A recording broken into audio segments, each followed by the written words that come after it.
shells are an ingredient for chemists, which can be quite handy.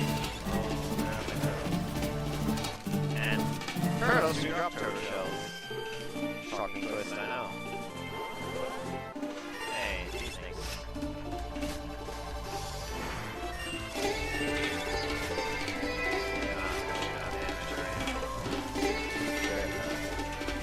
Ah, barely enough.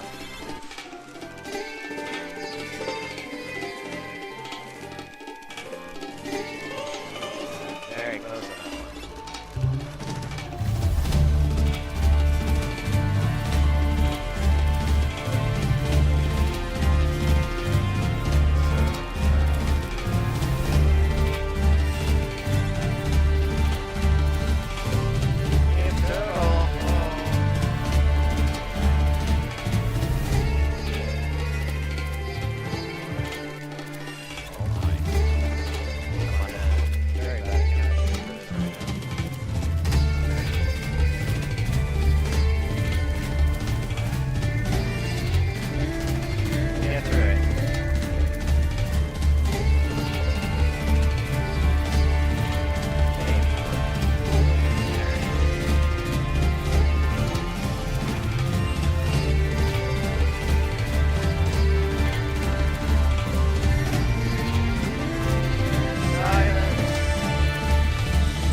I suppose that will enable us to say goodbye to World 1.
Island is there's an enemy here that always drops an enemy that's heavy.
Hello and welcome, duelists. I am here today, joined by a couple of wonderful co-hosts, and we are going to have a very special 3 versus 3 Challenger Cup today for you guys. What are we celebrating today? We are celebrating 100 million downloads of Yu-Gi-Oh! Master Duel, and also celebrating having you and, as you mentioned, some very special guests here in the studio with us. Yep, it is going to be a great time. We're going to have some new cards in action, hopefully, from the most recent pack as well. Yeah, very excited to see, obviously, the hero cards that we have behind us, in front of us, making an appearance with, I think, 3 monsters really reinforcing that strategy in particular here, with both of the favorite heroes, plus, of course, that Wing Karibo. Yeah. But of course, those are not the only cards being spoken about from the new pack, with some very important staple spell and trap highlights. Yes, exactly. There's a couple of interesting new archetypes, but also some very strong generic cards that we are most likely going to see in action today. Speaking of cards like Dominus Spark or the Solemn Accusation, as well as Forbidden Crown, yeah, which is technically kind of part of the Dark Lord archetype, which are also included in this pack, but also just kind of a really strong generic card. So we're going to see that in a multitude of different decks, I would assume. Yeah, definitely a very viable card across a broad range of strategies, but who would be better to talk to us about these cards than the very special guests we keep alluding to? Let's take a look at those guests. Hello. 100 millions has been a long way already, huh? That's a And we're huge still all number. here. Yeah. So, what cards are we talking about? Well, we kind of mentioned it there, of course, with that new pack releasing Desire for Change, the selection pack they did release alongside a few new secret packs in the alternate artworks, of course, the extended artwork, super polymerization, the alternate artwork, regular polymerization. More on that in a little bit too. Yeah, just talk to me about what this newest pack has done for your decks and the kind of competitive environment around it. Sure, I can start. So I think for the free environment that we have here for today's Challenger Cup, and also, of course, for the World Championship, this pack is pretty massive with the non-engine cards that it has delivered, because I feel like Forbidden Crown is a very shareable card that might end up being one of the shared cards for a plenitude of teams tonight or also at the World Championship. Dominus Spark easily could also end up in that environment, but also just gives some other decks the option to be included, like when you're splitting up those non-engine cards, but some deck then has the option to go for that card as well. And yeah, I think overall with Dark Lord, maybe that deck could even possibly be seen in one of our lineups today. Yeah, I feel like a pack like this, especially right before the WCS, is really important. In my opinion, even more important than a pack where, like, let's say one archetype comes out, because the biggest struggle if you build your decks for the WCS are the shared cards and the stables that you want to play. And a pack having like 3 to 4 new cards that you can share across 6 decks is really huge. So I really like all the new cards that you're getting. 100%, very, very viable across a broad range of strategies, and especially with these new powerful trap cards, we are seeing a resurgence of the Apophis deck that you love to play against so much. I love to go Schmidt. second against it, especially. Yeah. But now that we've already mentioned the shared cards, talk me through the format for today's tournament, because of course it is a 3 versus 3 tournament, so we're going to have a shared card rule in effect, which actually is something that also happens at the World Championships, but has actually been changed for this year's World Championship. So now that there's 5 shared cards, as to in previous years there were 3. For today's tournament, are we working with 3 or with 5? So we're actually still working with 3 here. Okay. Kind of a callback to when you guys won the World Championship. The classic, yeah. The 3 shared cards, 2 decks each per competitor as well. So 6 decks per team with the 3 shared cards in effect. Right, so which is the classic World Championship rule set from the previous years. And at this year's World Championship, players are going to get an additional 2 slots for those shared cards. But 3 today is going to make the choice a little bit more difficult, I feel like. I'm just trying to think about where those new cards would slot in, because a card like Dominus Spark or Dominus Impulse as well, because they can kind of go well together. I mean, Spark can kind of go with Purge or Impulse, depending on which direction you build in. But there's definitely multiple decks that could make good use of both of those cards, actually. So I wonder if we're going to see any lineups incorporate multiple Dominus cards as their shared cards. But I think that would be much more likely if they had room for 5. Because I feel like with 3, I mean, we're still talking like the classics. Your Ash Blossoms, your Molcharmi Fualos, I mean, Maxi is actually a kind of contentious one because now that it's limited, or it's been limited for a while, but Yeah. you do see it less often as a shared card because it's just less efficient if you spent your shared card slot on a one of. So I wonder how that's gonna go.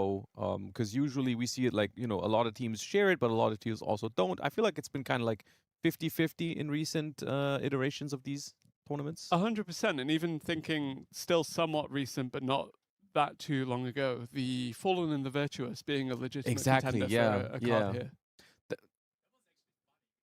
That card, of course, is a branded card at core, but when you're sharing it, having a branded deck in your lineup actually is a bit of a problem because branded as a deck really wants to run to Albion, the branded dragon. And then when you have two of them in one of your decks, it of course is becoming a little bit of a problem when you are actually sharing those, because that means one of the other decks that you're bringing cannot run that because you have to keep it to a total of 3, of course. So I'm not sure whether you can share it when you're having branded in your lineup, but it's such a valuable card to share overall.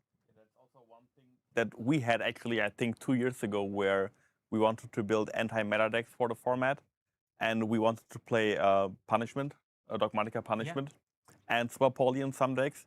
And we really liked the idea, but we quickly realized that if you want to play all those cards, you need more than 3 Garuras. You need more than 3 other cards that you would usually only play one of. Well, if you need more than 3 Garuras, favorite hero, Flame Wingman, is a very, very good super polymerization target. That's right. Yeah, both of the new heroes actually give you unique combinations that weren't previously possible with super polymerization, because one of them is just any fusion monster with any other monster on the field, which is something that I don't think we had beforehand. And the other one, I think, is the opposite of Mud Dragon of the Swamp. It's like it needs to be the same type but different attributes. I believe so, Which yes. is the opposite of Mud Dragon, which is the same attribute but different types. So both of these actually have some pretty generic applications if people decide to share super polymerization. But of course, the thing with super poly, like we just mentioned, is you also need to bring the targets to multiple decks, and of course, you're not going to designate 5 shared card slots to all the super poly targets. So that's an interesting question.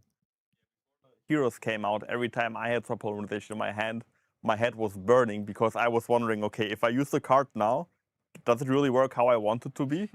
And if I have a monster on that field, am I forced to use my own monster? But I feel like with the new heroes, especially with the new heroes, I think you can almost use Super Poly every time without burning your head like I did. Yeah, I mean, that's the one of the things about a card like super polymerization. It just gets better the more and more fusion monsters get printed. And we are reaching a point where eventually you're going to have every single possible combination of cards for Super Poly. And the new Shining Flare Wingman is actually particularly interesting to me because I love drawing cards, but that thing has a powerful effect as well. When it's summoned, you can return 5 monsters from your grave into the deck and draw 2 cards. It just gets you a Pot of Avarice. Yeah. If you ever happen to use it later on in the turn. Like, of course, if you start your turn with it going second, then you're not going to have 5 monsters yet. But if you play into a board and then eventually use it, just drawing 2 cards on top of fusing away 2 of their monsters, I think is very, very impactful. You say Pot of Avarice, I say Fifth Hope because I'm very hero-minded, but yeah, it's Pot of Avarice. it is Pot of It Avarice. is Pot of Avarice. Anyway, in any case, speaking of super polymerization, we also have a beautiful alternate artwork of regular polymerization as part of this campaign, and it is that alternate artwork of polymerization that is on the game mat that participants can win tonight in the tournament. They can actually also, you can also win that by entering a giveaway that we're hosting on the Yu-Gi-Oh! Card EU social media channels right now. So if you would like to have a chance at winning this game mat, please check out our social media channels for a chance to win. That is a pretty game mat. That's the first time I'm seeing that one. I do like that polymerization alt art for the hero lovers out there. That is going to be a very, very pretty mat that players are going to be very happy to win today, I'm sure. Yeah, the Avian and Bistrix together, of course, making the Flame Wingman. Really great callback to back then. I mean, it is that polymerization artwork is actually a fusion of the 2 previous polymerization artworks. Did you know that? I didn't, but Because I like it. Previously there was 2 polymerization artworks, the OG one, and then there's one that has the same kind of like design on it as the alt art. but this one is combining the two by With the card in the still image as having the well. original Yeah. fusion on it, but then using the other layout and putting the other ones in there. Well, anyways, enough talking about alternate artworks. We are in the game now, and we are seeing Fairy Tales here on the bottom from Mugiwara going up against Nicky Boy. Two familiar names from Challenger Cups for sure here. And Fairy Tale going first, paired with the Megistus cards. That is no joke. That is a very powerful deck. So actually, the reason why we chose this team in particular to follow is because Nicky Boy's teammates are not only the world semi-finalist of 2025 Bronus, but also rounding out their lineup is Quantal, someone that Josh and Emre really? knows very well. Well, if he's not here with us casting, at least he's here with us dueling. I like how they have the Ryziel detonator mate as well. That is a big mate, yeah. Well, we see Artemis, the Megistus Moon Maiden here, equipped to the Crowley. That is going to add a Megistus card from the deck to the hand, and we are off to the races. It feels like Fairy Tale Megistus is capable of some really, really strong boards going first. We'll see what direction exactly they decide to take it here, because the deck is capable of a lot of different ways to go about it. We didn't use the Crowley to fusion summon, most importantly. So talk to me a bit more about Fairy Tale's game plan going first and what you think about decks playing into it, because I'm familiar with, for example, the Prince of Fairies, but aside from that, talk to me about how they get there, because Borrowed Savage Dragon... That is not a Fairy Tale card, believe it or not. I mean, it's hard to say because it depends exactly how you're building your deck as well. You can try to lean more into the Fairy Tales, or you can just use them as like a kind of sub-engine in other strategies. Like a lot of the Spellcaster decks that come out right now have a lot of things flowing well into each other, right? Like Fairy Tales, Megistus, Witchcrafter, all these kind of decks, they can kind of go together. And so it just depends on how exactly they built their deck. But Fairy Tale itself mostly has an end board consisting of, well, access to Fairy Tale Snow, of course. Yep. Typically, you can try to stick a Fairy Tale Luna to the board and keep it there, because that can also be a disruption. But also the Teller of the Fairy Tales is also a way to negate any card your opponent activates. So Instant Fusion there, of course, very recently coming off of the Forbidden Limited list. Yeah. Honestly, just the throwback to when Telements was the deck to beat, of course. Very dear to our hearts, for Quantal at least, who we'll check out later. But here we go. Fairy Tale Ball now in that field spell zone, adding more Fairy Tales to the hand. Fairy Tale Luna in hand. You know, we've seen the Instant Fusion as kind of a callback to Quantal. We'll maybe see the Fairy Tale Snow as a callback to Jesse. So many former world champions, well, reigning in our hearts, getting a shout out in this deck and in this game so far. Yeah, lots of iconic cards here being used. Of course, Instant Fusion, a card that is maybe was released off of the Forbidden Limited list to help the Predaplant deck a little bit, which was also released a while ago, but also happens to be great in Fairy Tales. And we did grab another Fairy Tale Luna to the hand, which if we do normal summon that, we do have multiple ways to normal summon in Fairy Tales, and that card's effect is actually not once per turn, so we will be able to search with it again, which is what's happening right now. We use our extra normal summon on Fairy Tale Luna a second time, and I mean, why would you make a card once per turn that only searches upon normal summon? Because, well, you only have one normal summon, so... there's the Snow hitting the hand here. Most importantly, or interestingly, the Savage Dragon is in the extra monster zone right now, kind of indicating that we are not going to commit to any more Link summons this turn, because otherwise, why would we put it there? So aside from the Savage Dragon, what is the ideal end field state for this deck, especially going first, of course, because you have that negation set up, but where else do we go from here? So we definitely want to put that Fairy Tale Snow into the graveyard, so we have access to it on the opponent's turn, which is, I think, why we're fusing with it right now. Yep. And the fusion monster we're going to make here is also most likely going to stay on the field. That is the Teller of Fairy Tales. That lets you negate any card, essentially, by banishing a Fairy Tale. So that, alongside the Savage Dragon, already is two ways to stop the two most important cards from our opponent. We have the Fairy Tale Luna on the board, which can potentially return a card to the hand. And we have the Fairy Tale Snow that can flip a card face down, plus anything that we might have from the hand. So... assuming Nicky Boy is on a strategy that can actually clear out this field, what do you think will be the kind of deck we're about to see? before Nicky Boy plays a card. I mean, it would have to be kind of like Sky Striker. I don't know if that's Nicky Boy's kind of deck. I know Nicky Boy likes Tenpai. On a team with Quantor, I don't think you're going to get Sky Striker. Probably not, but I know Nicky Boy was a big Tenpai fan in the past when that deck was meta. But I don't know if that's really something that he brings to round 1, game 1 here. But it would be a way to beat this probably, but we'll see. I mean, it's honestly, I mean, 2 negates is a lot to chew through. First of all, you do need a good hand to even be able to play the game. Radiant Typhoon Vision actually is not a bad start. Actually, that indicates to me, I mean, it could be Sky Striker, but it could also just be Radiant Typhoon, which honestly isn't that bad here. Speaking of Radiant Typhoon, of course, just got a secret pack. So if you want to build that strategy, feel free to. But in this game, speaking of building strategies, Nicky Boy not going to be able to do that himself because Ash Blossom and Joyous Spring going to run interference here. My favorite interaction. All right, so we're stopping the vision. Now we've got 5 cards left. Radiant Typhoon Varurune is activated. Okay, indicating that it is indeed a Radiant Typhoon deck and not a Sky Striker deck. Big question here is it still Radiant Typhoon Zodiac or is it just Radiant Typhoon? Of course, Radiant Typhoon Zodiac was a deck that was very, very strong in the latest Duelist Cup. Infinite Impermanence to potentially turn off this negation on the Teller of Fairy Tales. Yeah, going to be turning off one of the negations. But the Savage Dragon is still... We're spending the Savage on it. Okay, interesting, because technically both of these cards... We do keep the Fairy Tale monster's negation alive this way at least, but there's the Mystical Space Typhoon. But we are spending the Savage Dragon negation for that, so what are we really gaining from that? Okay, we're banishing the Luna from the graveyard to stop the Mystical Space Typhoon. This way, I mean, the reason being that we couldn't stop the Varurune, because if the Varurune hits the field and the Mystical Space Typhoon is in the graveyard, that does have a monster negate ready to go. So we're stopping the Mystical Space Typhoon with the Teller of the Fairy Tales. There still is Fairy Tale Snow in the graveyard, and we are slowly but surely running out of cards for Nicky Boy here. At the same time, we kind of chew through these negates without losing anything too essential. So if there's a couple starters left in hand, then we might be fine here. This was all in the draw phase.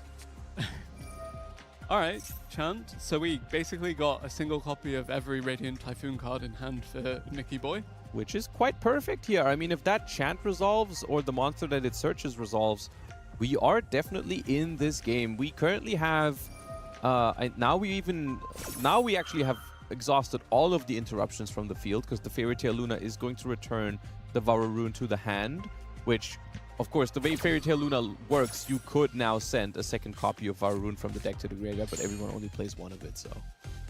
I am curious if this face down from Mugiwara will actually run interference further though, because it could be anything at this point. It could be the Fairy Tale quick play spell that summons a Fairy Tale from grave, banished, and hand, I believe.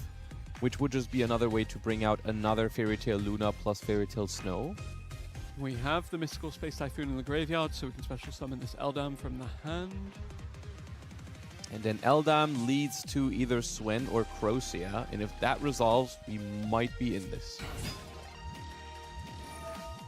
It looks to be resolving, but again, that mysterious face-down card and also 4 cards in hand for Mugiwara. Yes, we know that one is the Snow, but otherwise there could be a few disruptions here. Well, the Snow is in graveyard. Oh. The Snow is in graveyard. How did the Snow get to graveyard? We fused with it to make the Teller. That was the... Nice. Yeah, so the Snow is in grave, but that also means we have more unknown cards in hand. That could be anything. However, the most dangerous one, being Ash Blossom, has already been used. I guess the most dangerous is technically Drone and Lockbird, and we haven't checked for that yet. Because we did do all of the other things in the draw phase. So if there is a Drone and Lockbird here, then we are going to be in big trouble, but there isn't. We have now added Crocea to the hand, and we have Ascendance as the last card in hand alongside Varurune and Crocea now. Is that a good one? It's at least a quick play spell to activate the Crocea from hand. I think that's the most important thing. Is that another copy of Mystical Space Typhoon? Yep. All right. Let's take a look at Duel A in the meanwhile, however, as we did mention how Quantul was on this team earlier, and I think this is a Sky Striker mirror match. Ooh, Quantul down a lot of cards here, though. 6 cards on the other side. Quantul down to just 1. Not looking too hot here unless that last card in hand is something like an Engage. We will find out shortly. Ray in the graveyard now going to special summon itself back. Oh my god, yes. Chat was waiting for that one. All right, we have the Ecclesia in the graveyard, so we get to go after one of these face downs. I was going to say, as well. wait, so this isn't the Sky Striker deck, but now I realize, no, it's just Fallen in the Virtuous. It's a Fallen into Virtuous package, Yeah. yeah. That does not tell us anything yet. It could still be basically any deck right now. It's interesting seeing that Quantal is on a deck with Fallen into Virtuous and Nicky Boy is on Radiant Typhoon, which is a deck that also really wants to play the Fallen into Virtuous. So I wonder if they're sharing it or if one of the two decks, like if the Radiant Typhoon deck just doesn't play the card. I think Hornet Drones probably tells us that it's Sky Striker. Yes, but Hornet Drones also tells us that this is going There's to nothing be else left to play. very easy to answer here. We just use the Lemnis Gate, return the token, it's gone, and that was the last card unless there's some surprise waiting in the graveyard for us. I think that is going to be it. And also 3,500 life points only means we're probably just winning the game next turn with this Ray alone. Yeah, let's look back at Duel B, as it looks like this will be RTR taking another win up in this series. Yeah, the blue side already on 2 wins right now. Assuming the Sky Striker game is won, which it looks like it is. So that is going to be all in the hands of Nicky Boy now to prevent going down 0-3 in this first match of the day here. And you don't want to be back against the wall 0-3 in the first match already. Certainly not. And the face down indeed was the Once Upon a Fairy Tale, the quick play spell that now summons a Fairy Tale from grave, banish, and hand. Yeah, there we go, and it looks to be resolving now as Mugiwara playing this one out. We are still in the main phase of Nicky Boy, by the way. A lot happened in that initial draw phase, and a lot seems to still be happening now. And we summon a Luna from the banishment and a Machgira from the graveyard. Now Luna on the field, I'm not sure if it's... I know its search effect is not once per turn. I am not sure about the return a card to hand effect. So Machgira is going to activate and search us some follow-up, but I wonder if we can activate Luna again to return. I actually don't know this. It might be once per turn, actually.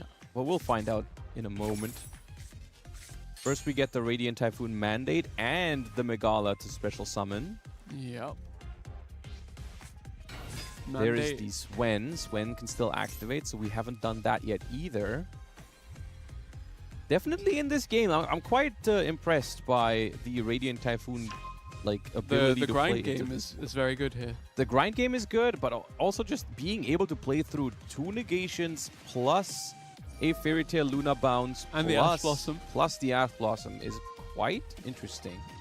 But we still, we haven't won the game yet. There's still 5 monsters on the opponent's side of the field and 5 cards left in hand, so the follow-up is going to be good, as well as a Fairy Tale Snow in the graveyard to deal with. So it's not over quite yet. We do out the Teller of the Fairy Tales by putting it into the Spell Trap Zone, which is not that big of a deal against Fairy Tale, because you can just banish that for Fairy Tale Snow. Mandate also turns your MST into a negation tool, right? Right, yes. Yeah. If your opponent cannot chain block that interaction, because Mandate has to directly chain to the Mystical Space Typhoon. I see. So if you activate one and your opponent chains anything to it, then you miss your window to do that. Okay, battle phase with only 2 monsters where only one of them is even big enough to run over anything. So we attack the Luna, and it is once per turn, but not a hard once per turn. It's only once per copy, essentially. So it's left the field, then come back. So. This is a different one, because we summoned it with the quick play spell after the first one was returned to the hand. So we can use it again, actually. However, if we use it on the Swen, there should be another copy of Swen in the deck. Exactly, so we can actually prevent this one. 50 points of damage to the life. Massive. And now, how do we deal with the rest of the board? I'm surprised we haven't seen a Radiant Typhoon Phonix come out yet. Why was that the priority target of all of the Fairy Tale monsters on the field, by the way? I guess because we want to bait out the effect before we commit more cards to the board is the only thing I can think of right now. Like, I'm assuming Nicky Boy wants to put more cards onto the field that would be susceptible to being returned back to the hand by that. Yeah. So that's probably it. Okay, we use Manifestation to add another copy of Mystical Space Typhoon. Maybe we'll use this to now trigger the Phonics if we have it in hand. No, we don't. Okay. Set 2. Now, I think it's important here, the Savage Dragon, I think only had 1 counter. I think it equipped the Artemis to itself. Yeah. So that is only a Link 1, which means that it's already used that 1 negation. It doesn't have another 1, because otherwise it'd be really, really bad if we left it on the field, but not the case. End phase, however, we still have that Fairy Tail Snow from earlier. We could have used it in the battle phase as well to prevent the Luna from being run over, but we decided against it. And most importantly, that also banishes the Once Upon a Fairy Tale, which does, I believe, set itself if it's banished for Snow. Speaking of setting something, about to have a monster flipped into face-down defense position by this Fairy Tail Snow. There is the Once Upon a Fairy Tale, as you did highlight too. And... Ooh, that is smart. I like that. We did keep a Mystical Space Typhoon in hand to account for this, because now we can negate the Snow with the Mandate. Nice. And this is really, really important, because if this Megala goes face down, we will not get to summon with it next turn, and we definitely need to summon with it next turn. We need to get that Phonics onto the field to start clearing those monsters. Oh. Oh! Okay. It's unaffected because of the Wickcat. Right. Wickcat, I think Wickcat says your light fairy tales are unaffected by monster effects. That wasn't a monster. Is it card effects? By card okay. effects? Yeah. I guess it would have to be because it was MST. Or, well, I guess it was It was Mandate. the trap that affected it. Yeah, you're right. It was yeah. not a monster. But it does have some kind of protection effect, yeah. In any case, Wickcat, fantastic card. That's why it's the face of the Challenger Cup regular season. Oh, yeah, it is. Yeah. Yeah. It is a really good card as well. I mean, Detach 2, just send 2 from your deck to the graveyard is phenomenal for that deck. Not only because of Fairy Tail Snow. And we see Genya of the Ring being added, another card that has recently been added to the game, which is a great help for the Fairy Tail archetype, because it's just a relatively generic spellcaster extender that you can use, and it also returns to your hand if you banish it to activate Fairy Tail Snow, for example. So that is phenomenal. We re-equip the Fairy Tail Fields equip spell here, normal summon Fairy Tail Luna, and I don't know if Nicky Boy has enough to stop the onslaught of Fairy Tail monsters here. That Megala being flipped face down, really big deal there. Where is the OG 1850 attack monster? Mechanical Chaser. That is the OG. Yeah, that's a good call. Yeah, maybe ask him why they're not playing that. I mean, if you have room for Borrowload Savage Dragon, surely you can fit a Mechanical Chaser in there, yeah. Little Primite package. Speaking of additional packages, Spenta, the Magistus Sealer, going to be activated here. Radiant Typhoon Swen, going to be the target. And reducing it. One of the most fun ways to win the game with Fairy Tail is the Field Spell, because the Field Spell just allows you to attack directly with all of your Fairy Tails. So sometimes you can just ignore the board and just attack directly. Yeah. Not going to be the case in this game, because I think we have more than enough damage already, and we don't even have the Field Spell in rotation right now. We probably could have searched it if we really wanted it this turn, but I don't think a direct attack is going to be necessary here. Functionally, the Borrowload right now is just Blue Eyes White Dragon, but sometimes that's all you need. I mean, it's done its job. It stopped that Infinite Impermanence earlier. All right, 3,000 attack and standing there. Mandate now.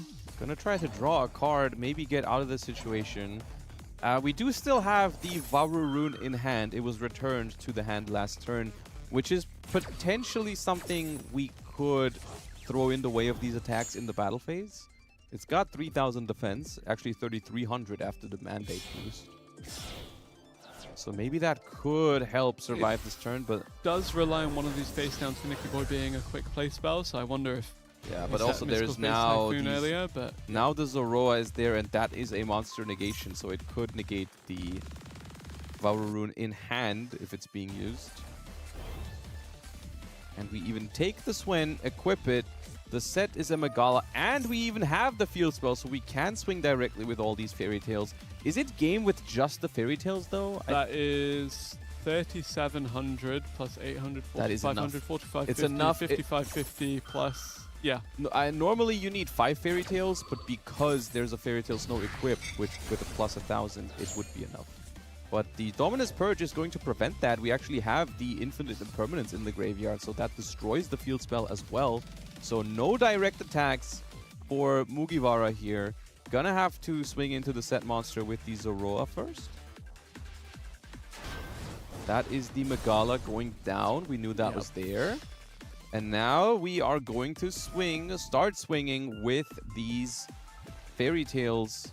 Baroon going to come down, you have to imagine, following this Mystical Space Typhoon, but there is the Vera Magic Lacrima of Light. And this is exactly what I meant earlier. We are doing this mainly to stop the Radiant Typhoon mandate to chain to the Mystical Space Typhoon here. As a result, the mandate cannot negate the Zoroa, and now the Zoroa being not negated can stop the Baroon from coming down. And that is going to be enough damage, and that is going to be a 3-0 lead for Team RTR over Team T2A. Rough start to the day for Nicky Boy's team here, but not over until it's over. 3 wins down, of course, is going to be a tough one to turn around, but not impossible. You've done it before. We've been here before. People in these tournaments have been there before. We've seen it all happen. It definitely can happen, and we will see if it will happen here, whether Quantal, Nicky Boy, and Bronas can turn it around. And I mean, if there is any team that can turn it around, it's probably those 3. Yeah, very, very highly regarded team, but honestly, testament to the opponent's level as well. Yeah. The fact that they were able to take all 3 of those games against some of the best players in Europe. Yeah, and very well played game there by Fairy Tales. You know, chain blocked the Mandate or the Mystical Space Typhoon where it was necessary. Really clean execution. Of course, had the benefit of going first in that game, but even then, you still got to execute that properly. And yeah, played against a pretty strong hand from Radiant Typhoon there as well, and didn't really make it very close. Indeed. And do you think that the deck matchups were kind of difficult enough that it warrants swapping to your secondary deck immediately, or do you think we just run it back even though we weren't able to find success with the Sky Striker, Radiant Typhoon, and I don't believe we saw the 3rd game before Yeah, it we haven't seen the 3rd match, so I'm not sure exactly what those decks are. I do know Bronas is a big fan of the branded strategy. Also of Fiend Smith. Yes, I was about to say branded, but however, we did see Fallen into Virtuous in another deck, so I'm not sure how likely it is that we actually have branded. I also think he was playing a lot of Magnet Warrior, but this was before the recent hits to that strategy in particular, of course, with the Barrier Statue moving to Forbidden. I think a couple of other things did The kind of Fossil make Dyna is kind of like the same thing. Both Yeah. rocks that they were trying to search, and they both got Forbidden on that recent update. So still, I mean, Magnet Warrior Fiendsmith is not a bad shout. It could still be that from Bronas. I could see it, but it's definitely something I would be interested in seeing. And we are, I think, about to jump into the 2nd round of games in just a moment here. Gonna see how these matchup change for the 2nd game, and you know, they have to really do something about this because 0-3 down, and we actually see Draco Tail cards for Bronas here. Yep. Love to see that. That is indeed a new one, and there is Droll and Lockbird. Ooh, and this is normally not a great card against Draco Tail, but in the specific scenario where they go Ketu for Lucius, that's the one time it hurts. You surely... Oh, I don't know. Do you God. designate that as a shared card in this format? The Droll and Lockbird? Yeah. It could be. I don't know, actually. I mean, it's all right. Yeah, I could see it. It's also, I think it's going to show up at the World Championship in quite solid numbers. Did it actually. really just end the turn of the Draco Tails? And that really is, I can't even emphasize enough how fortunate that is, because normally Droll and Lockbird is not great against Draco Tail. It really is only when they go Ketu for Lucius that it even hurts them to begin with. And the fact that that was the only play even makes it even more unfortunate. Yep, and here we have Osama on the Sky Striker, able to topple Quantal on that very same strategy before, now looking to dismantle Bronas and this Draco Tail deck. And that is a phenomenal start to the match, of course, for Sky Striker. And Sky Striker against Draco Tail, I think, is a solid matchup for Sky Striker. It's one of the few decks that has the ability to outgrind Draco Tail. And I mean, they are in the game here. They are resolving and engage. No 3 spells in the graveyard yet. It is only 2. But we will get there this turn. Important that RTR just need 2 wins here between these 3 duels that are taking place concurrently, of course, to close this one out and progress through the tournament. Whereas we're going to need to start to see some wins from the side of T2A. Bronas on your screen right now. This doesn't look like a winning game, if I'm honest. And Ray ready to go. Ray plus linkage actually is 8,000 damage if it goes uninterrupted. Now the good news, quote unquote, for Bronas here is that any Draco Tail trap will stop this. If they're going for the linkage line to go for game immediately, they can stop it with either Horn, Sting, or Flame. But of course, there's other cards in hand for the Sky Striker player here, so not sure. This might Is might this already Horn, be it. Sting, or Flame, or is it Rahu? Who knows? It's definitely not Rahu, because we would have played with that on turn 1. It could be Fallen into Virtues. That is another card that it could be. Some Draco Tails are playing that, but once again, we saw that in Nicky Boy's deck already, and I don't know if they really designated that as a shared card. Yep, there is the ace equals 0, and there is 2,000 additional points of damage. The Sky Striker spell from the deck to the hand, as you mentioned, probably Using it to add is interesting. I do, if I had to guess, just from the toggle windows, unless Bronas is of course toggling off very well here, I feel like it's a Draco Tail Flame down there.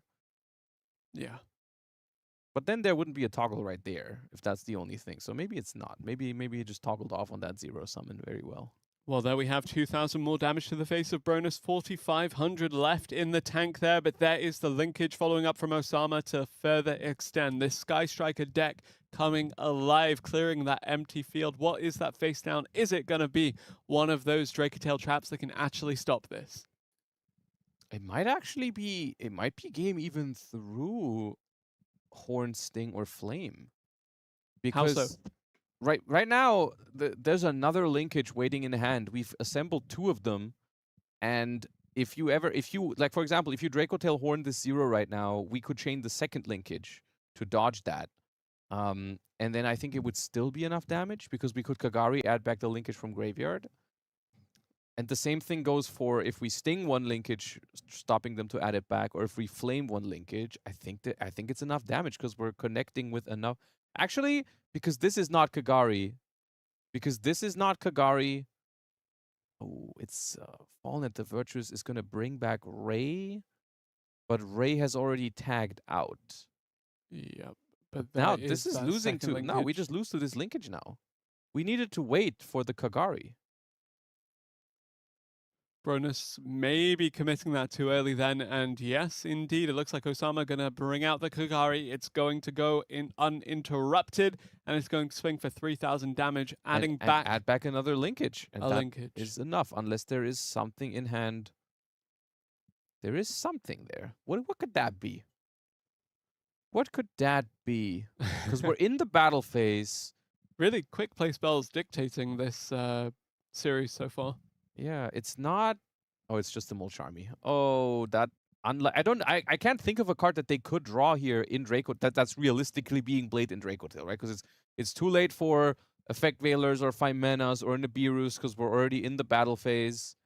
I don't know what it could be. I really don't. I don't think there is a card that they play in Draco Tail, and I think we're just going down here to a Drollin Lockbird plus Ray linkage combo.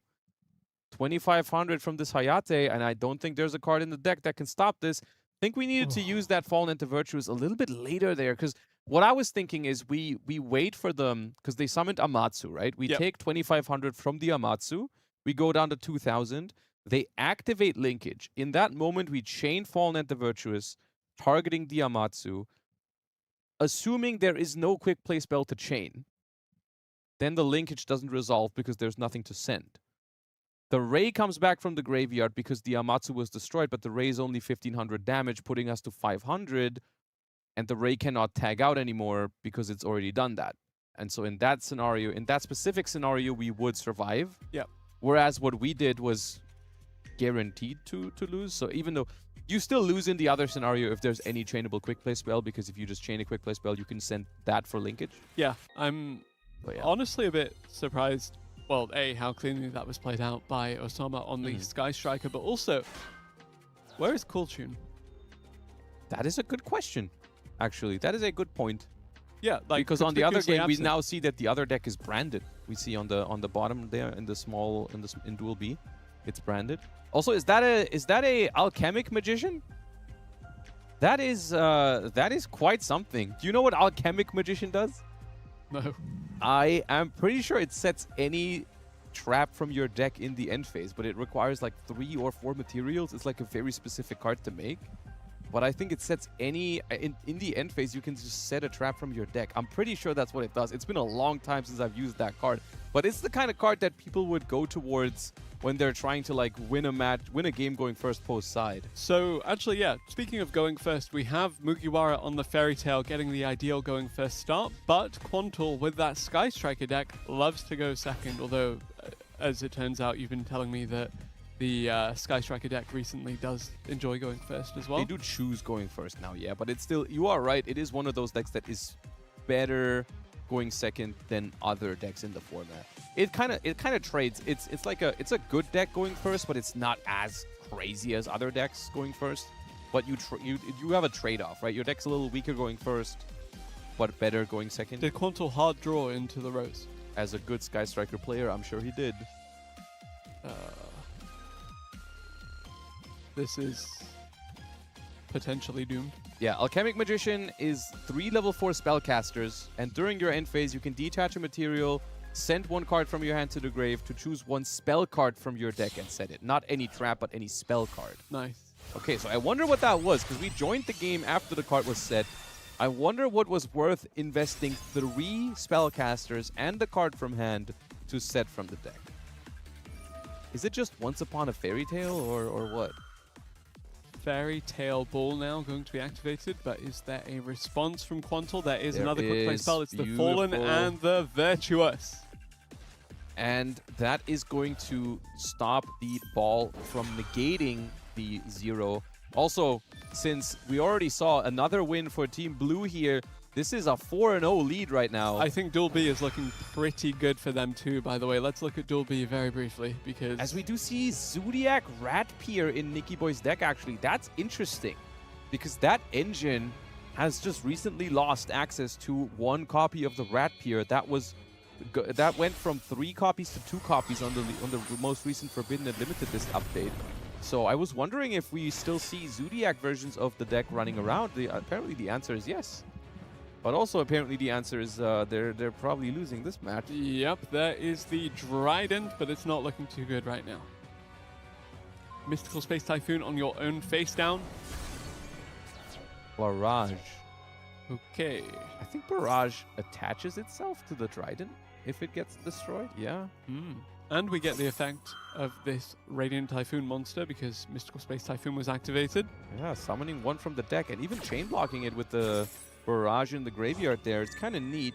We're seeing neat plays from Nicky Boy in both games so far, but neat has not equaled winning so far. Radiant Typhoon Crocea now coming out onto the field again, and... That's definitely big. Adding 2 cards here, we're catching up in card advantage a little bit. But the problem is, as it always is with Branded, is eventually against that deck, you're gonna have to go to the end phase. And then, if the game looks equal when you're entering the end phase against Branded, you're doing something wrong, because it's not gonna look equal after the end phase. 2 decks with phenomenal grind game now facing off against each other. It's really... Yeah, you basically have to be up like 4 cards before you go into the end phase. Otherwise, you're in a losing position pretty much. If you're evening card advantage, it's not good. Let's look at Duel A, because I think now with Triple Tactics talent, Quantal might actually have a way back into this one. Whenever there's a way, there's an Ash Blossom. Is that how the saying goes? That's what they say, right? Where there's a way, there's an Ash Blossom to stop that way. Quantal using Triple Tactics to come back into this game would have been poetic, because that was the card that won you the World Championship. That was our shared card, yeah. Yeah. That was our shared card. Good times. What did you choose it over that everyone else took? Called by the Grave? We didn't share Called by the Grave. You took Maxi and you took Ash Blossom. I think it was everyone had Maxi and Ash Blossom, obviously, because this is Yu-Gi-Oh! Master Duel. And the third one was between, I think, Called by the Grave, Infinite Impermanence, and Triple Tactics Talent. I remember Tasku's Punk deck that like had every shared card. He also took all the Ishizu cards away from the tier limit decks. I need those. I need those in my 60-card Punk strategy. But to be fair, I still remember vividly. I think he won round 1, game 1 by decking his opponent out, which is pretty awesome. Some really, really good highlights there. And I remember when Magura made a 1-card comeback on the Fire King versus Quantal's tier limits with Dugaris in 2024. Oh yeah, Yeah, yeah. in Oh the yeah, yeah, semifinals. yeah. That was yeah. Speaking of 1-card comebacks, can Quantal make a 2-card comeback here? Oh, that's interesting. Again, we see the Fallen and the Virtuous here in the Fairy Tail deck. But we also have a branded deck on the lineup.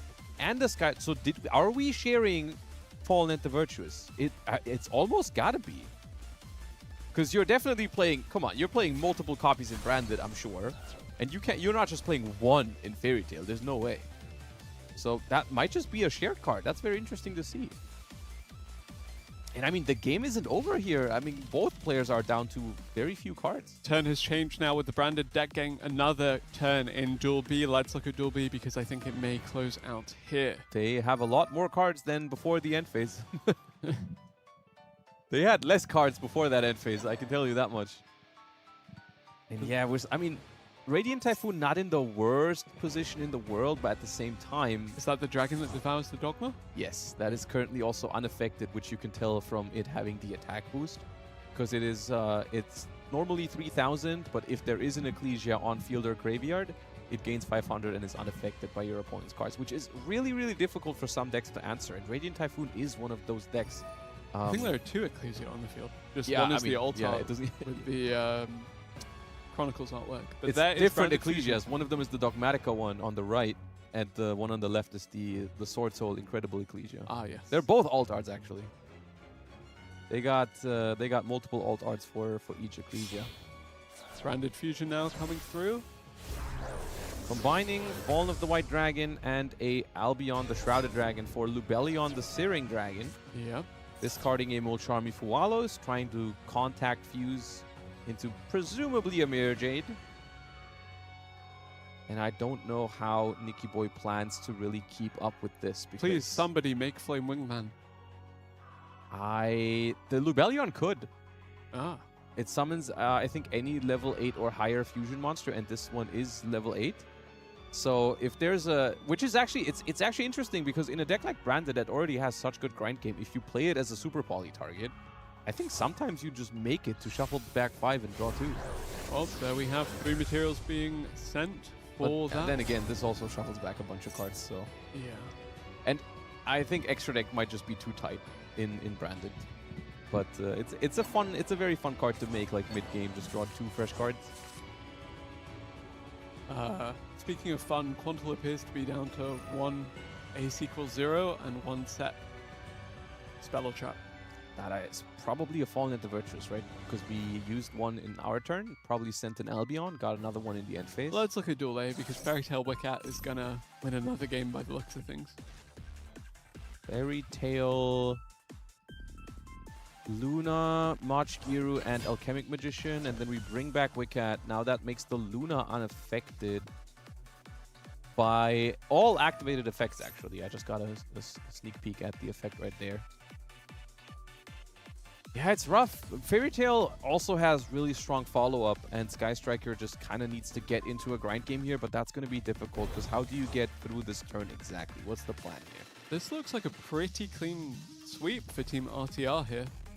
Honestly, like really, really well played by them because, as we mentioned, this was an all-star lineup. Quantal, Bronus, Nicky Yeah. Boy, I mean, mainstays of the European Challenger Yeah. Cup, but also the World Championship. and even if Quantal turns this game around, I think the other duel is not going to go much better because we have 2 Dragon that devours the Dogma, both unaffected, and your Shining Flare Wingman just hit the board in Duel B. Let's take a look at that. Let's look at Duel B. We did draw 2 cards, and it was the Overframe Shining Flare Oh Wingman. man, I wish I'd seen that on the big screen, but still, I'm very happy with that. You missed it. All right, anyways, we've got 3 monsters with 3,500 attack right here. That is rough. The only thing is, right now, that Crocea cannot be destroyed by battle because we have no spell traps. I wonder if we thought We have about 4 that. cards in hand, but no spells or traps. Maybe we just forgot to set, or we have another plan here. Dryden is going to destroy the Ecclesia. Now, the Shining Flare Wingman, if it destroys something by battle, it also inflicts damage, but I think in this case it would be 0, right? Because the Dryden is 0/0.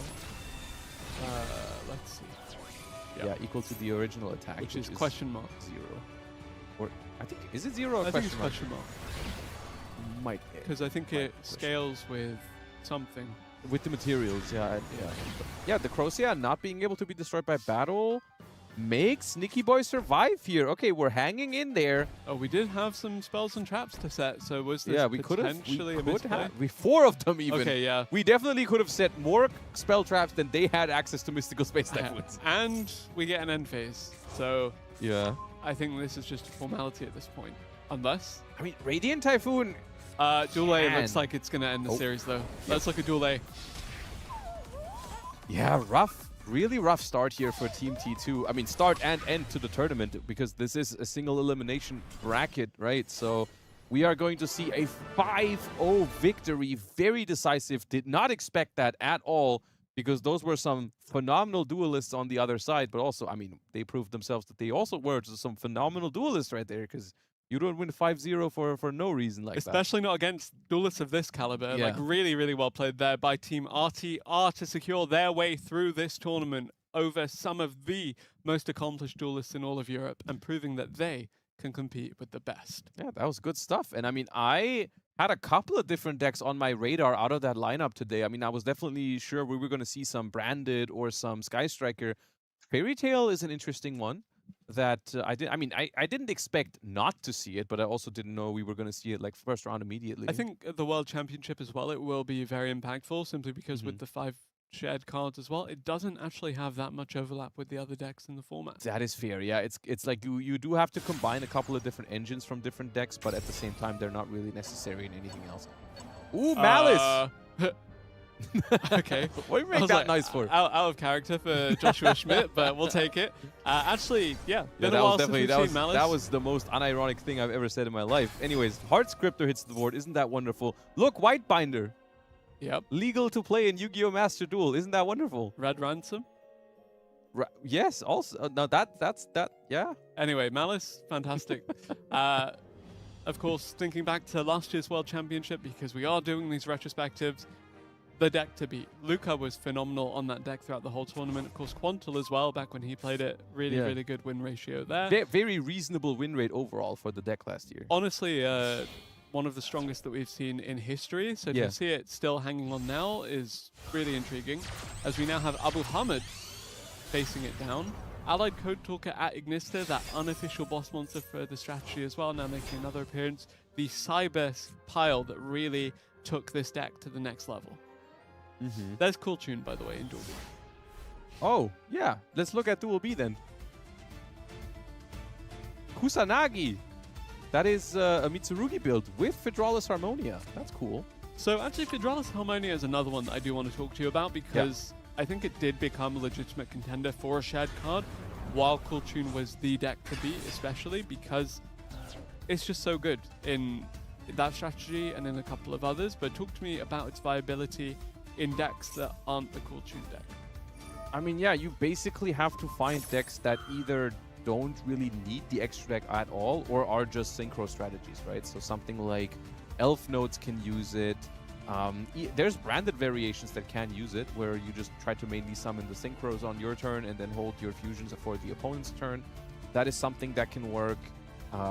But overall, I think with a 3-card shared pool, we probably wouldn't have seen anyone share it. With the 5-card shared pool, I think there's a chance that people just select a card like that only makes it into like 2 or 3 decks. So previously we saw Team T2A, the sister team of Team T2, but then here we have them facing off against RS, which I believe is the prominent French team, Yes. including Paria Life, who was at the Challenger Cup Invitational and Finals in 2025 or 2024. Regardless, he's been at some of our best events in Europe and has done a phenomenal job there. So really curious to see how he gets on this time around. And we do actually see this already being a potential match point here, because we have 4 wins for Team T2 in this one, 3 wins for RS. Banger matchup, by the way, for the first round of the tournament as well. But essentially, Team RS needs to win both of these games, whereas Team T2 only needs to win one of the 2 to advance. And however, it's looking, I would say, pretty good for Team RS in both here. Malice is winning in Duel A, and Mitsu is looking solid here. So actually, if we have a red win in Duel C, that means that I believe this. Yeah. Okay. So we're missing just these 2 games. That makes sense because we need RS to win both. Ooh, that Q means- last card in hand with Rotary. That is certainly able to switch things up. So that means we headed into this last set a 3-3 tied score. Yep. So yeah, the tension quite high. As close as it can be. And last card in hand, Q plus Rotary here. But if this Great Purification brings back Murakumo, if this can still activate, then this game will end here.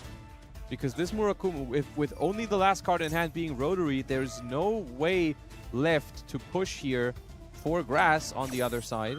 So talk to me a bit more about Cool Tune now that we're in this post FNL list environment where it has taken a couple of hits.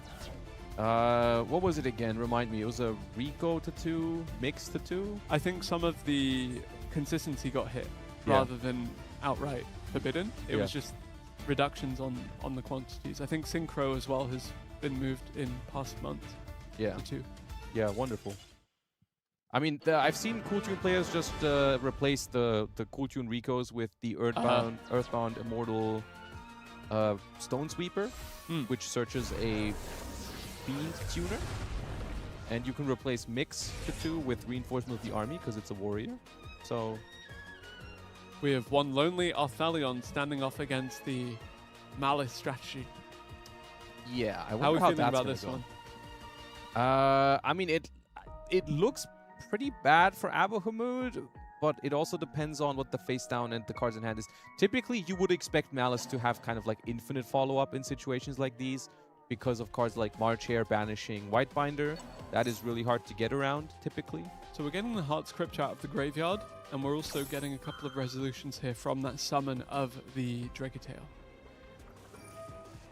Yeah, I Okay, wonder, okay, actually we're I not wonder how looking we too bad. got here, because I feel like a moment ago, Abahamud was down to like 1 card in hand.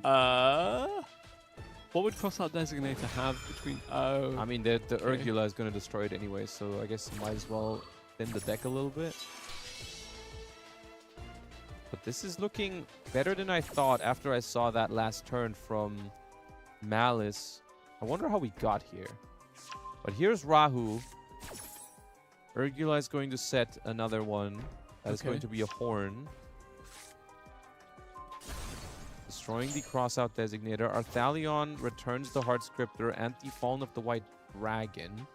Is there a Whitebinder? A March Hare. There is a March Hare. Okay, now stuff is going to happen. Banish Whitebinder. Special March Hare.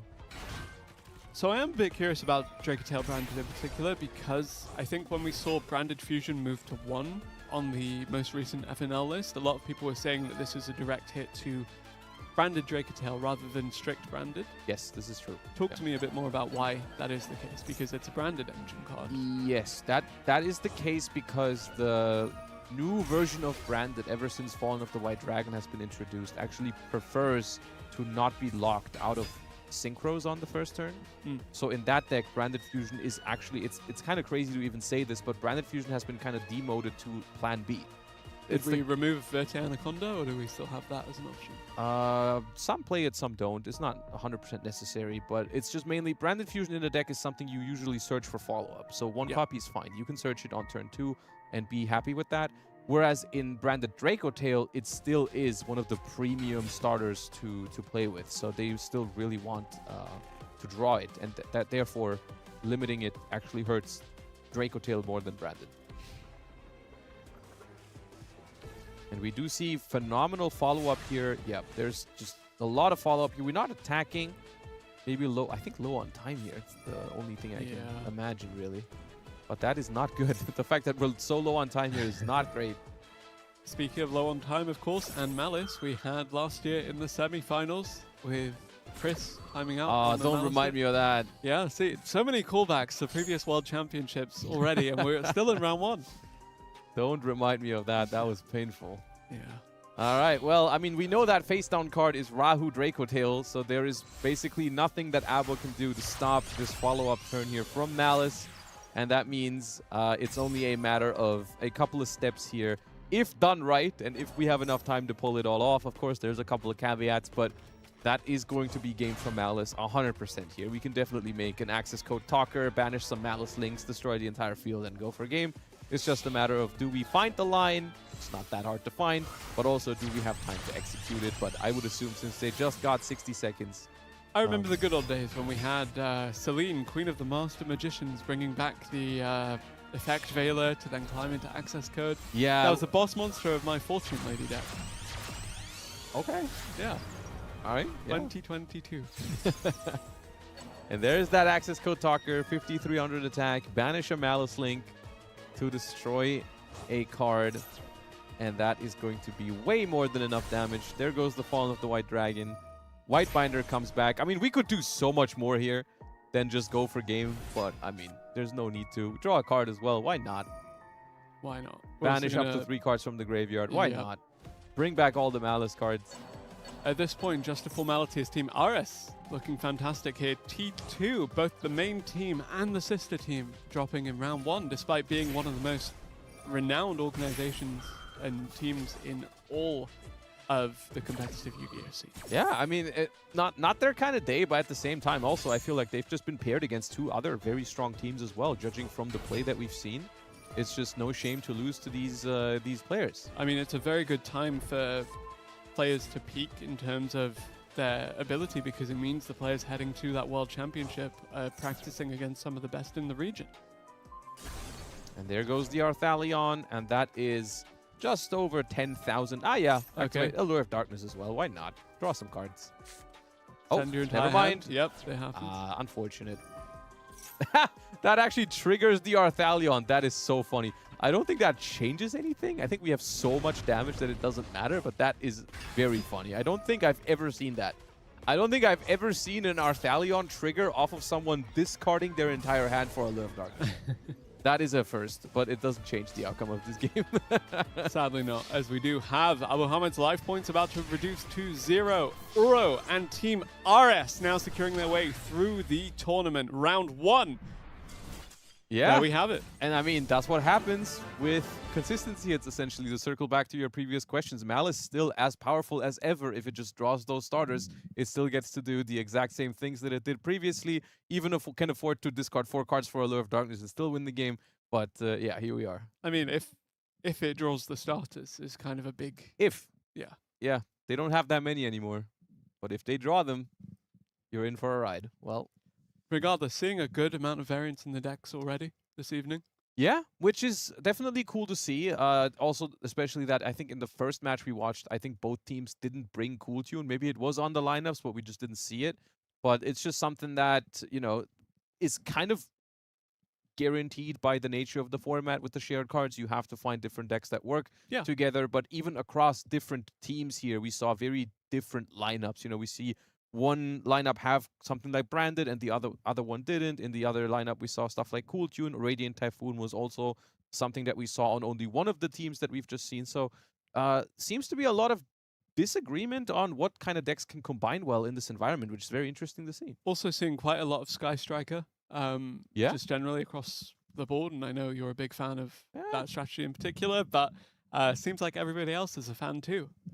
Yeah, and I mean, I agree. I like it. I do think it does have a couple of issues in this shared card format because it does take up some cards in an ideal world where that other decks also really want. Something like Vision, you take away from Sky Striker. Fallen into Virtues, you take away from Branded. Like, those are cards Sky Striker can be played without them, but it really likes to have them. So the question is, like, do you just not play the other deck that needs the card, or do you play a suboptimal striker list, or do you go far enough to actually make it your shared card? Theoretically, you want 6 viable decks, but I think we've seen teams do well with just 3. You just kind of sacrifice. That's been the other our 2. main approach whenever we went in past years, is like, you really want to make sure that everyone has one good deck, like the primary deck that you can bring every round. And then the backup deck can be kind of whatever you think your first deck isn't good against. Like, you just want to cover the... Yeah, it can be Floanderies even. I mean, I don't know who would do that, but yeah. It can be Floanderies. If you have a good reason to play it, then yeah, you Maybe we can hear more from a Floanderies expert after this break.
Welcome back to the live action here from this very special Yu-Gi-Oh! Master Duel Challenger Cup, celebrating 100 million downloads of that beautiful game. A 3v3 Challenger Cup it is. My name is Lampi.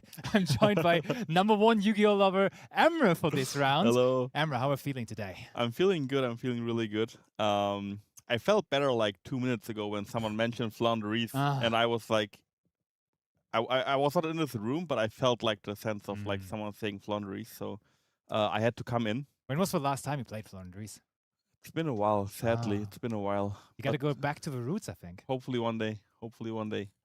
Just do it. I mean, of course, with support, it would be even more nice, but you can just rock up those old cards. True. I know there's one player in Japan that's always also playing Flandries, and I He's think Vietnamese, actually. Okay. And he's always still doing it. Yeah. So maybe you should also do so. So from the first round we had on, we saw some favorites falling right away there in top 32, as we have seen the team consisting of Nicky Boy and Quantal and Bronas actually getting completely swept there with a 5-0, as we also see our bracket here with the upcoming matches that we will see then. And then also the other team consisting of Abu Amud, Toast, and also, I think this one was losing Press, two. So that was quite sick to see, but still plenty of great teams left in the competition, as we see here. Yeah, I can't believe what they did to my boy Quantal there.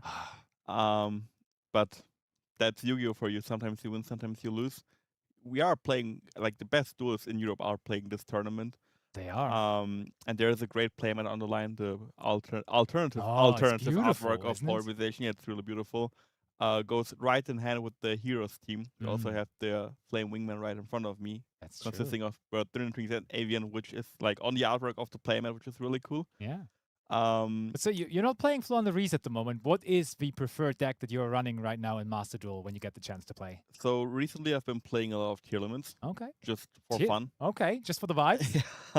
I know I'm a bit too late, but with Institution getting limited back to 1. Okay, I can see the vision. The deck has been pretty good lately. It's really fun to play. So I've been rocking tier limits again. Maybe we'll see it today. Who knows? Yeah, I mean, it's still a deck that, like, same as Malice, there's, like, if you get your engine rolling once, it's really difficult to stop. For sure. Obviously, both decks have 1 card banned. The Malice deck has the Red Ransom banned, and the Tier Limits deck has Merly banned. But they're both still really strong decks. We've just seen Malice. What other decks do you expect to see in this tournament today? So I mean, there was a lot of Sky Striker immediately there, but some of them were more successful, some others were not so successful. And same as also Josh was already mentioning, I'm having a bit of a problem getting Sky Striker into a working lineup at the moment here for those team competitions. Because there's also just some decks that just counter Sky Striker so well. Like whenever the opposing team has like a big combo deck in their lineup that possibly can just almost win the game on the first turn, it's so good to counter those Sky Striker decks, which are just by nature not running many hand interactions, just trying to break the field when it's their turn. So it's rough to bring that deck into the competition. And then, of course, also Pawn and the Vitreous, Vision, as he mentioned, those cards, you kind of want to have them in, for example, the Radiant Typhoon deck. And hot take, even though the Radiant Typhoon Zodiac deck was hit on the latest Forbidden Limited list, I think it's still one of the best decks around. Yeah, it is really strong. The Radiant Typhoon cards are, I can't believe it, they're so good. And insane. Every time I see those cards, I don't know what's coming. Because if your opponent starts with Sven and then with the other monster and then go, like, there are so many options that they can go for. They can go into an Invoker, go into their Zodiac engine, they can go into Camellia and then go into their Sky Striker engine.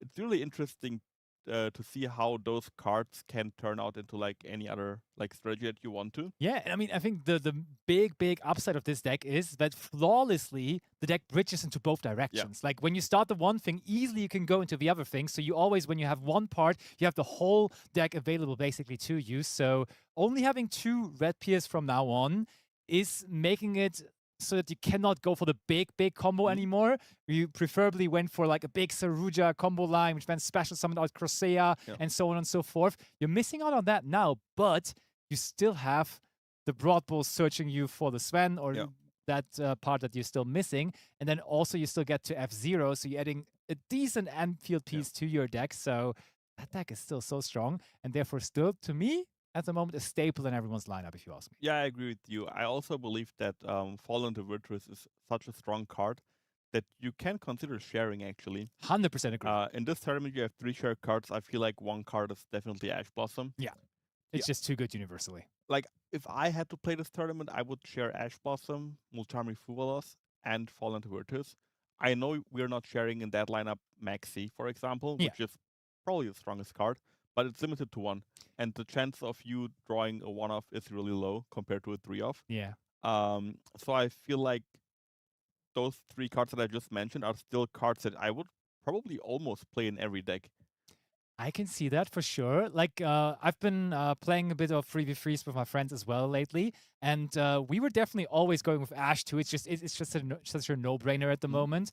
And then Fallen the Virtuous, that option we really liked as well. And then, as you know, in my team as well, there is Leonard König, and he's a big Sky Striker enjoyer. So there had to be Sky Striker in there, but I wanted to have the Radiant Typhoon deck as well, which brought us to the conclusion that we definitely need the Fallen the Virtuous, but we also definitely need Radiant Typhoon Vision in more of our decks. So that was usually our 3rd shared card then in the end, which is a little awkward now with it being semi-limited because you don't get to enjoy it as much anymore. But when you go down that rabbit hole of sharing Vision, you could even technically include it into Branded as well, as that is a deck naturally playing a lot of quick play spells as well. Therefore, I think that's an appealing choice for a shared card too. Yeah, I like the idea actually of sharing actual engine cards. Yeah. What we considered, I think, in almost every year was trying to make the best deck shareable. For example, like one player gets 1 Dormouse, and then we share like all the, like we share like maybe, I don't know, the card that's at 3 at that point. Yeah. I think that's a really solid option. Same for like Tier Limits and Fire King. It ended up not working out because the other decks were too weak if we didn't share the stables. But I feel like that's that's something that you can consider actually. All right, but are we going to see any of those decks here? We do immediately have a quick play spell in the Branded deck, as we do have BOE versus MMC here for top 16. And I think, there's Branded immediately on both table A and table B, of course, on different sides of the table. And then I think there's also a Kyoto and Rekko already searched in Duel C. So, Branded, possibly Branded Draco Tail. Ooh, and there's a Mulcharmy Fuvalos as well. Perfect moment to chain it to that Fawn of the White Dragon in Duel B. It's really interesting to see. I believe the Owl will resolve because Bell is still at 5 cards in hand. Yeah. And we probably didn't search Branded Fusion. We went for Branded High Spirits, which, as someone who has been dealing with Branded since the deck came out, it is so weird to see the deck not always go for Branded Fusion, because I feel like at the moment Branded High Spirits is just a stronger card in this deck. I agree. I think the only downside that Branded High Spirits offers is that it also is vulnerable to Dominus Purge. That's like the only thing sometimes. Okay, I went for the High Spirits, but then I enabled my opponent to use Dominus Purge. But of course, that requires them to play a deck that even has access to that card. So generally speaking, I think just raw card value right now, Branded High Spirits is getting more. I think the card being vulnerable to Dominus Purge is actually a good thing compared to Impulse, because we could theoretically just Impulse the Purge to Alubel, right? Yeah, Alubel search, but we can't Impulse the Branded High Spirit. Fair. You're making a solid point there. True. So I feel like that's actually a upside. We see the Golden Spot Soul here. Also a card that you don't want to draw, but if it's in your deck and you enable your combo, it's really strong. Ooh, in a Duel C, we see an Ash Blossom Majority Spring on a Track Maker when that is Chain Link 4 already. And we're getting to look at their hand there. So, ooh, let's look at Duel C. Sky Striker with 2 engage, right? Vision 2 engage? Oh, no. Almost 2 engages. But this is the deck that I was saying that I expect everywhere. It is the Radiant Typhoon Zodiac variant with Ram and 2 Mystical Space Typhoons in there. Ooh, there's a Cressea, but there it is gone as well. And that's a really weird matchup for the Cool Tune deck. I've been playing Cool Tune myself for a while, and every time I queued into Radiant Typhoon cards, it was always difficult because you don't really know what they're about to draw with the Vision. You most likely can never negate it with Zalen because the Radiant player probably has something that they always can chain, as chaining 3. Yeah. So your chaining 1 goes through. There is the Vision as well. Drawing 2 cards, that is how you can sort of conquer that hand knowledge advantage that the Q-Tune deck is providing by just drawing more cards. And I would agree with you. I think just overall, generally speaking, Radiant Typhoon has a bit of a favorable matchup into Kyotune, in Master Duel specifically, where they have those consistency hits now over time as well. And yeah, oh, we're discarding Mystical Space Typhoon. So we had 2 of them. The opponent has 2 set cards, but we are sacrificing one of them here, using the other one right away though. Yeah, not only is the matchup kind of favored for the Radiant Typhoon deck, I feel like it's also really difficult to play against it as the Kyotune player, which makes it even tougher in my opinion, than it should be in theory. For sure. Like, such a... Oh, the Ash Blossom and Joy Spring as well for the Kyotune Synchro. But like, a card that in some other matchups is not generating much value with the Mystical Space Typhoon, in this matchup, as we see here, can immediately force out some major interaction from the Kyotune end field, and therefore is favorable to draw or Surge going second. And there we have an Overframe Super Polymerization on Duel B there. Let's go over to Duel B. What's hitting the field here? Diffusing away. Oh, 3 monsters. That's always a good sign for the Droigan that devours the dog. There is a Fugalos resolving in turn 2 for Mace. I haven't seen X Ryzel in a while. It's nice to see the Ryzel cards back, also in a bundle now in the shop actually. So a lot more accessible to returning players. That's true, but that Dragon that devours the Dogma could take those Ryzel cards out of the graveyard now, and then you can't special summon the Ryzels as freely anymore. And there we go, taking the Valon, taking the X Ryzel, cleaning that graveyard, so that is a normal summon of Sword Ryzel now, which we have to commit into. That's certainly not optimal. Okay, so I think we only have 1 deck unrevealed now, as we see Ryzel versus Branded here. We had the Kyotune versus Radiant Typhoon Zodiac deck in Duel C, and in Duel A we have the Branded deck going for a big combo with multiple set cards there. And we're gonna reveal the last remaining deck there as well in a second. Ooh, that's an early Fallen Individuals here. What do you think is the reason for that? Are we just so scared of maybe Exciton Knight, or why do we want to prevent this? It could be Exciton Knight. I feel like we don't really care about, which is crazy to say, but we don't care about Detonator that much here. I would have thought so as well, yeah. Dual Drive can still deal. So I think we were scared of actually Exciton Knight, which, fair point. Just looking at the field also, I think the Super Poly was really strong, shuffling back the X, as you said, which forced Mace to discard a card for the Ice Ryzel to even be able to go into a rank 4, or potential rank 4. But yeah, this is just gonna pass the turn, and Slayer will get all the effects in the end phase. Okay. Fusion Monster has hit the graveyard, so I feel like the duel will be over soon. Ooh, but let's check out Duel A, as the last remaining deck has now been revealed, and it's another Magistus, I would assume Fairy Tail deck here, as we start off with Spenta here. That deck proved to be really strong in our opening match already for Mugiwara, but now it's also seen here being played by Bell. The Branded Emperor is arguably the strongest Branded Emperor so I've ever seen. 6 monsters, not even 5, 6 monsters. 3 back row, one of them being the Fallen Virtuous, which is a really strong card against Aurora, because Aurora uses its effect on ignition, and it doesn't like instantly equip itself with, for example, an Artemis. So Zora will get destroyed, nothing will happen on Bell's side here. We're down 1 card, we use our normal summon. Ay, that's not looking easy, but there is instant fusion. That card has found its way into the opening hand of the other Fairy Tail player early on as well, and now again Bell finds it too and goes for Weaver of the Fairy Tales, sort of answering the question now too whether this is Magistus Fairy Tail, which we thought it would be right from the beginning. And I think Duel B is being closed out there, and Branded, to no surprise, is winning it, as we were just so far ahead. Ooh, Forbidden Drop is okay, really nice. The Fairy Tail cards, or the Spellcaster cards in general, mostly being ignition effects, makes them really vulnerable into cards like Mirror Jade or Ecclesia summoning the Fallen of Albas, which can deal with the card before you were able to activate the effect. I feel like 1 droplet will not do the job here though. I don't know if we have Fallen of Albas in the deck, or in the graveyard, but I feel like it doesn't really matter because SHUEISHA can special summon Albas from anywhere. Yeah. So I think we will go into Fallen of the Albas here. Can't summon Mirror Jade because we already control one, so I wonder what we go into.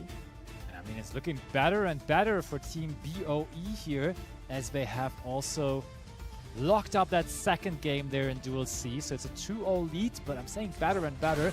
Situation for Bell here in this game, not necessarily favorable. And there is a super polymerization again. The branded decks, naturally the ones that are able to be using this card, even in a shared card environment. It's a no-brainer, right? When you have branded on your lineup, you gotta put that super polymerization into that deck. Such a strong card, and now summoning another dragon that there was the Dogma.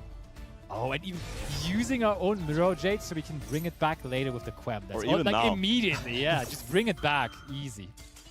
Yeah, Easy and that's peasy. game, yep. Well, very well sequenced by MMC here, Yeah. winning the one game out of the set. So BOE is up 2-1. Yeah. In a best of 5, best of 9, sorry, which is looks promising. We've seen other teams be in a worse spot today, For sure. especially in the very first set where the team lost all 3 games. So we know all the decks now, or not all the decks, but the favorite first decks. decks. Yeah, the first decks. What do you think are the second decks that the players brought to the tournament? So we saw there is Q-Tune. I think Q-Tune still is in such a strong position that you can afford to just kind of give a weaker deck to the Q-Tune player, because they are going to be very likely to just play that Q-Tune deck as much as somehow possible. So I think that deck, honestly, is the hardest to predict because it could kind of be anything, as they're just not really forced to have a really strong second deck. Then we did see was there a Sky Striker deck in this? No, right? No, there was Radiant It was Typhoon. Radiant, It was 2 pure Radiant branded. Typhoon. Yeah, 2 true. branded Fairy Tail. Fairy Tail. I think the Fairy Tail deck is interesting because there, I believe you do want to have a pretty strong second deck. I think with that deck, possibly there could be either Radiant Typhoon waiting as the, or is that, yeah, it was on the, yeah, that would work out. I Yeah. think there could be a Radiant Typhoon on that, or Sky Striker. I think those two options would be a second deck option maybe for the Fairy Tail deck. And then also there was Q-Tune on that lineup, but we didn't see Q-Tune on the other lineup. No. So there must be Q-Tune somewhere Yeah. there. And they had Radiant Typhoon, they had Branded, and what was the third deck of their team? Now you're asking me something. Right? Oh no, there was Mitsurugi Ryzeal. Ryzeal. Yeah, or Yeah, we only saw the Ryzeal yeah, cards, but Ryzeal. we would assume it's Mitsurugi, which is, that doesn't seem like the first option to me. Like, do you go into this tournament, do you go into a general 3v3 tournament right now in the year 2026 making Ryzeal your first deck? That seems a bit outdated. I feel like there are still Ryzeal warriors out there, and I feel like if someone would play Ryzeal in the very first game, it is probably one of those Ryzeal warriors who really like the deck. Or maybe they were very good at scouting, saw what the other team is bringing in general, and therefore they wanted to have Ryzeal versus the Q-Tune deck, for example, because that is a decent-ish matchup. When you have Murakumo in there as well, Murakumo versus Q-Tune can work out quite well. But, I mean, in the end, they just couldn't really make things happen. Also, wait, they didn't play versus Q-Tune. They played versus the branded deck as well there with the Super Polymerization. So, I mean, Super Polymerization, on paper, it's not a crazy card against Ryzeal. It was decently strong there, but I think when you're thinking of matchups where Super Polymerization shines, the Ryzeal deck usually is not the first on the list, I would say. No. I feel like I'm pretty sure there are still pretty niche scenarios where you can Super Polymerization and like get rid of almost the entire board, especially when it's Ryzeal Mitsurugi. But against pure Ryzeal, I don't think so. Oh, look at that! Duel C is featuring some Gem Knight cards now all of a sudden. So let's have a look at Duel C, while Multi here is bringing out the Zodiac combo again. Brilliant fusion! Mace is bringing something against Airy here, which I did not necessarily expect at all. Yeah, I haven't seen Gem Knights in a while. It's also a deck that I really like as a blind second strategy, because I feel like if you play blind second deck, that's like where it gets really fun, sometimes breaking all those crazy boards. One thought that I had a minute ago was that the teams that play branded, if they don't share Fallen to Virtus, I don't think they also bring Sky Striker. because that's such rough, yeah. it's such a strong card in Sky Striker, and I feel like it gets difficult to like justify playing Sky Striker without like the strongest generic. I definitely see what you mean for sure. But what a blessing here overall for Team MMC, with them losing the first set 2-1, now winning every single coin toss available to them in the second set. That's such a relief when you sit there together as a team. Yo, I won the coin toss. Won the coin toss as well. Me too. Let's go, guys. We just turned this thing around now. For some reason, that rarely happens. It's always the other way around. Like, if that happens, obviously the other team has to win all three for it to happen.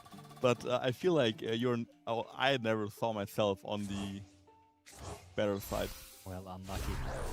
So we can go on, bring out the Rose Diamond here. And with this going first version of the deck, do we expect this to be Fiendsmith related? I think we will see a Moon here now, yeah. That's there we go. Moon of the Closed Heaven. And instantly getting linked away into a Fiendsmith Requiem. I wonder what the usual import here looks like. As much as I'm aware, you can go for Caesar and Abao in the combo. But with Fallen the Virtuous, if you play that card, theoretically, I think there is more you can do. You can play Archlord Christia. You could, for sure. Definitely. But I mean, do you have guaranteed access to that? Like, do you have to hard draw the Fallen the Virtuous then? Because I don't see which way you can get access to the Fallen the Virtuous in this deck. I think there's a way for you to get the Christia to the graveyard and then revive it with Abao. Oh yeah, just Abao. Yeah, true.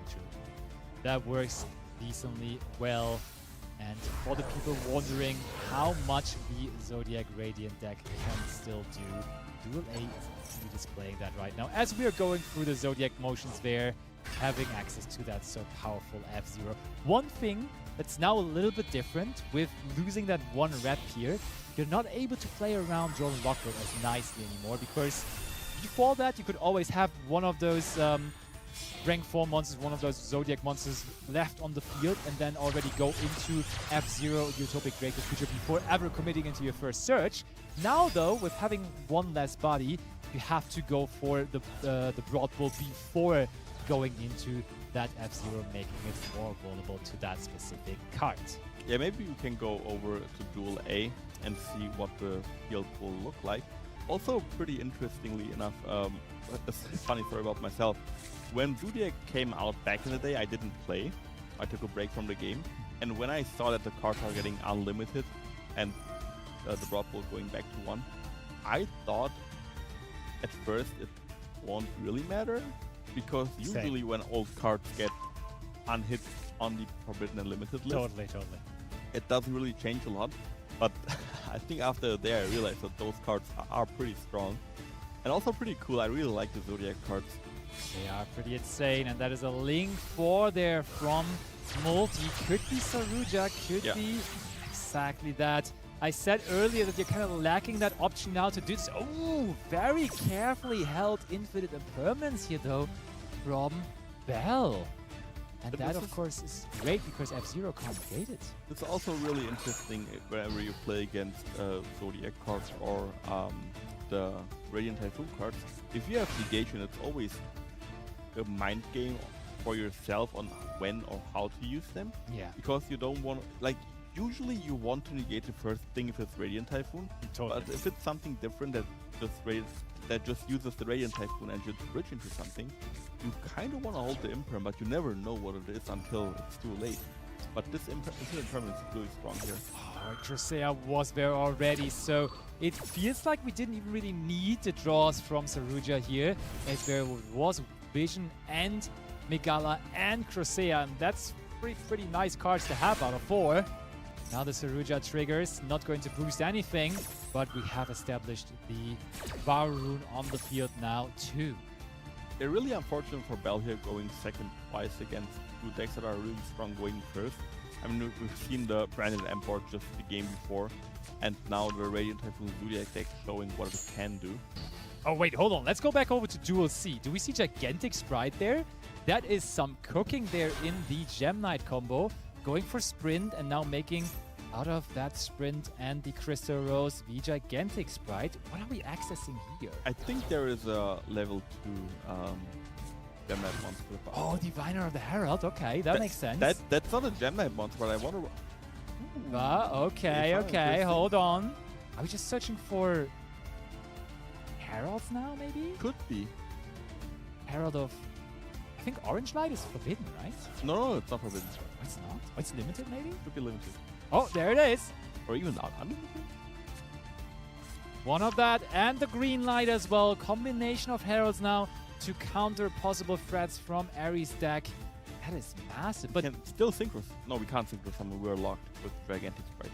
yes, we are locked with Gigantic Sprite. And with that being said, I'm curious what we are going to get here out of the Fiendsmith part of our engine. Because we I can't mean, go into we Caesar anymore. We summoned an M7 here. That's on the very left. Yeah. Which didn't use its effect yet because it has still 2 materials. So we can just add 1 card from our graveyard back to our hand, which this could be a fairy type monster because you can just discard it for the Herald of the Orange or Green Light. Or maybe, could it be? Getting the answer now. What's Probably Ava, right? it could? Yeah. Just if you have, it is Ava, and if you have plenty more of those things in your deck, maybe we're running additional copies of Green Light.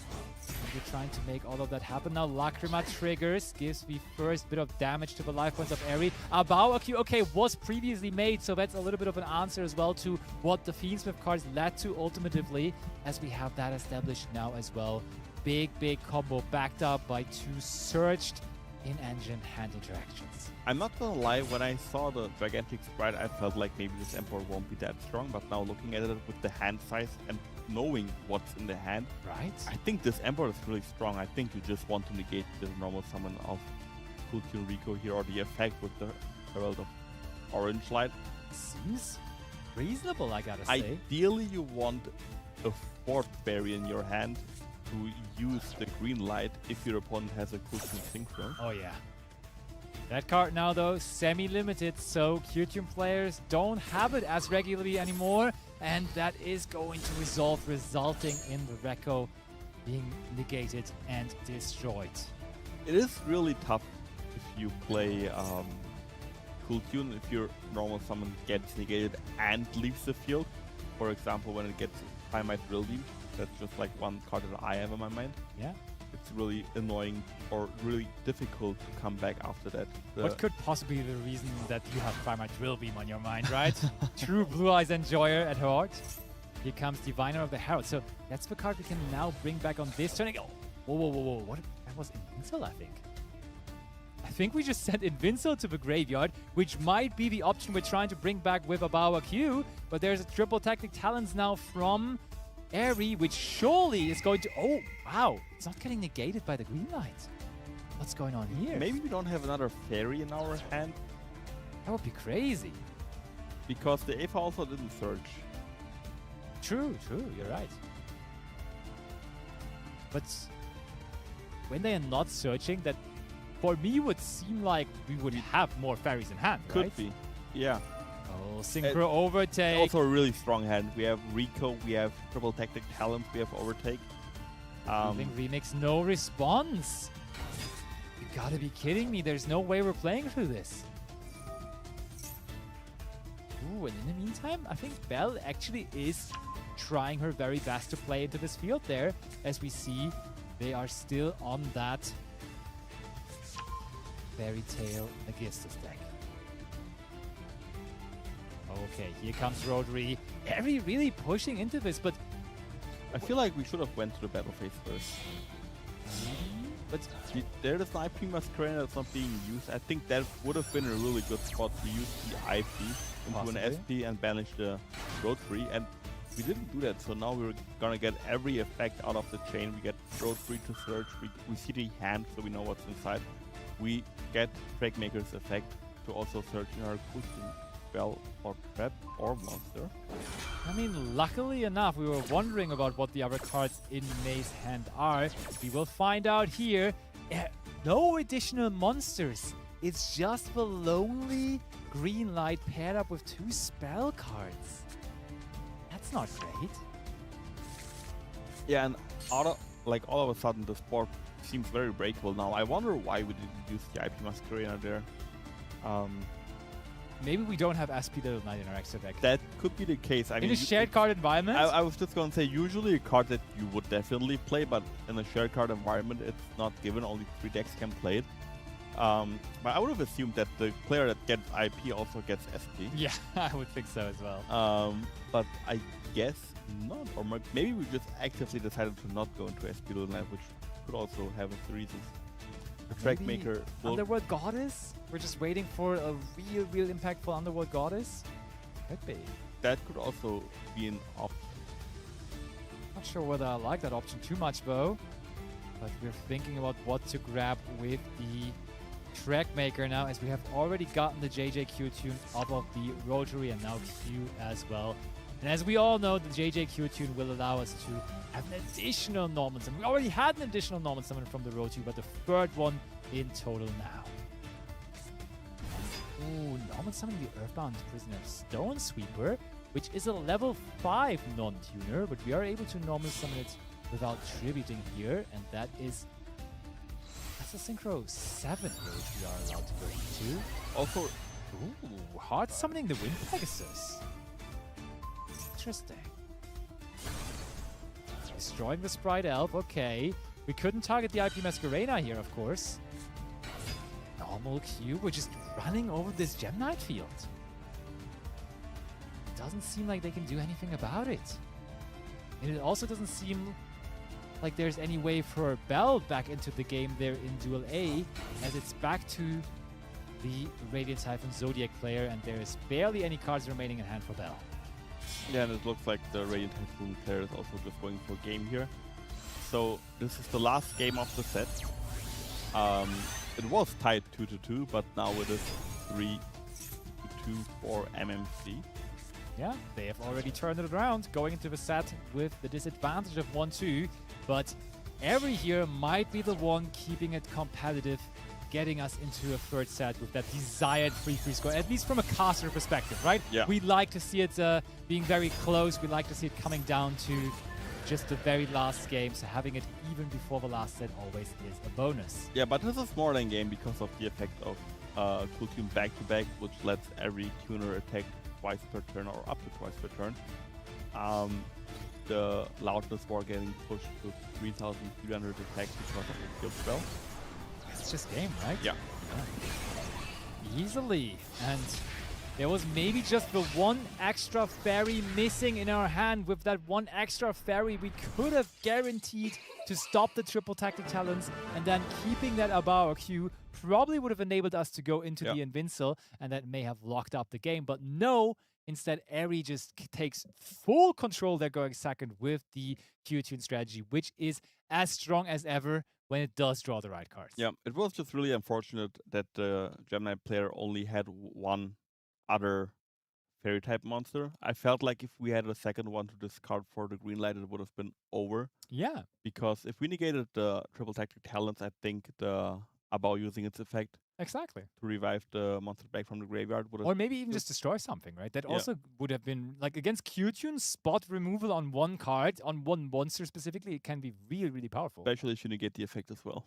Yeah, exactly. So that would have been real nice, but no, Q-Tune is going out victorious here. But let's dive in onto the theory here a little bit, that apparently the Gem Knight deck must be a Q-Tune counter, right? Because they have brought it into this game here where they knew they would be up against Q-Tune. So I think it's just when you're building those decks in the 3v3, when you have multiple decks available, you kind of want to have your first go-to deck. I think Josh was also earlier on mentioning that you just want to have one strong deck that is kind of your deck you bring into every first game, just a deck that you're very good with, a deck that is generally naturally very strong. And then the second deck can be specific counters, and you can like even go for some wild tech cards that are just really, really good. I mean, what could be a wild tech card against the Q-Tune deck? There's that one spell, Soundproofed or something, that's just going after all those synchro monsters. You can go as wild as that, really. Yeah. I mean, it really depends on what your first deck is and how flexible your second deck can be. Yeah. For example, just diving back to Worlds 2024 when Josh played Snake Eye Fire King. Yeah. His second deck was Labyrinth with like 35 traps just to beat the Duel matchup. He would never queued into anything that's not Duel. Yeah.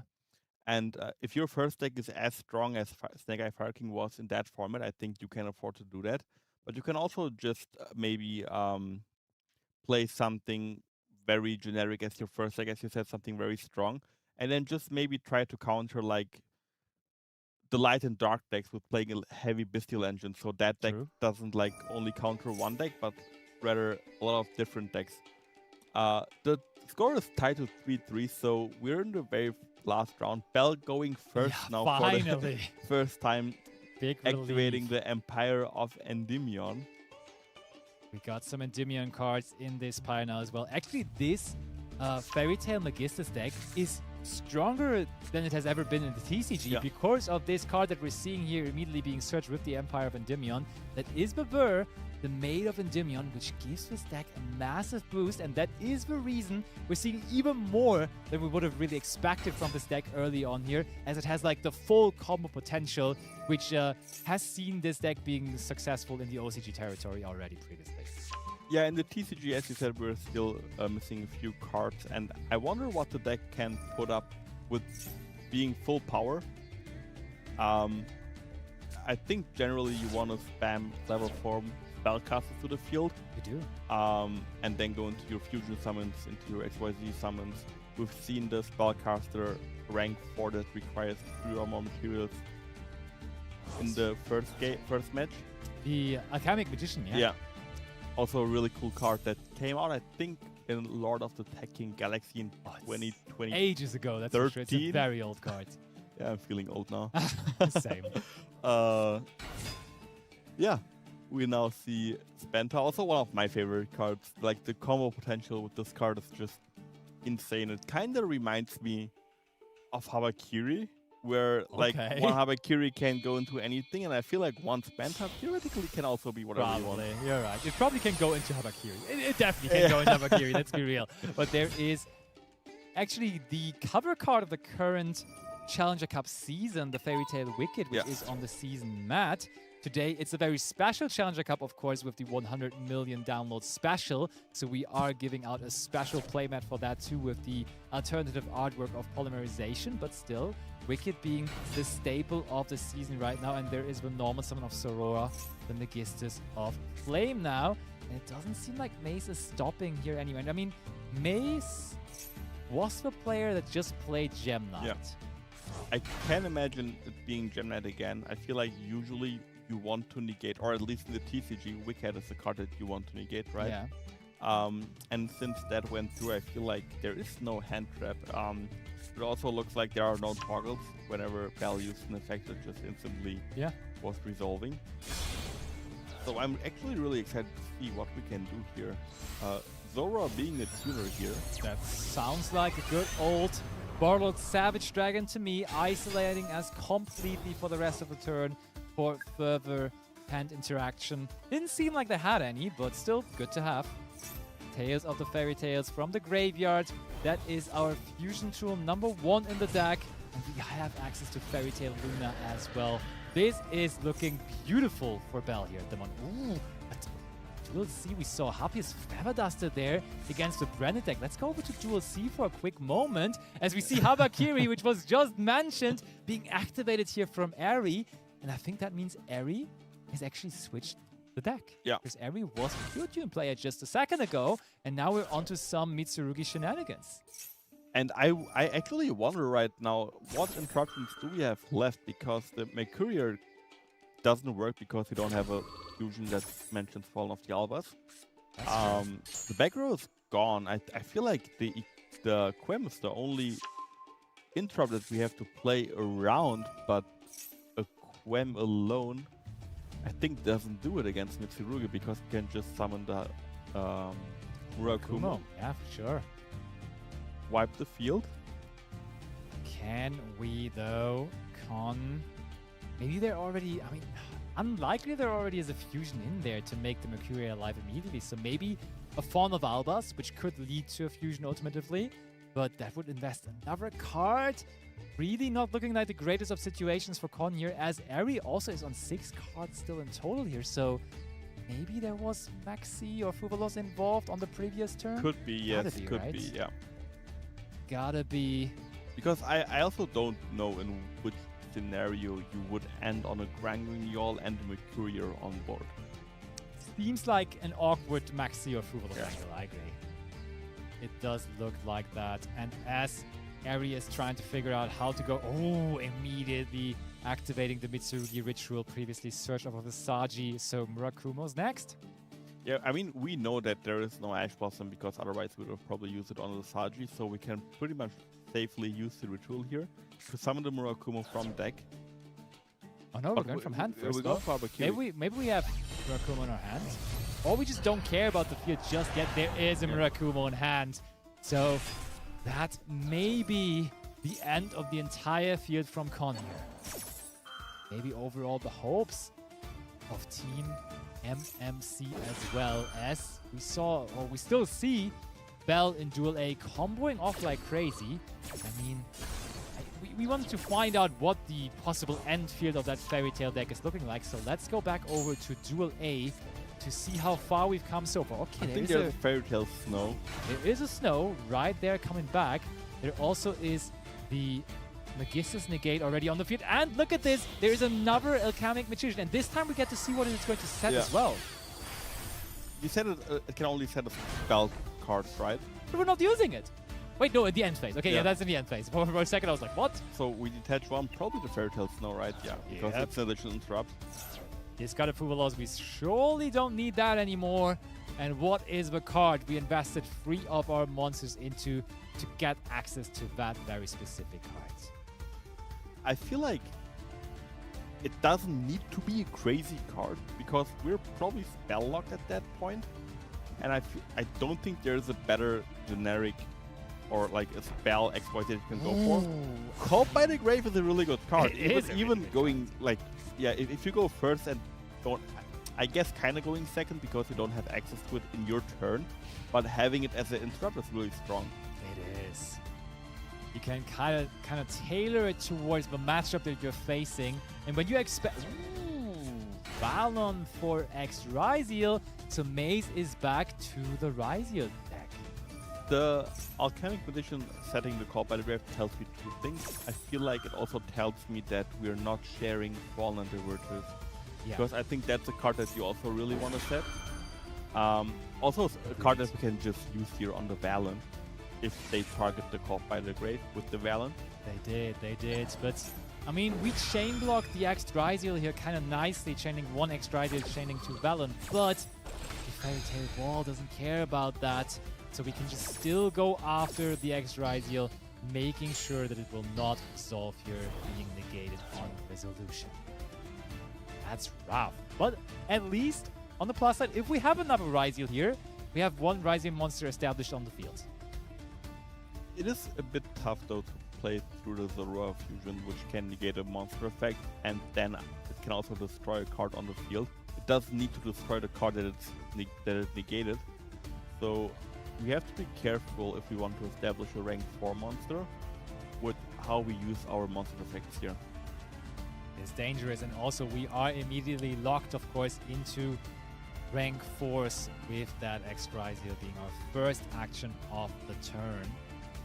Oh, hold on. Let's go back to Duel C, because Duel C all of a sudden has brought Con away into Fawn of Albas, so maybe we can save ourselves here, making a big fusion summoning with both of those ritual monsters into a possibly turn-saving Dragon that devours the Dogma that can now also get rid of those already previously fusion ritual summoned monsters from the graveyard.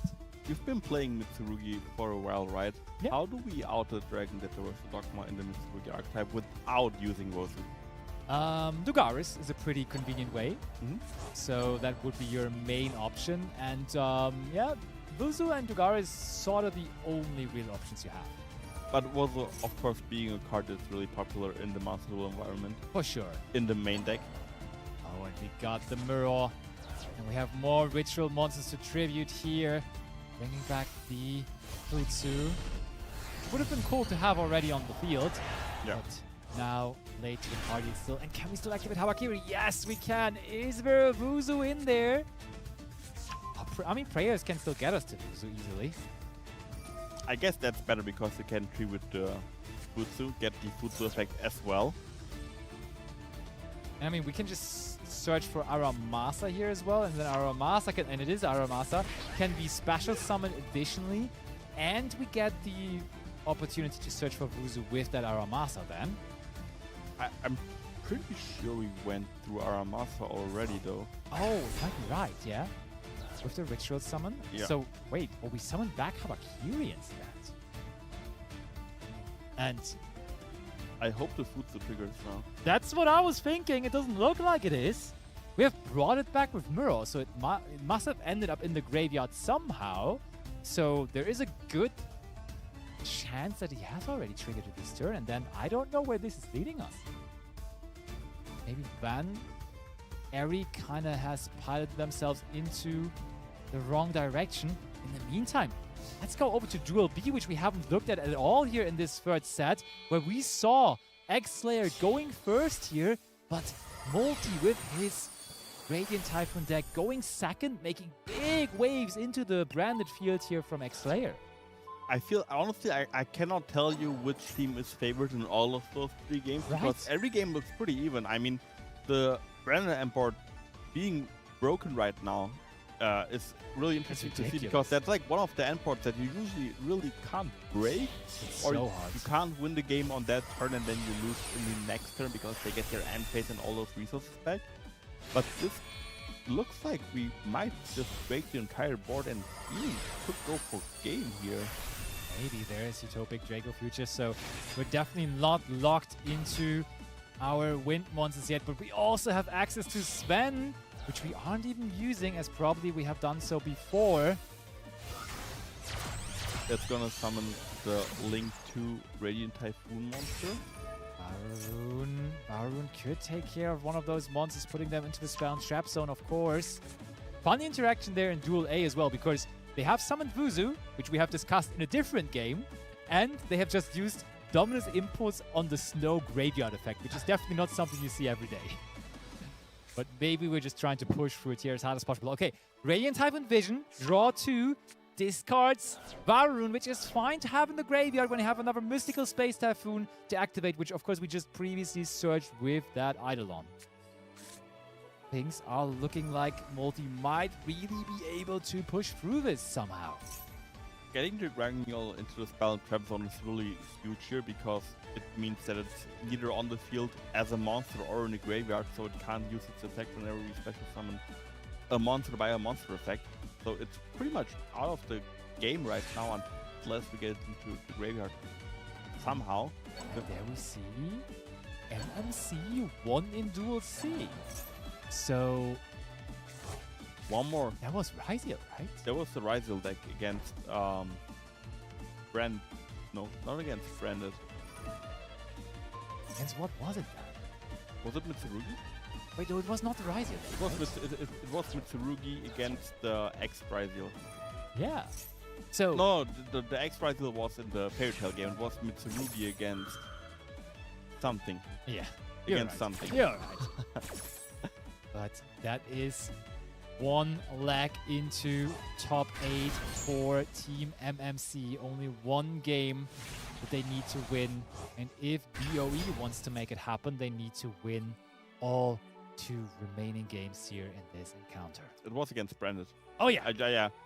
There are so many different cards on the screen right now. It's real difficult to like think which. No wait, it can't be which game. Branded, right? Because Branded is here for BOE on this table. But MMC won Yeah. So they against Mitsurugi. oh, they won against Mitsurugi. Yeah. Oh yeah, okay, then it does make sense. It You're gets right. No, confusing, no, yeah. you're right. You're true. I- Yeah, we were discussing the option of whether they could have searched Yeah. for. Yeah. Now we got it. Now we got it. You're so right. Branded being victorious on that table C. But can they come back here in table B? I'm not so sure, but it looks like Bell has completely diminished all the efforts that were put up against them, as they are locking up this game here for Team BOE, making this a 4-4 score. And we are currently in the end phase of X-Slayer, and that is the phase that, of course, the branded deck is embracing. Radiant Typhoon has a really good matchup against Brandon. It does. And this end board also looks really scary. We can negate monster effects, we can bounce monsters, we can negate another monster effect, mandate being a quote-unquote omni-negate here with the Mystical Space Typhoon paired. It looks like it's gonna be really difficult to break this board. Also, only 3 cards in hand, one of them being the Incredible Ecclesia. Honestly, that's why I'm so sold on the Radiant Typhoon Zodiac deck. It feels like there's barely any bad matchups. Like you have a solid Q-Tune matchup, you have a decent branded matchup, you have a very favorable Sky Striker matchup as well, with all those Mystical Space Typhoons in your deck. Like, it really is lining up so well into so many of the other meta decks around. Now we are just going to negate the Fallen of the White Dragon, which was surged. Funnily enough, can we use the Utopic Draco feature right now? Because there's no Monster Zones free for us. Okay, there's the answer. We can. So we can negate, but we cannot take control, which is something we can live with, I would say. That seems to be all right here.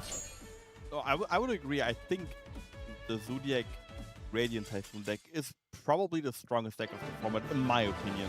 But yeah, MMC here taking the set in a really close 5-4. As close as it gets. Well played by both teams. In the end, it sadly wasn't enough for BOE.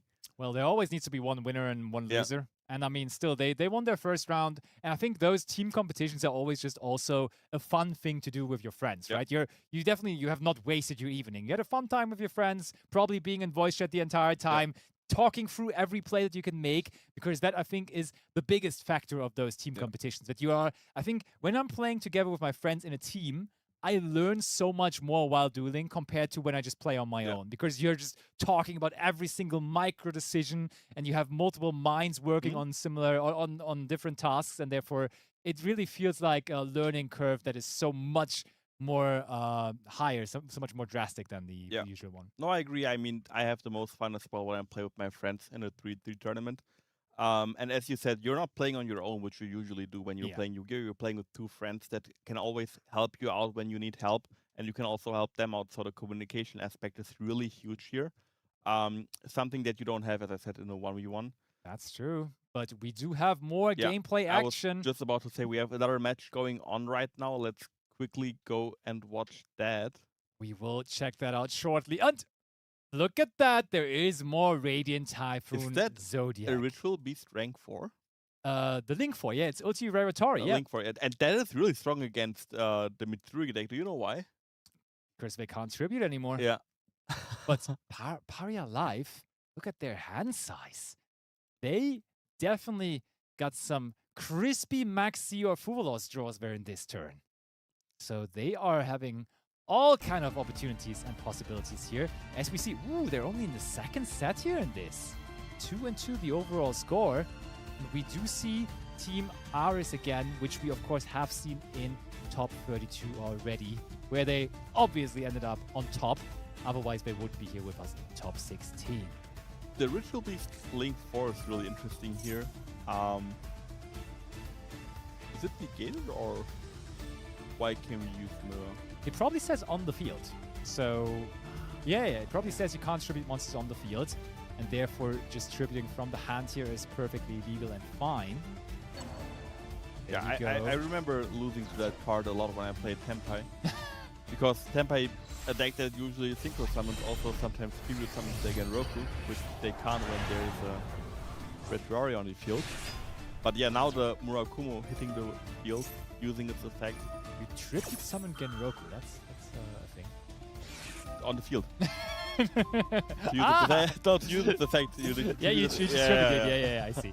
Okay, so that is Chainlink free Ulti Raratori now, kind of indicating that we are about to lose it, because we feel inclined to use the banish effect here now. And I mean, Murakumo will be wiping here, as we have successfully chain blocked it from the Varu negation. Okay, discard another card. I mean, with so many cards, I feel like Mitsurugi is one of those decks that can make very, very, very big use out of a big hand size. And they're also really playing enough quick play spell cards that can work around the Mandate negate as well. Searches for Mitsurugi Ritual here. Paria live. Oh, we're getting rid of also the Varun and the Megala before it could ever activate its effect. That's such a big advantage here. Manju of the 10,000 hands shall be normal summoned now. That's another ritual spell from the deck. There's barely any ritual. Oh, are we even using the effect? Because we searched for one ritual here. But we can also search for ritual spell card, right? But we don't. Interestingly enough. How many cards do we have? We can't assassinate here, or when you can summon it, but we can't use the effect. Tornado Dragon, okay. That's really strong against Radiant Typhoon. Do we just go after the Mandate here? Or do we go after one of the other ones? I was about to say, I feel like just holding it for the Mandate is also probably the best decision. Wait, you're right. Tornado Dragon being a quick effect is just so nice to work around the Mystical Space Typhoons and all that. Yeah. Like you can chain it to the Mystical Space Typhoon activation, but you can also just chain it to the Mandate, then trying to negate something to make sure that doesn't happen. So using it here preemptively is certainly something interesting to see. And the overall score right now is 3-2 in favor of Team Aris. And I would like to inform all of you that it's now 10 minutes remaining on the round timer. So we need to see some quick games after this, and I don't know how quick this game will even end. Yeah, not only that, I feel like if Paria wins this game, they're up 4-2. And with only less than 10 minutes left on the clock, I feel like winning 2 games that fast is real difficult. You can win one, but for you to win both games, it takes some luck, because you also probably need to go first, establish a strong board, or like go second, interrupt your opponent really quickly. Well, luckily enough, their team name is Lux, so they shouldn't have any issues with that. But here comes Mitsurugi Ritual. It feels... Ooh, tributing Vuzu there as well. Could have seen that Vuzu coming onto the field, to be honest. Just getting rid of that brought back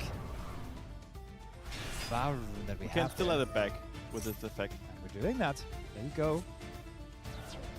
This card's another ritual. Yeah, look, we just had all the rituals, so we couldn't even use the Manju. So we sort of had to waste our normal summon. All those Maxi or Fubulos draws apparently were duplicates. Ooh, early battle phase entrance now, though. Meaning we are most likely going to give another turn to Musa here. And giving that deck another turn is never a good idea. We could have used the Wozu, right? Or does it lock? Can you not use it before you special summon something different? Because Wozu is the only Mitsurugi card that locks you out of any other special summon. So I'm just wondering if it's like until the end of the turn or for the entire turn. Because if not, you could have tributed the Murakumo into Varun to special summon the Wozu, bring the Murakumo back, also get the Surge.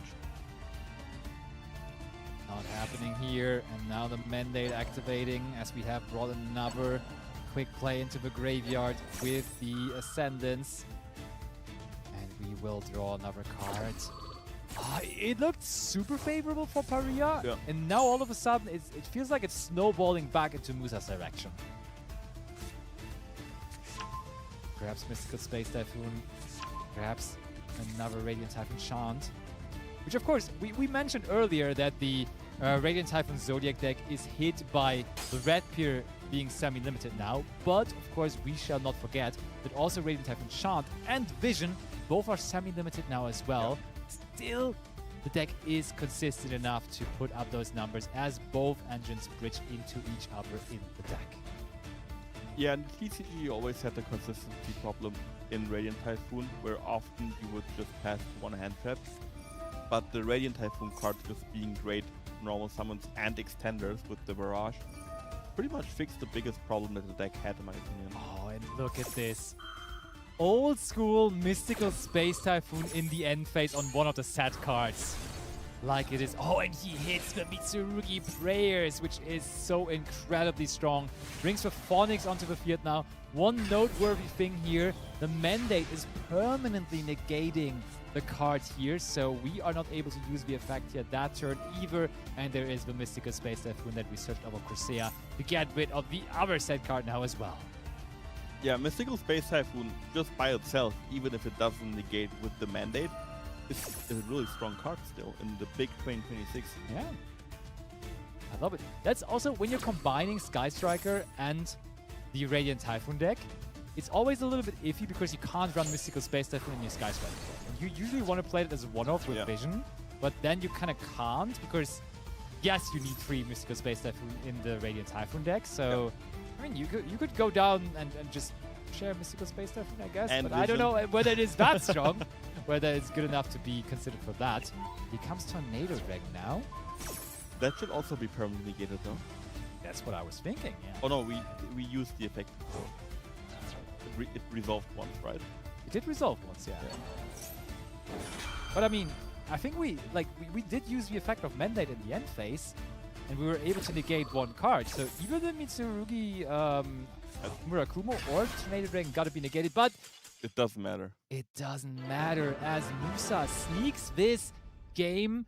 Paria Life surrendering, and now with 5.5 minutes remaining, we will go into that decisive third set with an even outscore of 3-3. And we have to remind ourselves now what the procedures are if we hit 0 on the timer. I think the first tiebreaker to decide who is winning the entire match is whether a game is already won. Yeah. So if there is a game advantage, then of course that team is going to win. And then it comes down to life points very quickly after. But I also wonder how many duels will you look at the life point score, right? Because if one team is up on, like, let's say my teammates are up on life points and I'm down, do I win the set? Or if we're all even, like, does it have to be only one team, you know, or one player? I mean, I think you're going to look at every match separately. So like you're comparing life, but like if one of them has won a game, it's easy. But if all 3 games are still ongoing, you go into every game and look at all of the life points. And when then there is a difference, when you award the game win to the one that is already currently ahead in life points. That's how I believe it is being handled. But we will, of course, shortly find out with all the details as this third set is about to start. I saw some deck lists earlier on when I looked through the deck lists that have been entered. And one team, but I don't remember whether it was in this lineup, they actually had a deck with some burn cards. Like they were playing Poison of the Old Man and stuff like that, which seemed crazy to me. But this would be the moment to bring it, I can tell you. It would also be funny if we just counted all life points of all pairs together, and the team that had more life points in total would just win the set. Honestly, we should do that, yeah. Okay. Ooh, oh, I mean, that is a deck that is worthy to bring into that kind of scenario here. Uro with the Vanquish Soul Holisu, which could easily enable us some burn damage here in this game. Yeah, I've seen Vanquish Soul win on the like going first when their opponent had their first turn by burning them just so much with the Borger, with the Trap, with the Masquerade, which also halves your life points. Yeah. So I think Vanquish Soul is probably the deck that you want in this specific like scenario, because not only does it burn, it's also really strong in general. It very much so is. I see some other interesting options here, as in Duel B, I think we are seeing some Sulfur Court cards there. Let's go over to Duel B, as that is a Sulfur Card Solfigia backed up by 2 set cards somehow. So what happened here? Hold on. Did we get Maxied maybe? I mean, gotta be. And there's Radiant Typhoon Chant quickly from Gimzak. Oh, yeah. I mean, against Radiant Typhoon, sometimes it is that easy. You just have to throw your Ash Blossom onto the first starter that they show and pray that is enough. But let me tell you, 90% of the time it's not enough. Okay, that honestly is a decent card to see here, because that's not a card that plays the game just yet. This card doesn't either. Okay, all right. Maybe Gimzak actually doesn't have another starter here. Yeah, as I said earlier, you always have to make the decision. Do I want to interrupt my opponent on the spot? Or do I want to hold my interrupt where they could potentially be even better? But sometimes if they get to that spot, one hand trap doesn't stop it. Very true. Honestly, I think pretty interesting. We can't play, I feel like. It might be, but very interesting sequencing here as well from Gimzak, because we have decided to use the Varu rune on our Ascendants. While we could have also just wait. I told you there was someone doing this, and it was exactly Musa. Poison of the old man? You gotta be kidding me. So do you gain 1200 or do you inflict 800? There's no what? What? No. Why? There is no logic to that. I mean, I'm not good at math, but I know that 1200 is bigger than 800. That's good enough. Interesting decision. Oh, okay, now it all makes sense because I was wondering why did we even bring out the VAR room before it had the monster negate, because we could have just brought it out after having the Mystical Space Devil, but there is now the Ghost Monarch. That's probably the best card that you can have there, because not only does it negate the effect, but you can negate it. Ah, okay. But funnily enough, it would have not only negated the effect, if you linked off the Crusader, you would have also lost 2200 of your life points because it leaves the field. Emre, 40 seconds. Oh my, it's coming down to the wire here, but oh, it's so close. Just special summon the Span, go battle space. Oh, Mystical Space Typhoon first. And there's Their zone drop. Yeah, but there's damage in the Vanquish Soul game as well. Oh, 20 seconds. It's coming down to this battle phase. I think it comes down to the last game, no? Oh my, that is good. We have secured a life points advantage here from Gimzak. 7 seconds. We're counting down here. Vanquish Soul seems to be winning in Duel A. And we do see that Gimzak is winning here in Duel B. So let's get our attention over to Duel C here, as that will be the one deciding the outcome of So this. what's happening right now is, both other games have life point differences. So they won their games, basically, because we had time. And is it now whoever deals the first damage? It probably would be. But let's see. Okay, so Paria. Oh wait, hold on. Paria is actually. Oh, we had our screens the wrong way around. Wait, Aris won? I think Aris already won. Yeah. Okay, then it doesn't really matter what's happening in this duel. We thought because the duelist A was on the top. Yeah. That it kind of confused us, but it looked like that Aris won in the end. But I would have really wondered what happened if both teams won again and it's just whoever deals the first damage wins the match. That's something how do you approach that? Because I guess you would summon all your monsters in defense. Of course. Easy. But then some weird things could actually happen. But it would have been really fun to see. Realistically, can it ever be a valid strategy to have a deck with Poison of the Old Man and cards like that in that kind of a tournament environment? Do you think that's a valid strategy? I'm not proud to say it, but I also did that once. It is valid if you have just a really strong generic first deck, such as, for example, Branded, Cool Tune, Zodiac. As we said earlier, you can either make your second deck really strong into a specific matchup or a specific scenario, such as Timeout. Fair enough. So I think it is actually it's interesting. It definitely is interesting seeing Poison of the Old Man in 2026, but we will see each other again here very quickly for top 8. So don't go anywhere, short break, and we will be right back.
Hello and welcome back, duelists, to the 3 vs 3 Challenger Cup. I'm joined by Lampi today. Look, we've got the partner look on with last year's World Championship t-shirts. Here we are for the top 8 after you guys just finished a nail-biter top 16, Ooh. I feel like. Tell me about that.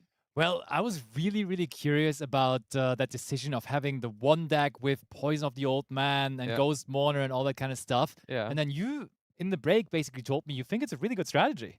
I mean, I don't know if it's something I would do. I mean, it doesn't apply to the World Championship, right? Which is where I have the most experience with the 3 vs 3s, because usually for the Challenger Cups I commentate. Yeah. But I feel like because we have the different overtime rules, it does make some sense. I mean, if you're happy with I your can see it. primary decks, just in case you go to overtime, because like you either prep for, like Emre just said, you either prep for a specific matchup, which could happen or could not happen, or you prep for a specific situation, which could theoretically happen every round, right? And at that point, it doesn't matter what deck you're playing against.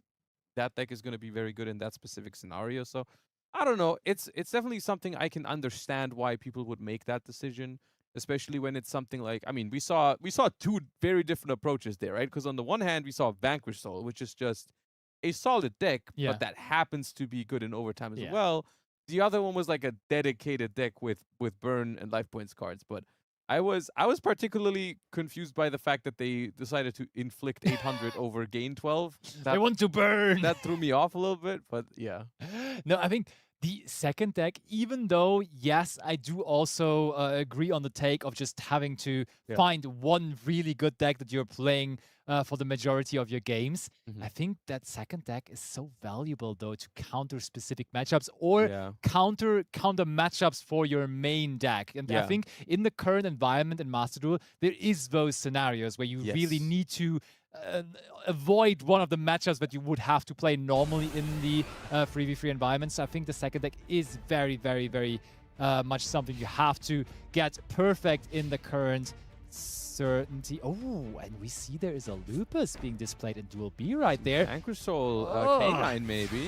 And we see not much here in Duel A, as we said, one from Shagan here on Team BGC. Well, to be fair, they're going first in all 3 games. So this is like the second or third time we've seen this today, a team winning all 3 coin tosses at the same time. So, you know. Making it a little bit of less of a disadvantage. We see but to be on the fair- one hand one brick, the other one got max seed, and the other one resolved Mulchami full loss. So Yeah. I think we're okay here going second. That feeling of good luck, we won all 3 coin tosses, now has been turned around quite quickly, because one couldn't play, the other one got max seed, and the other one is staring down. I mean, the one staring down the Mulchami Fualos is probably the one that's the most okay with all of this, but yeah, it's rough. True. Ooh, and they have to use Ash Blossom and Joy Spring on the Jokel there. And I mean, Effect Veiler, what are we thinking? That gotta be Q-Tune, right? I feel like, yeah, and maybe this is where we see the Forbidden Unlimited list hit actually coming through. Wow.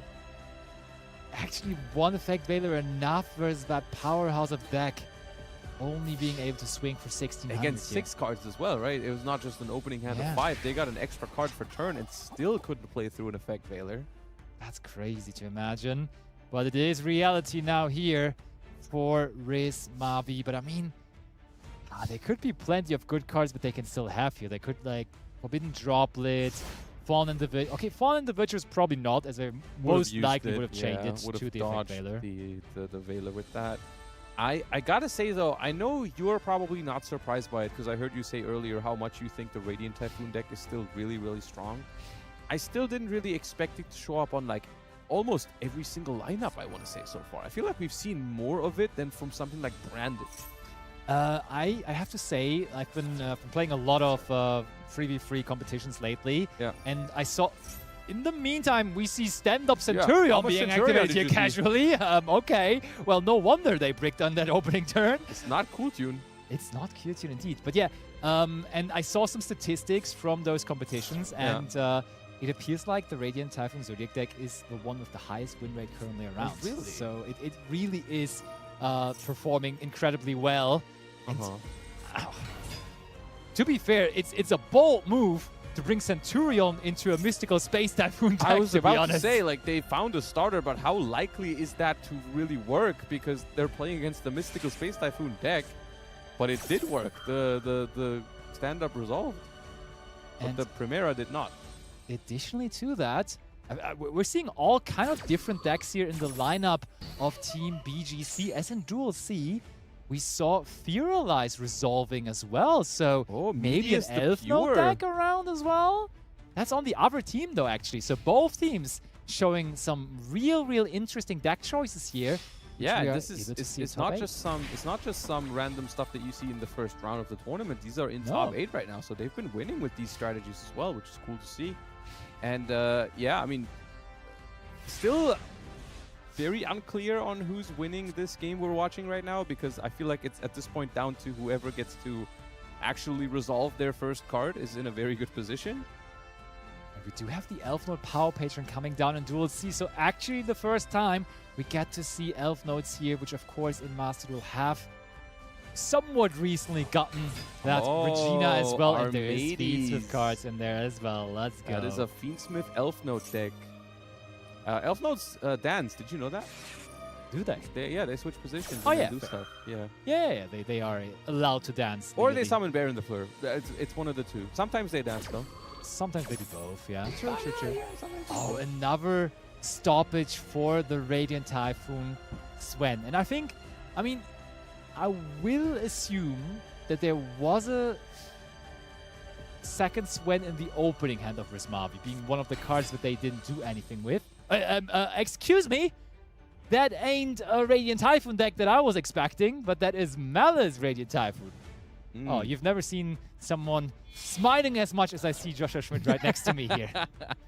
Beautiful to see more Malice here. I mean, I don't know if that surprises. I mean, it doesn't surprise me per se, because that's a version of the Malice deck that definitely has existed. Of course, you can use the Radiant Typhoon for a lot of different things.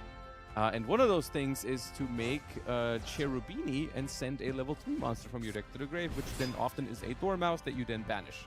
So it is something. These cards, of course, are great in Radiant Typhoon, but they're also great in other decks. And now we get to see that full potential. And I don't think there is much at this point. If Malice gets to this many bodies on the board, that Shagan could have here to really stop this turn. Because even, I mean, the only card you could even potentially think of is something like Nibiru, but I don't think that is even going to be enough at this point, because we're probably making Whitebinder next. That gets us a trap card, so that if at any point we do get hit with the Nibiru, we can just chain the trap and or we go for Hard Scripter right away. That also works. That is just probably straight up enough damage to win. Might be, yeah. The Link Decoder coming back. Do we have a banished Malice card though? Because I think we only banished the... Don't think we do, but there's a very big likelihood that one of those set cards is a Malice Trap card, to be fair. Which Could make this very easy here for Rismavi, but ooh, we just go Access Code Talker. I mean, the other question is, how popular is Nibiru the Primal Being even at the moment? Is it even correct to always play around it? Because I feel like, I mean, so many decks in the format right now, the card isn't that good against Sky Striker, Branded, Radiant Typhoon. Like, all of them are kind of okay with playing into Nibiru. Q-Tune too. Yeah, Cooltune just sees it and just ignores it or negates it with Zalen. Yeah. So maybe it's just not a card you expect to see a lot. I would definitely agree. I think the only deck that is running that card at the moment is Mitsurugi, because they have that ability to search it. So you're running like the one-off in it. Oh, with the Gallant free. Granite line? Yeah. Yeah, I could see that. But Draco Tail I could see using Yeah. it, because it's just a very grindy deck that can recycle it, potentially. Or if it's not good in a matchup, you confuse with it. But yeah, also especially in a shared card environment, I mean, even if they do have Nibiru in their lineup, is it really in the deck that you are facing right now? Likely not. very much so. So we do now have the life points of Shagan being brought down to 0 as Rismavi takes the first game of the entire set, making it a 1-0 lead for Team Asbur. And there is the Q-Tune player on Team Aspire now. Let's quickly take a look at Duel C. Because we see Elf Notes doing Elf Notes things. Looks like there was not a lot of dancing this game. Instead, we did go the Bear and the Fleur route.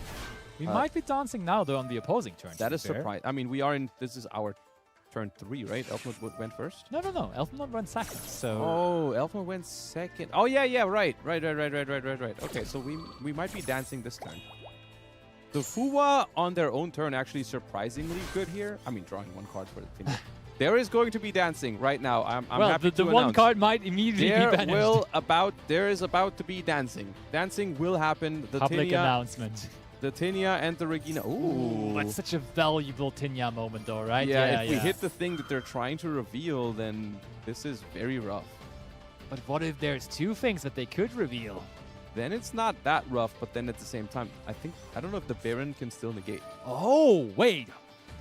Okay, with the Fallen and the Virtuous, surely the Baron cannot negate anymore. Well, if the Baron is live, this is just over, right? Yeah, You should yeah, just yeah. Baron negate the Fallen, and then... So it's not live. No Can't be dancing? live. Yeah. No dancing! Ay, rough one there. Mercurier. Courier also. Oh, that's not funny. A bad That's one. actually, that's very interesting because Mercurier, actually, maybe there's a world where you let the Tinia banish that because that would trigger, Yeah. right? You see what I'm saying? You still chain the Fallen and the Virtuous to make sure that it hits the Mercurier, but you chain the Fallen and the Virtuous on like something else, like the Baron the Flare. Or the Synchro, because the Yeah. Synchro can only activate its effect in the main phase. Right, and then you just let the Tinia happen, it hits the Mercurier, and then you get your search anyways. Yeah. Like what you I would have like gotten that. off of the I Brandon like High that. Spirits. That's not too bad of an idea, but it looks like Osk wants to rely solely on that Albion the Shrouded Dragon now. Because now the Baron the Fleur also gets to tag out in the standby phase, so that's what I was wondering. Like, is it worth True. maybe getting rid of that? Because what does this bring back? Lucina, which Lucina, yeah. is another, what is it? Return a level 6 or lower monster to the hand Exactly that. if it gets the dance. So, And will get to dance. There is very little preventing that from here on out now. and that can matter against Branded because that stops something like a Fallen of Albaz to fusion summon. You just return it to the hand, can't fuse with that. So we'll see if that's actually going to come back to bite them here. One of the biggest things about Elf Note in Master Duel at the moment is that they do not have Elf Note June Pride yet, which is the level 10 Elf Note Synchro, which does make the Elf Note Power Patron a much weaker interruption because it's just less flexible in Absolutely. terms of what levels you can synchro into. Yeah. That's really the one missing piece of the puzzle to make Elf Note like a really, really strong strategy. Elf Mode does feel a little bit handicapped at the moment, that's true. I mean, it's still really strong. It's It just is. more reliant on those generic extra deck tools like Baron, like Crystal Wing, like Dawn Dragster. I mean, a majority of those things it'll still do after the June Pride, but the June Pride will then make Elf Notes themselves even stronger. Interesting question here, though.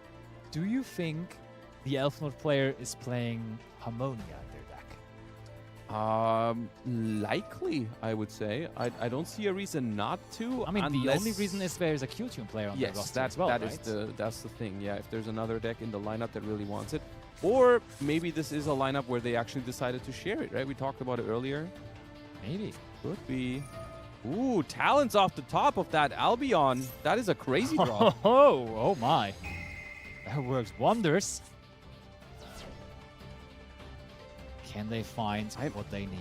I'm in general a little bit surprised by the decision.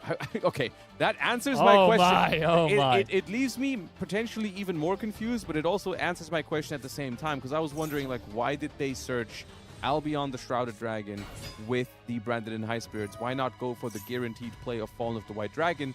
But they just answered my question. Well, instead of adding Fallen of the White Dragon, you can also just add Albion, that draws talents, and that draws Fallen of the White Dragon, and another card. That is straight up better, so I take it back. So Never mind. much better, and now Retribution in the graveyard able to bring that Branded Fusion back to the hand as well. And out that of is one just- card, he's That's just just better. he's making it happen. That's just better. He's doing it. Because there is not much resistance left for 104 here. They have already... Wait, what happened to the Lucina as well? Didn't we bring back Lucina at some point? We did have a Lucina, and I am also just now wondering. I was probably yapping about something and missed where it went. Yeah, same.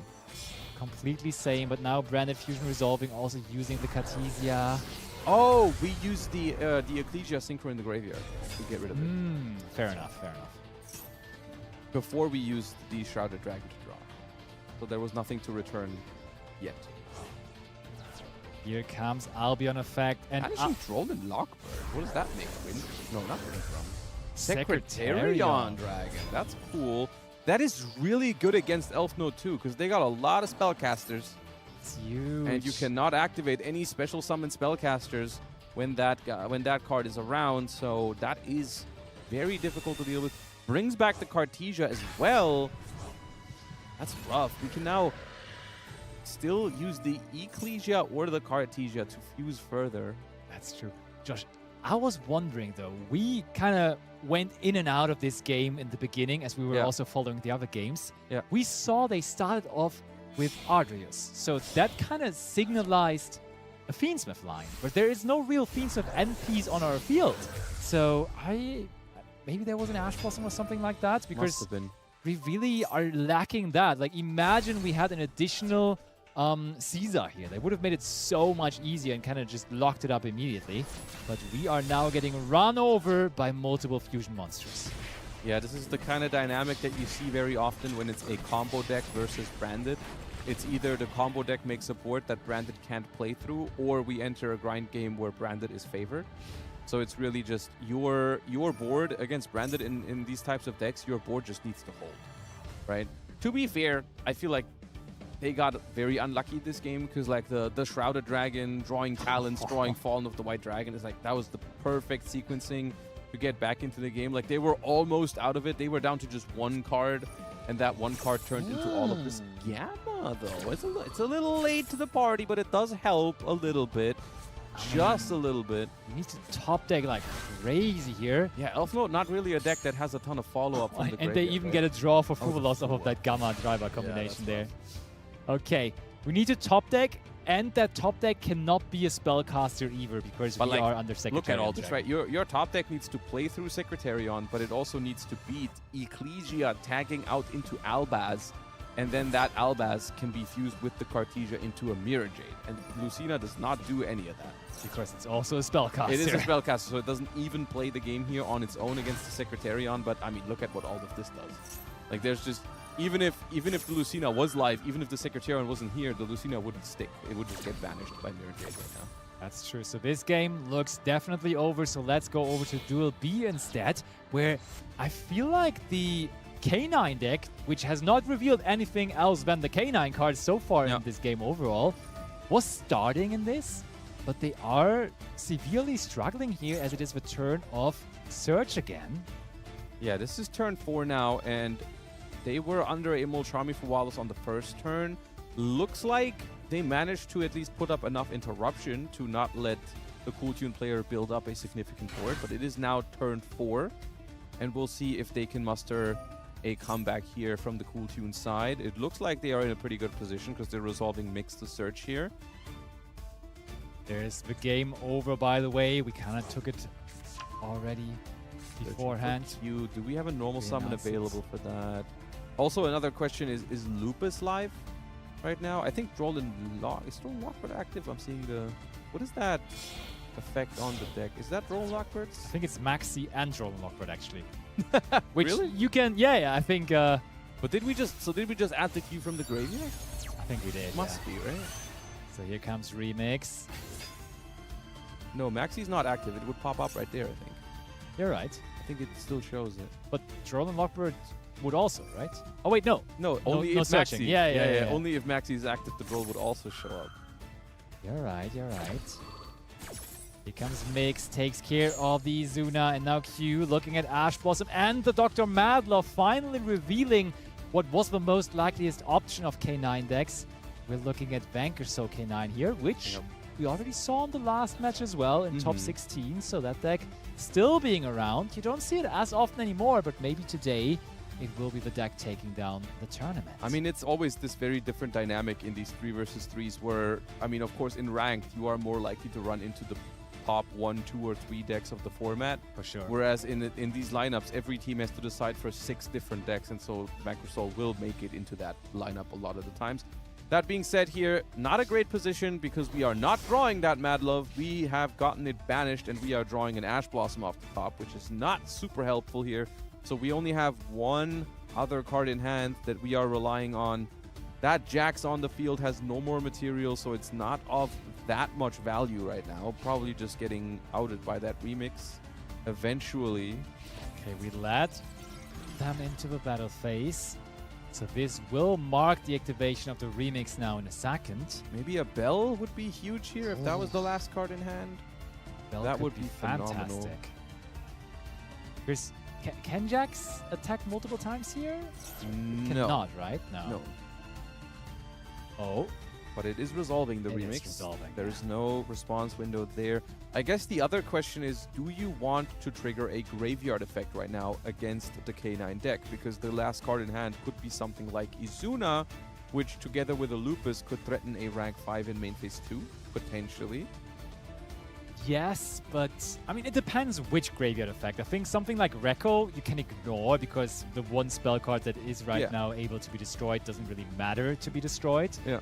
Something like a Rotary, though, that also enables you to keep on further playing, I think is much more likely to be used. And we do get the Ghostbound Haunted Mansion back here, so we could even take care of Stop the Lupus. Yeah. that is a good call. So I think on that end, we're kind of safe. At the same time, adding back the bell means we would have to synchro with something else. Not with the bell, right? We would have to have another tuner, which we don't know exactly how the hand is lined up right now. And they do have that Ash Blossom to stop that mix from searching. So we are just giving up this mix here to this Jax. I don't want to say for free, because we did get out the Ash Blossom still, but what is that last card in hand? Forced Release being set is actually not irrelevant here if we still have another K9 to rank into Oh, but we're going for Zeus here, as it seems. with one material though. So that must mean there is no other K9 extra. Yeah, I mean, users. the Force Release being in the graveyard probably indicates that we already went through Werewolf, Yeah.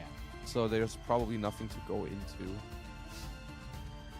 Very hard fought first set here, already passing the 20-minute mark. Nobody really wants to get into the second set behind. Oh. A card that is now somewhat of a staple in the Q-Tune strategy is that Earthbound Prisoner Stone Sweeper. Yeah. Kind of making sure the deck still is consistent enough to work on a high level, and we can just search for Q-Tune Rico like that. That was a hand effect though. Loop is coming back. We have an answer to it if we want. Do we bell that? Realistically, do we care? I guess if there's an Inazuna in hand, we would care about it. So we stop it, just in case. Next up, we can just normal summon. We have more Q-Tunes, as it seems, or maybe just any kind of tuner would do the trick here. Oh yeah, wait, it is the Rico that we just searched, of course. Surprise Rico! Yeah, the Stone Sweeper, of course, being one of the tools that Cool Tune players are now using to replace the consistency hits that have happened on the recent Forbidden Unlimited list, which is kind of just the same as playing more Ricos, with the only difference that it is making the deck weaker into Droll and Lockbird, pretty much. Other than that, it's the same. It's pretty much. much the same, that's true.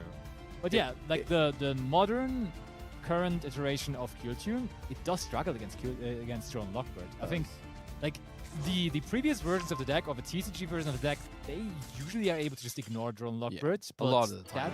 version nowadays is a lot tougher on it. Right, because like, if you open a Cool Tune Synchro or a Q or a Rotary plus level 3 tuner, then you can just kind of Easily. play around Droll and Lockbird, respect it, just make your track maker first and resolve all your searches in one chain, and then you're fine.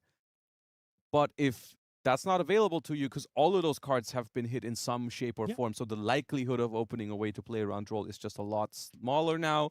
So that card is a lot more effective against Cool Tune, which could be one of the reasons for players to also bring Droll and Lockbird as one of their shared cards to the World Championships. I was just thinking about exactly that. I- Especially with now 5 shared cards, it Yeah. does seem very appealing. It's just a matter of, do you want to take that risk of it being not great in some other matchups? Like Branded, for example, doesn't really care about it. That's the one big thing.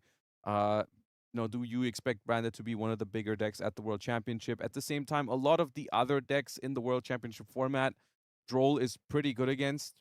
Sky Striker, Radiant Typhoon, Cool Tune, some Elf Note variations. Like, there's a lot of decks that struggle into Droll, so I think it's something that we're going to see a lot of at the World Look at Championship. that. We see there is Abdullah still in the tournament, the one that won the European African region qualifier to the World Championship and has paired up here with Laurent Abdullah and is currently 2-2 in their match. But it's time to go back into the action here. Is that Brandon in high spirits? Oh, it's a connection fail. Oh, a connection fail. That's Ugh. unfortunate. Connection fail on the first card activated. Sees a quick victory here for Team BGC. So that is the score equalizer, overall, yeah. A very, very fortunate equalizer right off the bat. Oh, and we see Duel C. Eniacraft! Let's see some setting. Let's set the stage here. Eniacraft is on the table. And we're resolving Cool Tune Q in Duel B, so let's take a look at Duel C. And there's Oh, no. Stolen Lockbird against Oh, the no. Eniacraft deck. Ay, ay, ay. Eniacraft does not like to get drolled, I am afraid to tell you. Lupus being summoned here, though. Okay. That's not very scary. Oh, okay. I mean, if we have a couple of cool shapes in hand already, we kind of are okay here.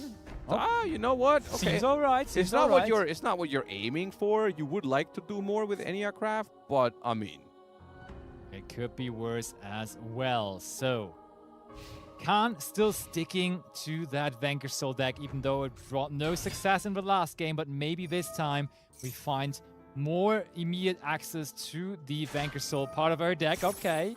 Deftero immediately activating. and this is pretty good Alizonia here because it responds to when your opponent tries to add a card to the hand. And so you get to search here. And then the flip effect is to banish a random card from your opponent's hand, which can hurt Vanquish Soul quite a lot because it really needs hand size to reveal for the effect. So if we the best case scenario is we hit the field spell here that they are probably adding, and then just that tool is gone. But, I mean, other than that, if we just hit some attributes out of their hand, it also might make it really awkward. And the Chaining Dr. Madlove revealing a heavy Borger. Okay, so... Okay, and they're chaining that too. That does make a lot of sense. That's very dangerous because they might have the Arcatail that negates the entire chain. They went to Chainlink 3 there, I feel like, way too deliberately. That was not that important to reduce by 500, I feel like. Oh, but they did hit the Dr. Madlove now. That was massive.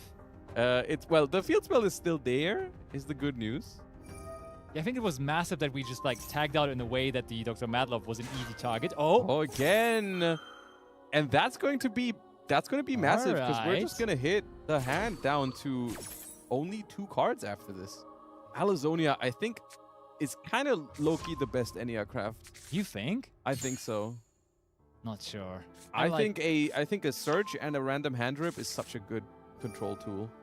The thing is with searching, oftentimes it's just not doing enough, I feel like. When you're... Well, the searching is just guaranteeing follow-up. Yeah, but oftentimes when you're winning against Eniacraft, you're kind of winning in one turn, aren't you? I feel like that's how it's oftentimes going. We just hit the fire monster out of their hand is my counterpoint. The big problem for Eniacraft here is that Vanquish Soul does play Zeus. Oh, yeah. And Zeus is very good against Eniacraft. There's Ripper now, first of all. Third Alizonia, maybe? One time? No. Nope. Okay. Searches for K966B Lantern, and now we're also going to set from the deck, as it seems. We are not. I think it's because we're going for Zeus. Gotta be. I think we're drawing a card with this, and then we're probably moving into the battle phase, running over an Alizonia, and then Zeus is the kind of nail in the coffin. Actually, we're doing more than that. Okay, interesting. Or not. I mean, at this point, you've kind of figured out that Eniacraft doesn't have the greatest interruptions here per se. Like, we didn't have the Arcatail, we didn't have the one that responds to them special summoning. So it's kind of the thing with Eniacraft is you just got to be familiar with what all of them do, and then you can kind of figure out what your opponent has face down. Because here, for example, it's just very likely that there's an Atori Mar, or an Arcatail, or a Pixia, pretty much. Because those are the 3 that have, conditions that haven't been met yet, right? Like, Atori Mar only works on your turn. Pixia is against targeting, which hasn't happened yet. And Arcatail is versus destruction, which also hasn't happened yet. Is it only on targeting opponent's card? I'm pretty sure it is. Yeah. Otherwise, it would have been usable on their field spell, and they would have used it most likely. Probably. Nash Knight, another phenomenal card against Eniacraft. because we can just take face down monsters as well, right? Oh no, it's face up. It only Okay, at attaches least. face up, but at least it doesn't target. And getting them off of the field is actually good because they might otherwise they might end up back in hand, or even if they end up in extra deck, you can add them back to your hand. So this is a matter of Eniacraft. Just Eniacraft is a very matchup dependent deck. Like in some matchups it's really good, and in other matchups it struggles. And in this one I think it struggles because Vanquish just has a lot of great tools. By the way, Duel B sees Archmage Non-Finito being summoned. So after seeing Elf Node, is this still the Elf Node deck that we saw earlier? Probably not. No, I think we see actual Archmage here in Duel B. Okay. We're getting the full Meteor's lore here. I mean, that is the best thing I could have imagined. All right, Joko revealing Izuna here. I think we just scrapped the idea of going for Zeus. We're just going in right now. We're winning this game, this turn. That's the dream, at It least. feels a little risky because I don't think Masquerade negates activation, so I don't think it works in the damage step. I'm not 100% sure on that though. No, I think you're right. Like if we attack into an Atori Mar right now, oh, that's okay. a big Link summon there That's for Saryuja? what you would expect to be Saryuja, yeah. Okay, what are we trying to draw into? I feel like we had everything. Right, Yeti. Okay. Let's see if that's what they're trying to find. Gotta be, right? I Deal- can't- deals with all of the monsters Yeah, at I once. can't. No, you know what? I can't think of any other answer. You're right. Yeah. It's got to be that. Battle phase. Oh, I mean, with less attack points than they previously had on the field. And there's Atori Mar. Immediately there is a Torimar. And it does negate activation, Oh, it actually. does. Okay, it does work on that. Okay. So maybe we sort of did play around the Tara. I mean, Zeus would have just played around this the best way. I still Kind think. of. This is also kind of cool, though, because it leaves your opponent with no chance to play around it because the flip effect is mandatory. They have to activate the Torimar. All of the Eniacraft flip effects are mandatory, actually. So at the point where you know your Masquerade is going to have their life points and rip a card out of their hand, I think it might actually just be nice that they did this, because having their life points is really relevant against Eniacraft, because they just need to pay life points to get their searches. So this way, you're still resolving the Zeus, but you are just cutting them off of follow-up, because they just have a limited amount of searches that they can do now. What's our follow-up now, though? Mad Love. Well, you're Without right. the field spell. That's still okay. And we get a Jiaolong. I mean, we That will definitely do. have follow-up. Yeah. We're fine. We just need to get through this. And this is... It's like... You have 3 searches left, essentially, with this, because every search costs you 900 life points. But even if you search... Like, they can do burn damage for the last life points. Like, if you pay for 2 Eniacrafts right now, you are very much in range of, like, Heavy Borger just burning you twice, or even just once. And there is Holly Sue, and we have just in the end phase gotten back a fire and the dark. Yeah, well, I wonder if they have it. Easy peasy. There's the Jiaolong revealed and the Mad Love. So this game is looking like it is really, really, really going into Khan's direction. Currently in the process of wrapping it up. So let's check out Duel B, where we have the Archmage deck playing into a Q-Tune field at the moment. So let's switch over to that game. There it is. Archmage, I like Archmage. I kind of like their gimmick of summoning from hand to play around Moltrami Fualos. Yeah, that's and cool. kind of playing with some main deck interruptions. Also, Finmel draws you a card when you summon it, so I'm always on board with that.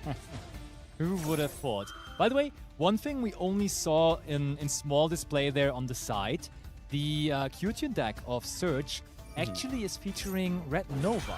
Do you think that's a good idea? I think that's one of the ways to Ooh. add like further things with the hits on the latest Forbidden Limited list. Yeah, I thought about that card recently because I was just thinking about how that card was a complete staple in Full Tune when it was first announced in the Absolutely. TCG, but that was before we had Rotary. So Red Nova was kind of like your go-to level 1 tuner, that because level 1 is really important for Cool Tune because you really want to be able to go level 3 plus level 1 into Trackmaker.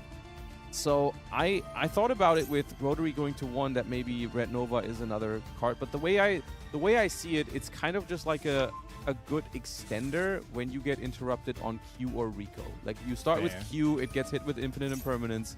If you then have Red Nova in hand, it seems really good to me. In other scenarios, it's not that great. It's not a starter. It doesn't pair well with Mix or Rotary. So it's a little iffy, I think. Yeah, but it is in the deck of Search here for this tournament, and so far it has been treating them well. And now, with that clip, we are able to get a Rekko into the graveyard as sync for material. We're able to protect the Acropolis that we were trying to destroy there. Yeah, I wonder if they saw that coming.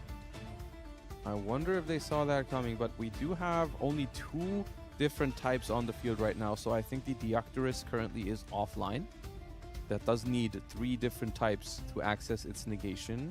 And I think the last card remaining in hand is the trap card that we searched a little earlier in the turn. Well, that would mean we could still use the field spell another time. I don't know what names we can still access, but Graph Layer potentially could still be there. True. There is only so many different Archmages that you can special summon from your hand, right? You've got Litera, which we've apparently already used. We've got Graph Layer. We've got Finmel. Is that it already? Am I missing one? I feel like you're missing one. Well, you can declare the Power Patron to search it, I think. The Archmage Power Patron, the little owl. But I think the ones that special summon themselves from the hand, I think that's it. I would say it is. Okay.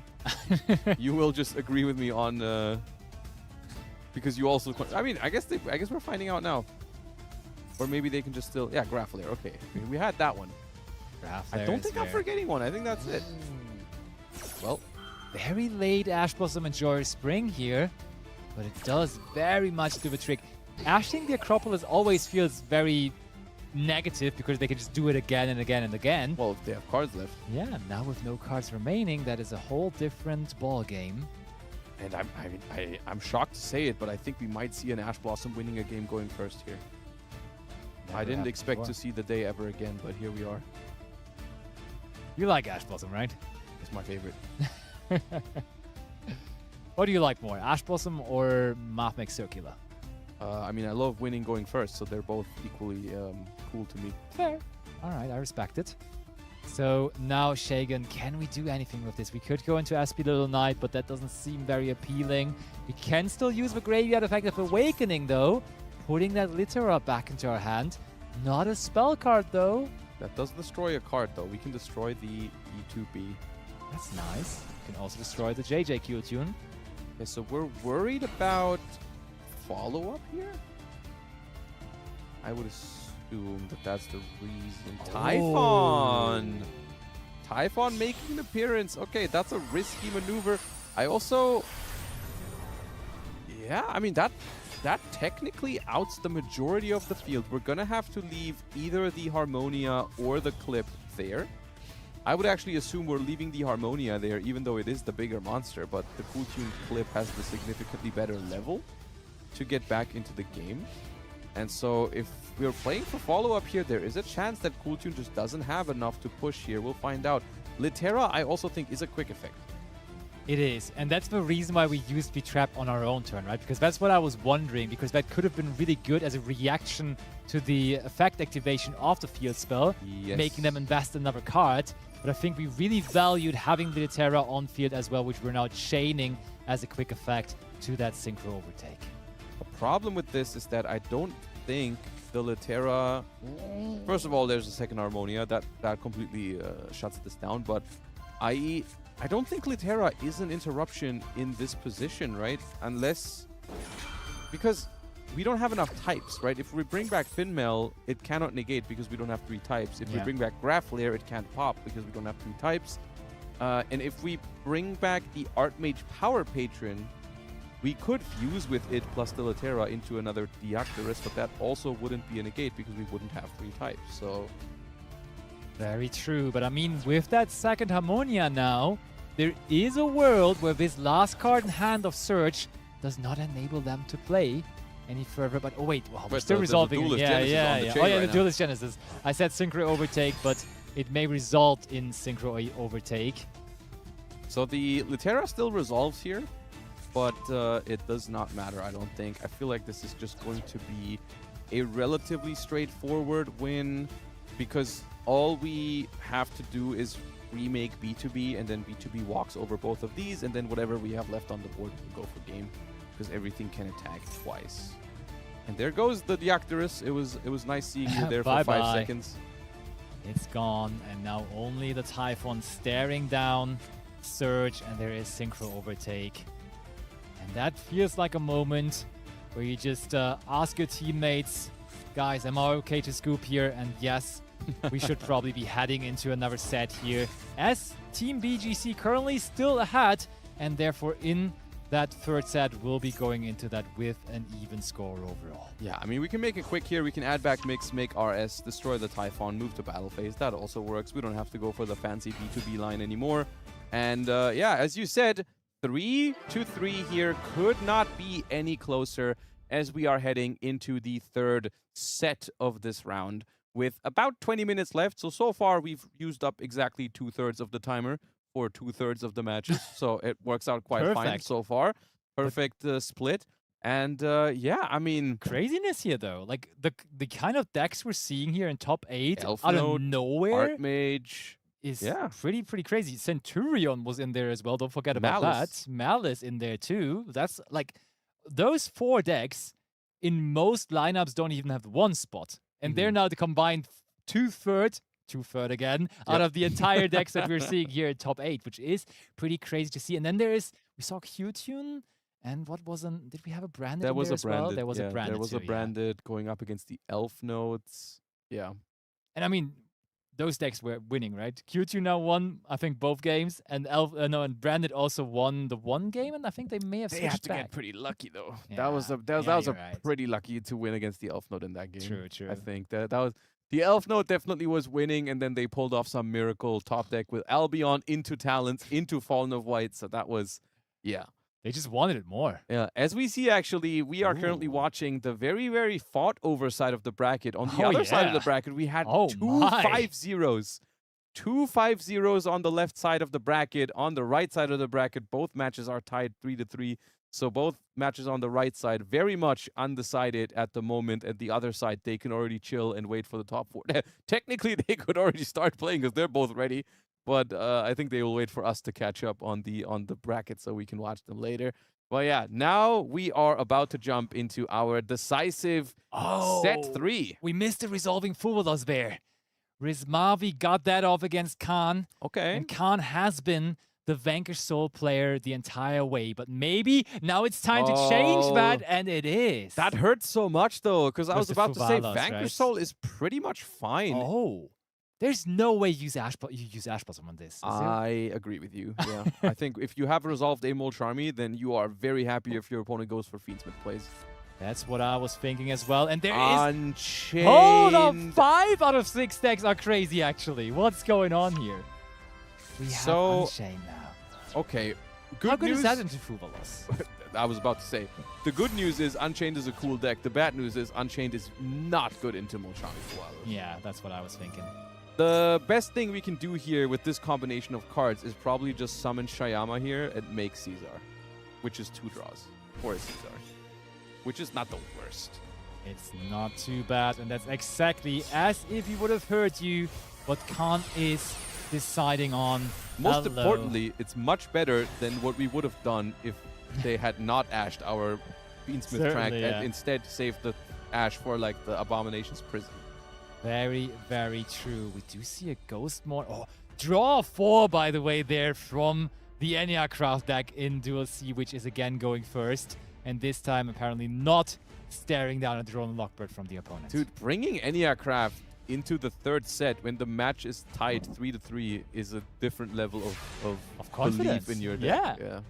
I mean, their lineup overall is pretty crazy. So I think they just have decided to make special things work today, and so far that has worked very well. And now is Mavi with Radiant Typhoon Vision. Hold on. There is literally, if this is Sky Striker or Radiant Typhoon, it doesn't really matter both of those decks are going to be phenomenal into a Caesar. Like That's Radiant Typhoon is pretty good into Caesar. All It's they need very is good. one Swen or one Eldam, and they out that Caesar no problem. Mystical Space Typhoon. Against Unchained is kind of bad, to be fair. Like Yeah. that's probably just going to trigger whatever that is. You're right, and it was. Yep. Yeah, the chamber. Very much so. But Maybe can that- still okay to Can get it out that of the way. summon an interruption? I don't even know. I don't think there is a main deck. I mean, there's the okay. When maybe we wanted that. Okay. Maybe we wanted that as we have picked up Maxi here. I was about to say, what is there's the one thing that lets you link with your opponent's cards, but that's only Yeah. on your turn, isn't it? No, I think that's a quick effect actually. The big dog? Yeah, Yeah? I think so. Well, they're not summoning it. They're probably not playing it then. Yeah, that card was always sort of debated on whether you would run it or not. Yeah, because it's such a bad draw. It really is. But now, this is all the opportunities, and it is the... Wait, Grismavi... That was Radiant Typhoon Malice. Yeah, the Radiant Typhoon card belonged to the Oh. Malice deck, and against Malice, Caesar is a lot better, to be fair. Yeah, but if they do play the Radiant Typhoon Link 2, That could be a problem. then you just push the Caesar into the spell traps. Very, If you very don't true. play that card, though, because you're not planning to use the Radiant Typhoon cards in that way, it might be a bigger problem. But That- even then, I mean, the Radiant Typhoon cards put so many bodies onto the field that you can just normal summon a Malice, make a Link 3. And Works this- like a charm. The Caesar can't do anything about that, so I don't know. I feel like we are a little bit too far gone with the card advantage here. Perhaps another Swen here, though. Must have drawn the Eldam then, right? There's no other explanation for this. I agree. There's some response window there from the other side of the board. What is that? Is there anything in the graveyard that's a quick effect, or is that a card in hand? Don't see what card in No, right? The the Unchained graveyard don't there have... would be. yeah. no. Oh, the Rakea, though. The Rakea Oh, is yeah. a quick effect, I think, to destroy one of your cards. Ooh, Allure of Darkness. Don't discard your hand again. Don't do it. Actually, do it. I changed my mind. Do it. For the love of the game. I dare you. I don't know. I'm not doing it. But those matchups here.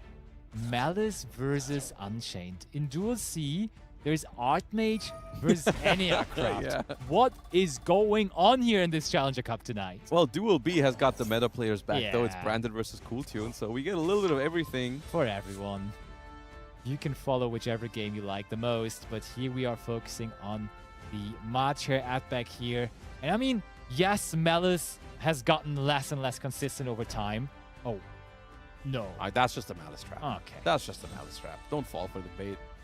I'll trust you on this. I've been here way too many times, having hope after my opponent sets a card, and then feeling happy, and then feeling the absolute despair when I find out it's just Malice that they set a trap. So, I mean, the Macher already has used its banishment effect here, so that's just going to be a link free then, right? Yes? Gotta be. Probably? Yeah, there we go. Maybe just making Crypto right away here?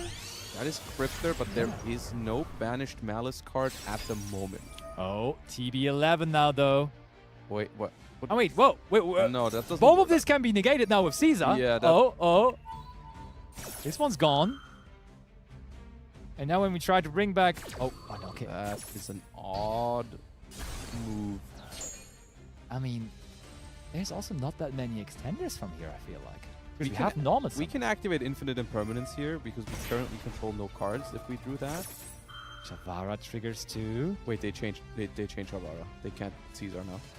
Oh, you're right. Oh, and they had the infinite They had impermanence the anyways. Imperm. But like, That's actually did such a smart thing. did they predict the Imperm? Because otherwise, they just gave up the Caesar for free Yeah. to activate the Sharvara. But the Sharvara, actually, you know what? The Sharvara, maybe they should have Impermed the Rakea. You think? I mean, now you can Rakea the set, and the set can then trigger to bring out the Abominable Unchained, which is a pop. Yeah, true. Okay, they're just gifted. I don't think it matters. Oh, Malice in Underground was found as well.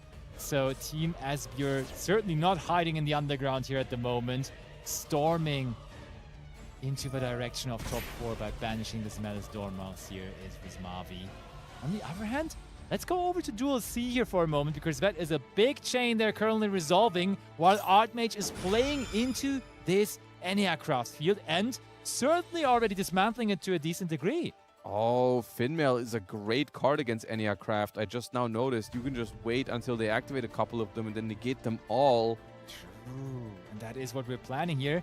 And then also branded 1 in Duel B, meaning this is currently the lead for Team BGC. Oh, Malice is winning, right? So there's at least 1 win for Team Esper. Should be. Battle phase. So We've outed the entire board, but we haven't won yet. Well, we're close. oh wait, oh yeah, they're on 27. We almost won, and Eniacraft will have a huge problem now. But I mean, how many? That's 4 counters on the one That's not that Eniacraft in much. scale. That's not that much burn. That's just 3,600. And does it remove the counters, man? Yes. Okay. You yeah. you have to get rid of What's the this trap card? It's the count. Oh, it's the new counter counter trap. trap. Yeah, sure. Okay, so that's really not that much burn damage, only 3,600. No, not a single search for Eniacraft Aye, now aye, is an issue. The Actorus is also live. Finmail is live. I don't know. Reverse. I don't know. And we are just negating the rebirth here immediately. How is Eniacraft going to get back into this one? I don't know if they can, realistically. Normal summon. Wait, they can't be normal summon, right? You have to set them. Yeah, and then you can't go Typhon anymore. You can normal summon, actually. You can normal summon, yeah. But I think, I mean, the thing is, Typhon means you cannot do anything else. Yeah. And then Typhon just gets negated by Finmail. Sad. Okay, 104 is going to the battle phase, but evenly matched, not even a card available to them right now, as they still have a field spell in main phase 2 now. They're activating the Alazonia, but is that really going to save them? It feels not like they could. Okay, at least we have now the official score of 4-4, so they're really bringing it down to the last Malice game. won. At least Guys, that, yeah. at least We if could there's any witness it bad still. news, at least Malice won. So, All right, that's a spell and Oh, trap I as mean- well. set 4. I've seen worse. Most importantly, also, no Eniacraft release in the graveyard, which would have been a great card to have, because that would have... I mean, that's just... Oh wait, we can just destroy our cards now. Yep. Yep. Bye-bye field. Aye, aye, aye. Oh, there was an evenly matched. yeah. Oh. And the Mole Charmy, so not the greatest cards, because I think they went first, actually. Yeah. And they did have a couple of cards that were really, really strong going second. I don't know if it would have worked. I mean, the Fuwalos would have been good for sure, especially paired with the evenly matched, because then you discourage your opponent from going for some of the negations. But, well, not the case here. Eniacraft goes down. Unfortunately, it was a blessing to see Eniacraft twice in a row now, but it did lose both of those games. Unfortunately, would have loved to see it take at least one of them, but that means we are going to see Team BGCP move on to our semifinals with a very close 5-4 victory. They do, and I gotta say, Eniacraft in those Challenger Cups that we do here in the Konami studio, they always kind of seem to come into the occasion. I remember the last time where Luvasi showed up with the deck and also just kept on winning with it like crazy. Yeah, and like it's also all now the in way top until 8 here. top 4 or something last time. Yeah, it's. I mean, once again, similar thing as we said earlier with Vanquish Soul. When you are not reducing it down to just everyone plays one deck for rated or something, but instead you have a team constellation of 6 different decks. Yeah, these kind of like off-meta strategies have a higher chance of making it in because you can pick when to play it. Like you can have a very solid first deck, and whenever you queue into something that you think is a good matchup for something like Eniacraft, you can bring it. What could that be? What is like the matchup that you're wishing for with Eniacraft? Because we saw them bringing it into different decks here, actually. Yeah, Branded is an interesting one. Some people think it's favored for Eniacraft. I personally think it's only favored for Eniacraft if the Branded player doesn't really know the cards very well. But then it's really good into Branded if they don't know exactly what to play around. A lot of the matchups are kind of like that, where if you know their deck, but they don't know yours, the deck's really good. Yeah. But if people know what's going on, it's hard to beat Eniacraft. Fair, and we do see that we have found our 4 teams that are advancing into top 4 as the other. Right. And last remaining match is also done, and we see Abdullah and his team actually still being in this, and they are going to be facing off against Team BGC here just next in top 4. And then on the other hand, the quick 5-0s, of course, Yeah. they had a little moment now to breathe and to relax, but I'm sure they're going to be motivated again to show up in top 4 then. Yeah, and I mean, Abdullah also one of our Worlds competitors Yeah. this year, so currently using this as, I'm sure, some very good preparation for the World Oh, yeah. Championships. It's going well so far. We will find out if they're going to be able to translate that success into a victory today and then also potentially a good performance at the World Championship. Hopefully. But it's looking good so far. Definitely does, and it will keep on looking good here in this special Challenger Cup. Top 4 coming very soon, so we're doing a quick break, and then we will be back right after very quickly.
I think so. Well,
Welcome back, everybody, to the Yu-Gi-Oh! Master Duel Challenger Cup, celebrating 100 million downloads worldwide, broadcast to you live by Joshua Schmidt, Sebastian Lamke, and of course, the one and only Emre Kizelatas, my number one fan of Flanders, but also of me, I guess. Yeah, and also introducing you, the wonderful Ibris. Thank you.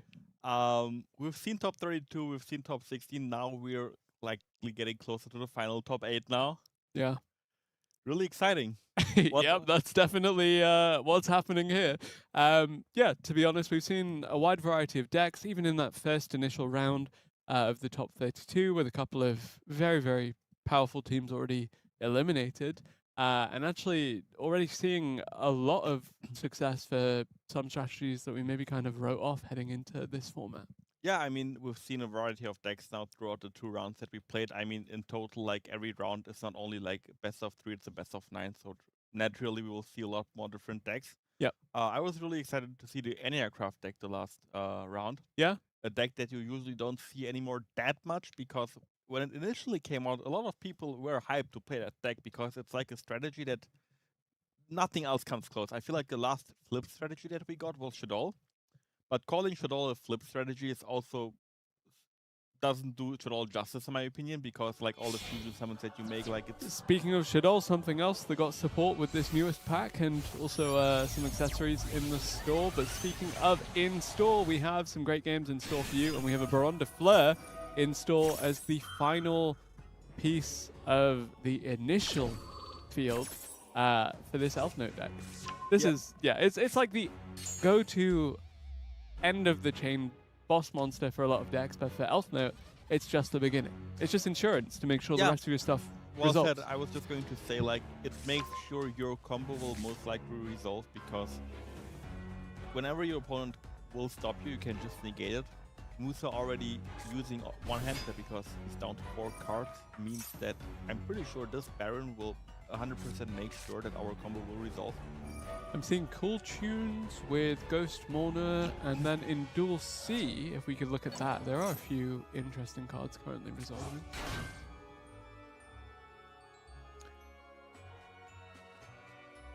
I think actually we're seeing quite a lot of cool tune now that we're further into the tournament. I think it was just an anomaly that we got. Yeah, I mean, cool tune list. In my opinion, cool tune is also still one of the better decks in this format. I mean, I said earlier that I think my favorite pick right now is the Zodiac Gradient Typhoon deck. I think that's the most versatile one.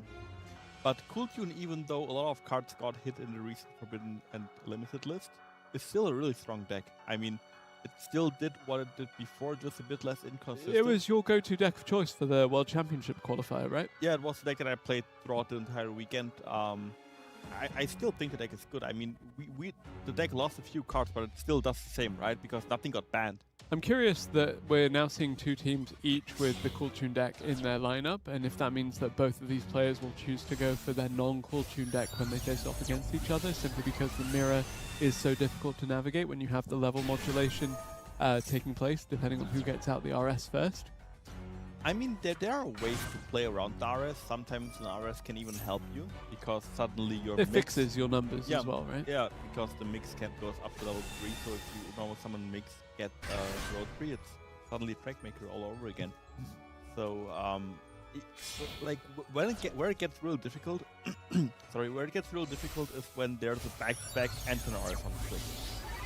Because then there are not a lot of combination of levels that you can use. You can basically only use Mix to go into Loudness War, because Mix is level 5 and the Rotary is level 1. But Loudness War doesn't really do a lot there. Psy Framelord Omega making an appearance here. Yeah, the Elf Note deck is pretty known for It's quite different from the current state of Power Patron within the TCG, right? So talk to me about it in just the Master Duel sphere and your expectations for the deck as we head towards the World Championship, for example, because it looks like a legitimate meta contender.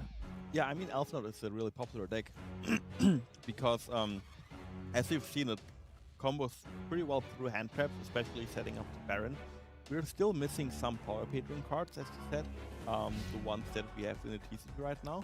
So the dynamic of the deck completely changes. You're more focused on spamming synchro monsters onto the board, as where you play the power patron version would also play cards like Medias. Drew the one of Maxi for turn and then called it a day. Sometimes it is like that, I'm afraid. But that's actually pretty interesting information to know that Musa has Maxi in his deck. So if we see Maxi anywhere else, we know that card is shared. So usually when you scoop, it doesn't really matter what you show your opponent. But in this tournament setup, it's very important. Yeah, because now they know they don't have to be afraid of Maxi from the opposing players, unless it's a shared card. Shared, yeah. Who would share a one of, Emre? I mean, it's difficult. I said earlier that I would not share it, but I don't think it's wrong to share it because it's the best card in the game. Another fairly good card is Radiant Typhoon Crusade. Yeah. The strongest Radiant... it's the strongest Radiant Typhoon card that you, like... It's interesting, right? It's the strongest card in the engine, but it's the card that you usually don't play unless you play pure Radiant Typhoon. But Zoa's also playing the Zodiac card with it, so I guess it's just classic Radiant Typhoon. How did Abdo run out of cards in the hand? Because this is not an it's a weird game amazing field to have ended on, considering he blew through everything. Yeah. Now this looks really good for Zoa here. Should we take a look at Duel C? Because that Cool Tune duel seems to still be going on. Yeah. And it's versus Branded. Cartesia. A real difficult matchup for both players, I would say. Especially for the Cool Tune player, because there are so many things that you have to be aware about, especially if you have a Zalen on board. Are you aware of any of these players within the scene? Rono and Boshi? The names don't ring a bell, but they have to be good players because they're in top 4. Where they are. Top 8. Oh, it's top 4 already, yeah. Top 4? Top 4. It's top 4. It is top 4. It is top 4. Yes. In any case, it's top 4, and that's Zalen the Shackled Dragon as we have Cool Tune taking on Branded. And there we have Blazing Cartesia the Virtuous activated in response.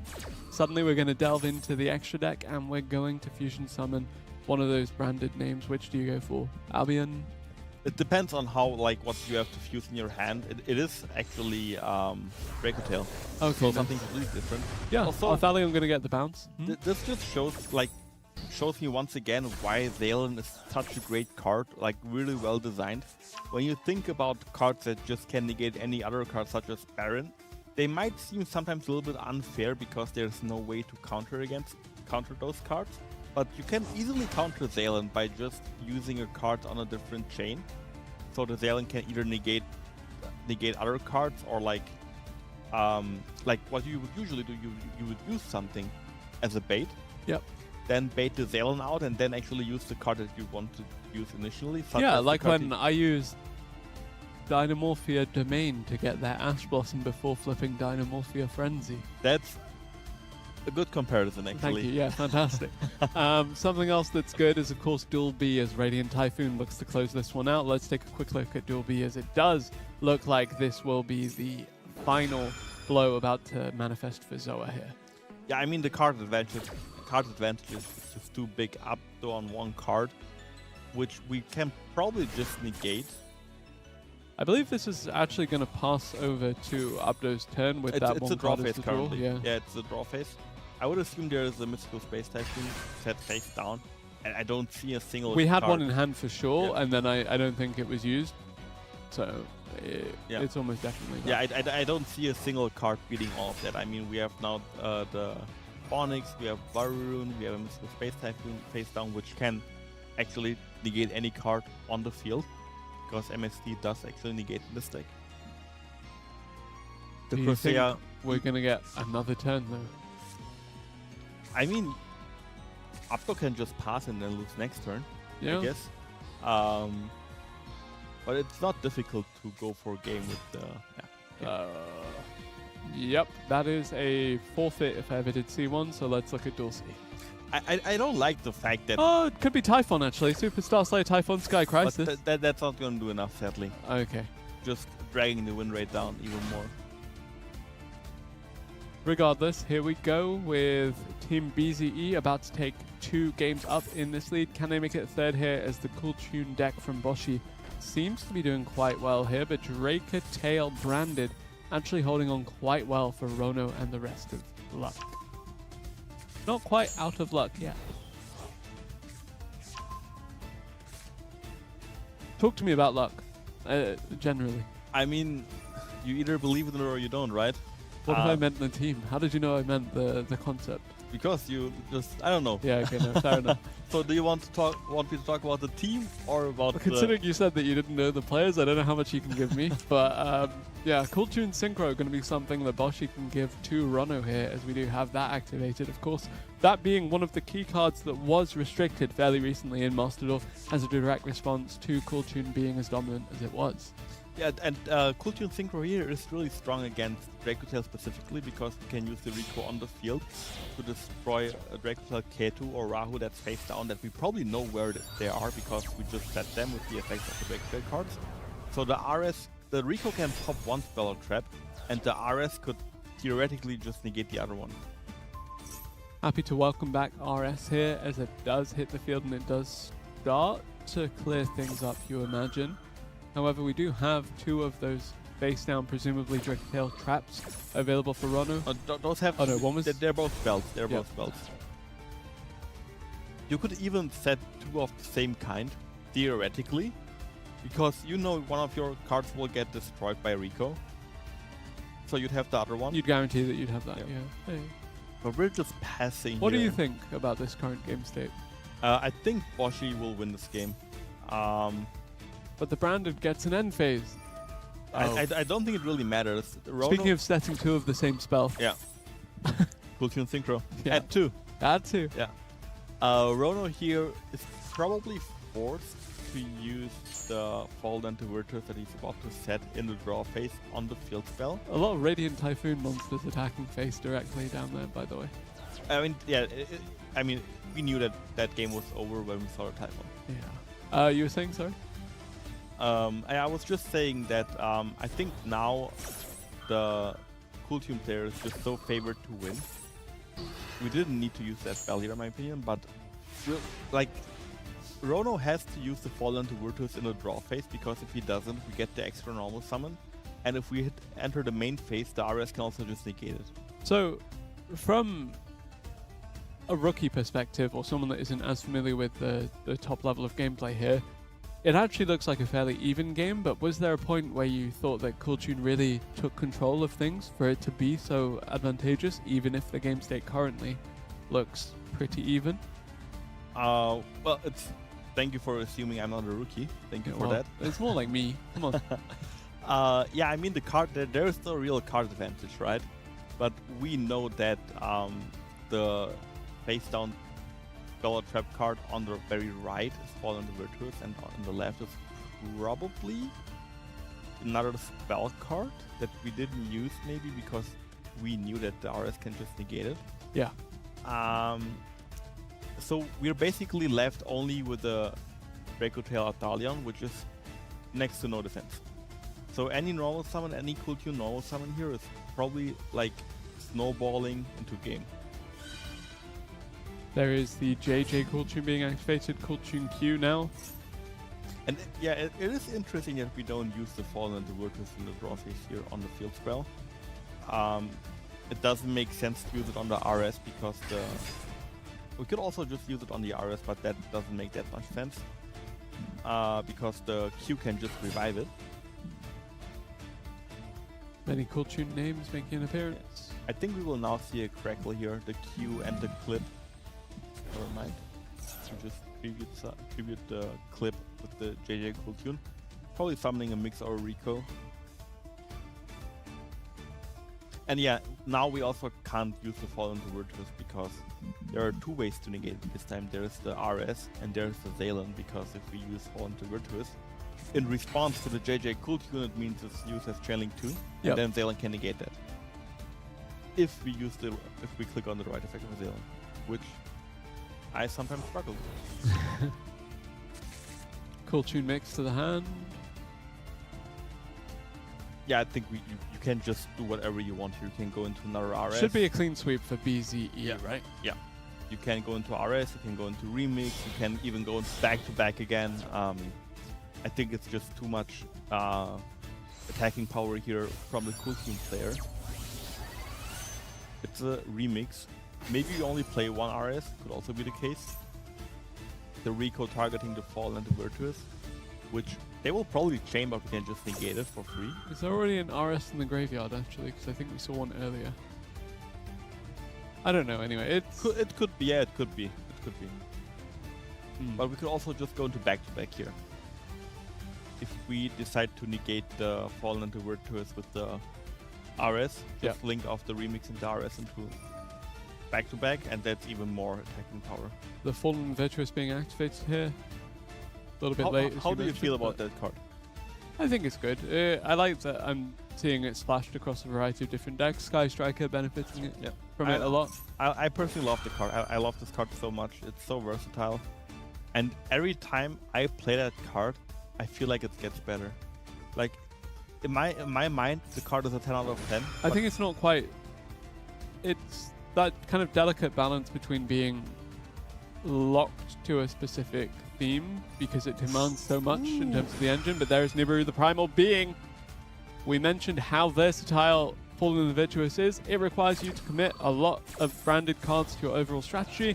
This just requires one card, and that card is Nibiru the Primal Being. And now... one card and a half, because it gives you a Primal Being token too, but you know. And now I don't know who's favored, honestly, because the Nibiru the Primal Being here just sweeping the entire field, leaving Boshi only with a token, which is, to be fair, really strong. If we have Link Spider in the extra deck, I favor this deck still. It turns out we don't, though, so there we go. Branded gets another end phase, and suddenly this looks to be Rono's game to win. Yeah, I mean, after you get Nibiru, you're always smarter, right? You would be just like, I shouldn't have played into that Nibiru. Why did I play into Nibiru? But now you have the information for your teammates for Yeah. next time, too. So. Also, Nibiru is a card that I haven't seen in a while, to be fair. I feel like most... I see it too often, given that I'm trying to learn Elemental Hero. And there's the Cated Dracula that was set also the previous term. We decided to not use it, but now we have it as follow-up. That was a good time. You don't have Yeah. to be worried about anything. And now I feel like Rono can just push through the token and then just go for game, because Send it to hand with the Arthalion that you're about Yeah. to make. what single card here can get you out of the situation? I can't think of any. Not even a Nibiru, like your own Nibiru, because the follow-up that you generate with the Dracula cards is just too much. You also have Branded Fusion. We could have also used Branded Fusion before. Sent the Fallen of the White into the graveyard. Yep. And then add it back with Arthalion, which is a really nice, like... I'm just blindly trusting you on this as someone that I recognize as a branded player. That's like something that I really like, because you can basically quote-unquote search the Fallen of White. Yep. By dumping it into the graveyard, then adding it back. I feel like Boshi, there was no need for Boshi to play into that Nibiru, but again... Sometimes you push too hard. Exactly. Overextend. Yeah. Get punished. And most of the time it would have been fine, because not Another a Arthalion. lot of people play Nibiru. But when you're sharing all those stables across decks, you have to find like the next best card, right? Yep. So eventually Nibiru will get played, and the Nibiru wins here the game, which is crazy to see, because I didn't see it coming. I didn't see that Nibiru coming, and it just shows that even... Neither did Boshi, so yeah. To be fair, yeah. And yeah, that's just what I love about 3 versus 3s, that you see cards that you usually don't see every day, right? As I said, like, you see the Ash Blossoms, you see the Infinite Impermanences every time. But if you cannot play Infinite Impermanence, what are you doing? Probably play Mourner. If you can't play Mourner, probably play something else. I imagine the Infinite Impermanence was already chosen by another teammate, and therefore... Yeah. Yeah, you're quite limited in that regard. But that being said, very, very well played by both teams there, as we do not have a clean sweep for either one. Yeah, I mean, 2-1 is probably fine for both teams, even though you're down 1 and 2. It doesn't mean it's like almost impossible to like come back. I don't think our team ever came back from getting swept round 1, 0-3. Okay. I'm trying to remember, but I think every time we lost 0-3 the first set, we lost the match. Not only like it's also a mental thing, right? Yeah, but everyone loves a reverse sweep, but at the Yeah. same time, it's very, very difficult. Yeah, with your back against the wall, you have to win like almost every game, and out of 6 games, that's really difficult. Yeah. You've done it before, though. I mean, that's what you got to do to win the World Championship, right? What? You won the World Championship? I'd never heard of it. Yeah. Yeah. So Between you and Josh, I'm being reminded of 2023 every day. good times, better times. Happy days. Yeah. Fontel also The- maybe struggling a bit today, but also Yeah. going to bounce back. The glorious days. Maybe next year, who knows? I mean, there's always a next time. We couldn't do it this year. But I always say there's a next time. Definitely. And obviously everyone is cheering for you and really grateful to have you here. When I say everyone is cheering for you, of course, a little bit biased because Josh's stream, watching you, cheering you on, cheering him on. But yeah, honestly, this tournament is looking equally as exciting as some of the games we saw from that year. Really happy with the variety of decks, as we said, and a lot of different players showing up. Yeah, a lot of different players and also a lot of different decks. That was something that I think was a bit problematic in the past years, where it was like always one super strong deck. We talked about Mel's being really strong Fire last King, year, Taylor Fire Moons. King, yeah. And I feel like at this year's World Championship, the deck variety is going to be insane, to be honest. Because I put some thoughts into it myself on what I will play maybe as a potential lineup, and there are just so many options, and also the options like kind of like if I set myself on Sky Striker, it means I cannot really play Branded in its fullest extent. Radiant because- Typhoon as well. Yeah, So Radiant there's- Typhoon as well. So I'm really wondering what the players will bring to the World Championship at the end of the month. A lot of Indeed. options that are available this year compared to the ones last year. So Cool Tune in one, Branded Draketel in another. Let's look at Duel A, as that one seems to be potentially a little bit different with that off-note strategy that we saw earlier. Yeah, I was not going first once again. Baron de Fleur. In a minute. All right. We'll probably see Baron de Fleur. Yeah. I mean, this is the opener that you want. That's why Elf Note is so strong in Master Duel without the power patrons. It's just a standalone deck, which is something that I really like, honestly. It is still combo heavy and also really relies on banishing cards from your opponent's hand with Cypher Lord Omega, for example, that we've seen. But yeah, Baron being in Master Duel unlimited is so important for this deck. I think it goes a long way towards filling a lot of the gaps that the lack of the additional round of TCG OCG support. Yeah, for sure. I affects the think deck. without Baron, there's an X. Okay. Which? Was this the player that... Yeah, No. I think it was. I think it was Abdo that... Are you sure? I'm not sure. But there we have the activation from Eric, as we have the Elf Note deck now making the synchro into Baron de Fleur. Baron de Fleur now hitting the field. Power Patron for the Elf Notes hitting the graveyard, then bringing the Elf Note Fortuna to the hand. Extend, extend, extend, but give more cards to this Maxi. Yeah, I mean, if you're like, there's always the Max C challenge, right? You either pass on quote unquote nothing, or you try to set up as much as you can. One negation plus The this trap. Rhapsody of Madness. I think that's. I mean, Elf Note is a combo heavy deck. I feel like if you get Max Seed, there's not a lot you can do. And having the trap plus Baron could maybe be enough depending on what you play against.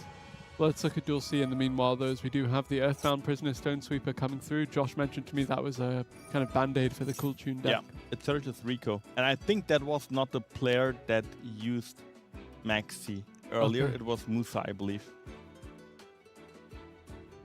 Maxi shared card. Which, to be fair, Literal shared card because there's only one. which I think is valid. I mean, it's a one-off, but it's the best card in the game. And now, Zodiac Barrage. I think Zoa might be in trouble. I mean, the barrage will resolve, special summoning the red pier. I guess there's probably a Ram, but I think there's a way to just get rid of the Ram, use Sting, chain Gulamail if we chain nothing else to the Sting. But there is something we can chain, but we don't do it. The toggle was there. Gulamail, target the Ram, destroy it, Sting draws a card.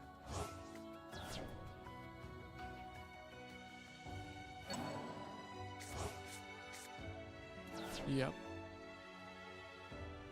And now I really hope for a Zoa that we have a Radiant Typhoon card to start with, or the combination of cards. There is this There we go. There's the Swen that you wanted, that one Radiant Typhoon card, but is there any further disruption coming by way of Rono's hand here? Looks like it's going to resolve successfully though, so the Radiant Typhoon components should be coming online fairly shortly. Yeah, I feel like when I play, I don't mind what I play against, but whenever I play against Radiant Typhoon, I have to be extra conscious, because if you do one mistake against that deck, all of a sudden you're losing the duel. On the topic of Radiant Typhoon and being conscious, Duel B, there is a Ghost Spell immediately dropped onto the Crocea as we have that Radiant Typhoon duelist starting to set up. Let's look at Duel B. Every duel looking like we have Team Luck with a hand advantage, at least. Yeah, but hand advantage doesn't always mean that you're gonna win the game. Fire formation tanky, unless you're playing Exodia. Yeah. Yeah. But you're gonna lose the game if you play Infernity. Reasonable. Something that instantly comes to my eye is that Zalen and the Remix are in one column. That's always something that I just try to avoid. Oh yeah. As a habit, even though it doesn't really matter, because you can always just use the Remix, right? But that's just something that I avoid in case you play against Mac Vanquish Soul. or Mac Knight. True. So be aware of that, guys. We also see Superstar Slayer Typhon Sky Crisis again in Duel C. Will it clean up the field? Yeah, Typhon is actually not that weak against Dracotail if we can look over to Duel C. Because not I like that you remove the materials from the graveyard for future extension from the Dracotail player too by returning it to the... And you could even theoretically just attack over the Gulamail as well, because Gulamail is 2800. Let's go Duel C. We can't attack here because we're in defense position. Yeah. Remember? Yeah, I know, but we could have just summoned an attack. I know. World champion, by the way. Well, some monsters can attack in defense position. Super heavy samurai, for example. Yeah, There we that's go. the whole archetype. And total defense shogun? I don't remember the name of the card, but probably a really old card, It was right? in a tin. Yeah. I got that when I was a kid. You know that? I have that tin box in my room still. At one point, I think that if they were playing with those cards, perhaps my analysis would be at a higher level. Then But I would listen. thank Then, you. Are you not listening talking to me now? I am. All right, let's look at Duel A. Speaking of people listening to me, shout out to you, production. You're the best. All right. Well, it's still the cool tune against the Elf Notes. Yeah. This looks really good for the cool tune player, though. I feel like this matchup is often decided in the very first turn. If the Elf Note player can establish a board, the cool tune player can probably not beat it. But going However, I think that the Maxi really turned the tide there to stop the established field. in this game specifically, yes. But since Elf Note can also play on your opponent's first turn, it often comes down to if you can stop that interruption on your first turn when the Elf Note player goes for a turn 0 play. So Full we have tune RS now. RS here.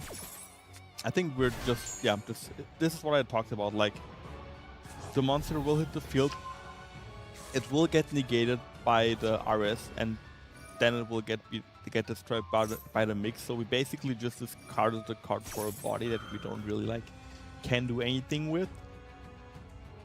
So the RS can negate it, gets negated, then it gets popped by the mix, and then the Q and the Zalen will go into back-to-back, and then that's game. Looks like Team Luck are turning their fortunes around here as we're guaranteed a third set of duels thanks to that win in Duel C. And there is Hydraulis Harmonia here in the Elf Note deck, interestingly. Just Enigmaster packed it. I like that card, by the way. It's a strong card. I think it was in Phantom Nightmare in It was, the yeah. TCG. Discard a card, target one card. Make something into a trap. But a trap, yeah. Yeah. By discarding a card. Yeah. So the Harmonia will be negated though, so it doesn't really matter, and now that's game. Because the Q and the Zalen, as I said, will go into back-to-back. Are we going to get 3-3, or will it be a convincing match point for Luck here after they dropped almost every game in that first round? Only pulling back thanks to that clutch Nibiru the Primal Being. That Nibiru was my highlight so far, I'm not gonna lie, because I did not see that coming either. Hydraulis Harmonia now. What do you think about that card? Just got released a month prior, right? I think it's good. Honestly, I haven't seen too much of it. I expected it to be more kind of omnipresent and impactful than it has been, but it's still a very, very strong card. And it has been really, really good at reinforcing the core tune strategy in particular. Yeah, I mean, it only is useful in synchro decks or decks that don't use their extra deck in general, because you cannot use any other effects other than synchro monsters until the end of the next turn. It is actually pretty good in the Mitsurugi archetype as well. I really like that card. It's pretty generic, and it's one of my favorite cards that got released. I would even go so far and say before the very last pack that it's my favorite card that got released this year in Master Duel. But I also like Forbidden Crown and Dominant Spark a lot. Nice. Big fan of the generic cards that can go across every deck. Exactly. Yeah, I love good, fair, generic cards. Like Snipe Hunter. Like Snipe Hunter. Let's go. Alright, there we go. Cool Tune Synchro, something that is not generic, that is very much a key part of this one strategy. Again, showing just how valuable it could be. And should I tell you something, Ibris? Okay. This game is over. This game is over because we have the Zalen to negate the Purge. Yep. If we use the right effect of Zalen. Pressure is mounting. You know, when I played the WCQ regional qualifier, At one point you were misclicking that? But not on the first day and not on the second day either, on the very last day. I took like sometimes a minute to figure out which effect I want to use. So we will get Q, and just as the game before, we could just theoretically summon Q, special summon anything, use Zalen and Q, go into back-to-back, and then attack for game from that spot on the Hydraulis That is Harmonia. interesting because it would push to 3-3 on the scoreboard and mean that this final set of games will decide everything. Who will advance to our grand final? Yeah, we're not even using Rico's effect because we know it's just game. Not even a Necro Gardener in the graveyard can save us here, because we can change back-to-back's effect to special summon something then and just attack again. If only they'd used the ability of Crystal Seer to foresee the Nibiru, the Primal Being, in the first round of game. And there is the second attack, and the last attack with the back-to-back going for game, tying the score 3-3, as close as it gets. Well, Ibris, tell me now, the pressure lies on the players. It's tied. You have to win 2 games. We've been in that spot a few times, actually. I think you just pick comfort. Whether you swap to your secondary deck or whether you just stick with the ones that you've poured your hearts into these previous games. I really think that this is anyone's to take. Yeah, I think it's important in this specific scenario to play something that you're, as you said, comfortable with, because there's no more room for mistakes. I also think you can't be too tilted as the Alpha Note player by the single copy maxi, Yeah. because it doesn't happen every duel. I think in general, if you tilt and go into the next game, you almost lost the game before it even started, because Same with the Nibiru, the Primal Being in that first round. Had that come Yeah. down against me, I'd be sad for a little bit. yeah, to be but fair, you'd shake it off. it is different comparing Maxi to Nibiru, especially in that scenario, because Well, there's nothing you could do against the Maxi, but there was stuff that you could do against the Nibiru. It's just the Nibiru was very unexpected. yeah, that's what I was going to say. You kind of expect a Maxi, so if you play a combo heavy deck, you have to pay the price sometimes to get Maxi, to get Fualos, and not being able to do anything against it. But getting hit by a Nibiru, the Primal Being, out of the blue, like, I feel like that's something that you should not be disappointed about. If Nibiru would have been like a card that's really popular, Yep.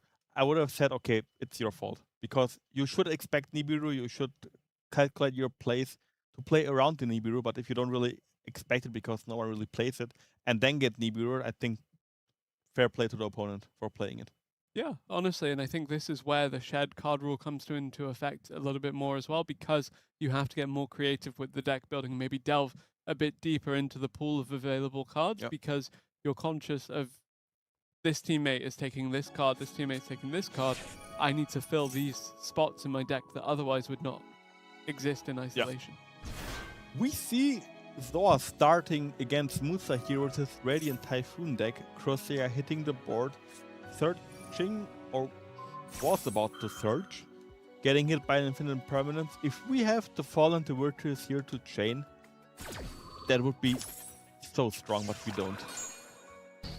I think that's a very solid spot to use Infinite Permanence. It doesn't matter if you play against Zodiac, Radiant Typhoon or not. I think the advantage that Crosshair just gets is too big to ignore. Yep. Are these both Radiant Typhoon duelists playing against each other, by the way? It Yes, looks apparently. like it. Reinforcement of the army in Duel B, by the way. And in Duel A, we saw Incredible Glisha getting summoned and then getting Mag Seed on its effect. Do many Cool Tune decks run Reinforcement of the army? I think now you do. Okay. Because Mix is also semi-limited. Yeah. And Cool Tune Mix is a warrior. Yeah, it just functions as a third copy of Mix, right? Yeah. Well, it's a bit odd to see Reinforcement of the army not search a level 4. Mm. Because usually, like, if I look back, most targets were level 4. Elemental Hero, Alias, Neos. Neos Level Alias, 4, yeah. Armageddon, Stratos. Stratos, Armageddon Armageddon Knight, Most Ray, of the Infernoble Knight package. Skyscraper Ace Ray. I would get Ogier and then send one of the others from usually Turpin to the graveyard and then summon it back. Yeah. Oh, I love Infernoble Knight. I know. Really, just such a nice combo heavy deck. But speaking of combos and how heavy they can get, let's look at Duel A as the Dracotale shenanigans seem to be unfolding. Yeah, I think there is a Maxi because we have 6 cards in hand. The Maxi actually resolved. But something that I wanted to talk about the Dracotale deck is that I feel like Dracotale can go two ways. Either the Amp board is just very Dracotale heavy, Yep. and then it becomes beatable. But if there are branded cards in the mix, I feel like that board becomes super strong. Like the Fall of the White here just does so much for the Dracotale deck, it's crazy. I don't know how much we can do under the influence of Maxi. Do you think Bourlos replaces Maxi as the shared card of choice at a point?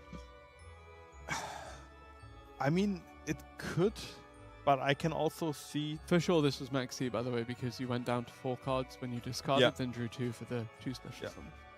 summons. I think that you can actually share both cards. You can share Maxi and Fualos and then just share Ash on top. I don't think sharing Maxi makes you not share Fualos. I think Fualos is... Rather, I'm saying if you share Fualos, can you forego the Maxi? Yeah, you can do that. I would do that as well. I think I would prefer probably Fall into Virtuous format. because so many decks get so much advantage out of it. Not only branded, the Sky Striker deck, the Radiant Typhoon deck, there's just too much advantage in that card. Some direct attacks in Duel B already taking down one of our duelists to 4,000 life points. Yeah, we have the Elf Node in the end phase, special summoning a Power Patron. And we have the Fallen Virtuous, Emre's favorite card. One of my Being favorite activated. cards. One of Emre's favorite cards. The first is Penguin Soldier. That's also one of my favorite cards. Blunderies as well. and Pen. Anyway, Duel C, let's look at that because Crocea and Crocea are there. However, we no longer have Beatrice, Lady of the Eternal, so no rank 6 to be afraid of. Actually, I don't think I've ever seen 3 Crosshaires on the field. Have you? No. Ooh, and there's a Forbidden I think Crown that's our first Forbidden Crown debuting of the day, yeah.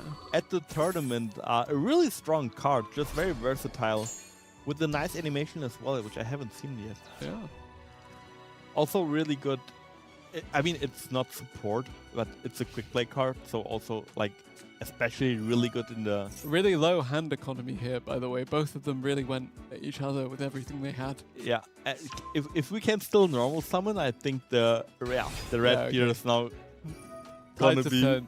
crazy. Yeah, there is no interrupt on Zoa's side.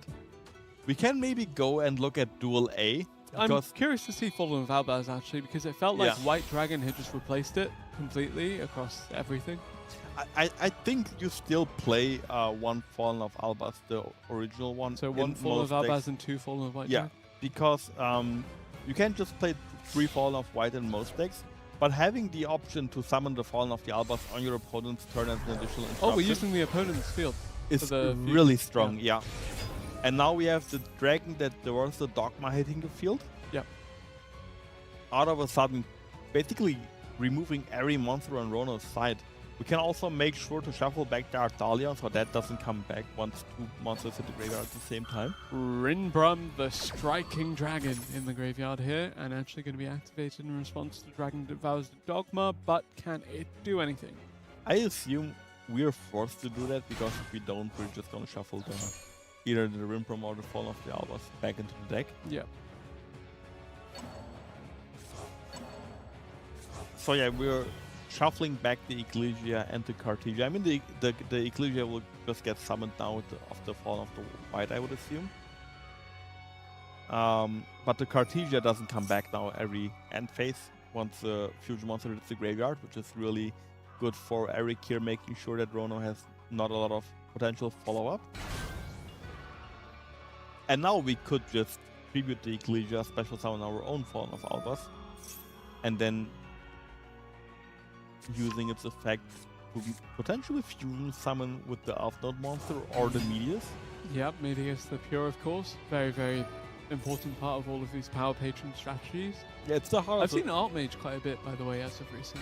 Yeah, the Archmage deck became also a bit more popular because it's also just a combo-heavy deck. It's also really strong. Without the Power Patrons, it's not as strong as it is in the TCG, but still a really interesting deck. Really strong field spell, really strong boss monsters. And now we have the Fallen of Albas here. There was a Gem Knight in the tournament earlier, by the way, but I chose to cover Quantal's game instead of that game. Well, I hope the Gem Knight is still alive somewhere. Just someone's secondary deck. we've seen Gem Knight in top 16. With, like when I was casting with Lampi, we saw that deck as well. Yeah. Ooh, there's a Fidral's Harmonia. Harmonia on Albas, I think, is the best Harmonia spot that you can get.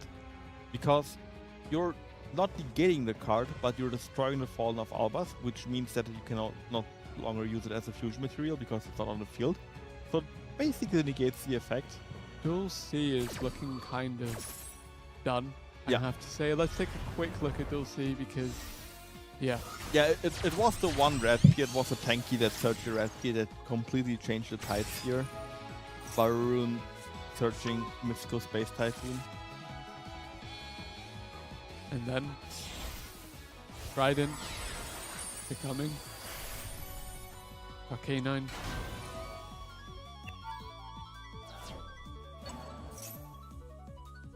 Well, Zodiac doing Zodiac things as the Radiant Typhoon deck was able to overcome.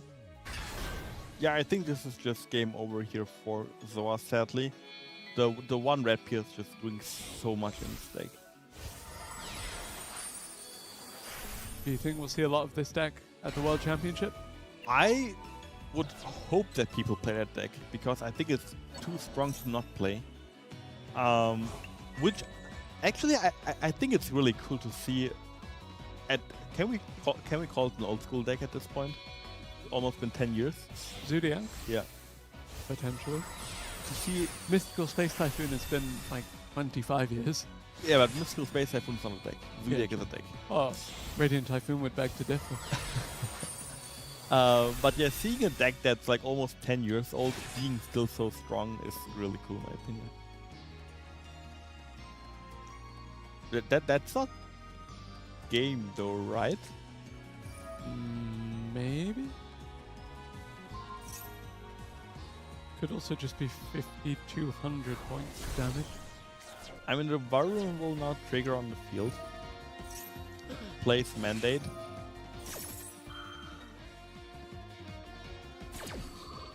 Let's take a look at Duel B in the meanwhile, as this one seems to be closing. Duel A as well, looking to be finishing right now, and that should indeed put one of these teams at that game match point. BZE looking like they can close this one out here. However, because Duel C looks to be in favor of Team Luck, it should come down to this. Yeah. So BZE won at Duel A, so they're up 4-3. But they're going to win Duel C. So Duel Yeah. B is the decider here. The And cool it tune mirror. Looks really good for Boshi here. I don't know what is in Abdo's hand. Actually, it doesn't look that great Because you have one extra card from when it passes over, and the Wind Pegasus will now get rid of the Zalen. So I would say any starter that we have here is probably game. I think a Q would be the fastest way to go for game, because if we get reinforcement of the army. we pass. Also, one thing to note is that if we have no cards, the Rotary cannot search. Do we have a starter here? The thing is, even if we draw a starter here, Abdo drew a card, Oh. right? If it's not a starter, it has to be like Extender.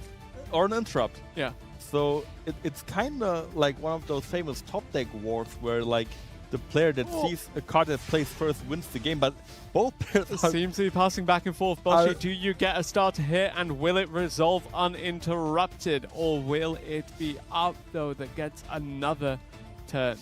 I think It will be Abdo getting another turn. I think the one card that you really want to see here is Cool Tune Rotary. The weird thing would be if Abdo gets a starter, and then it gets interrupted by something from Boshi's hand now.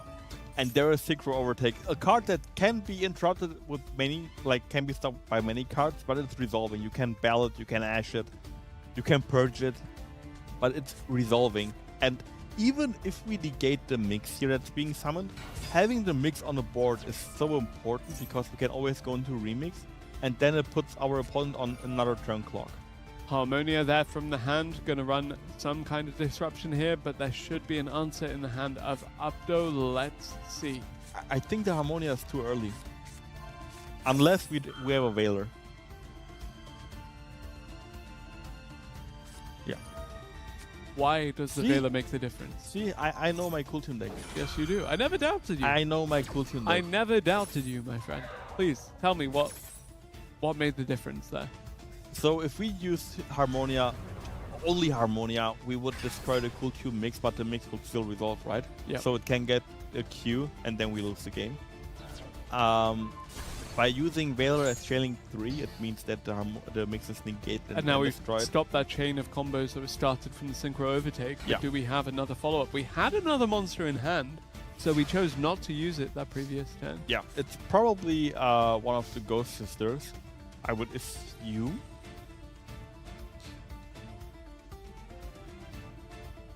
Do we swing?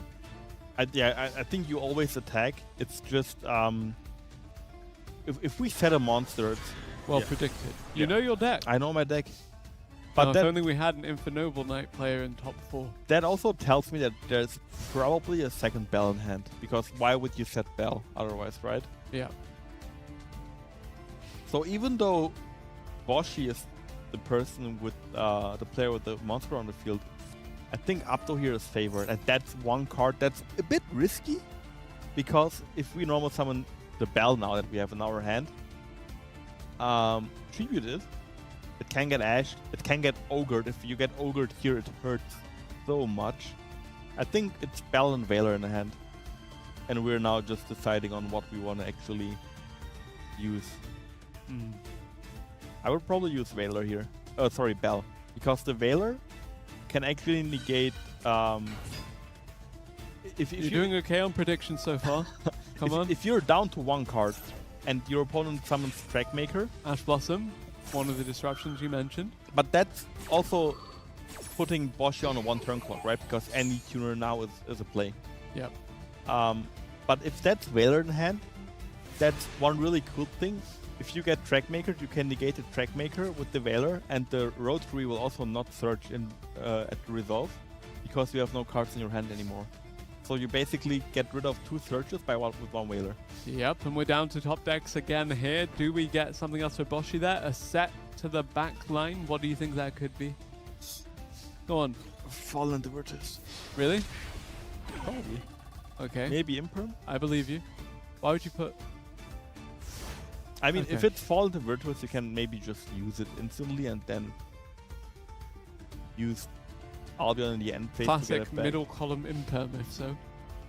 You love to see it. Yeah. I think if we summon Valor now, I will just stand up and leave.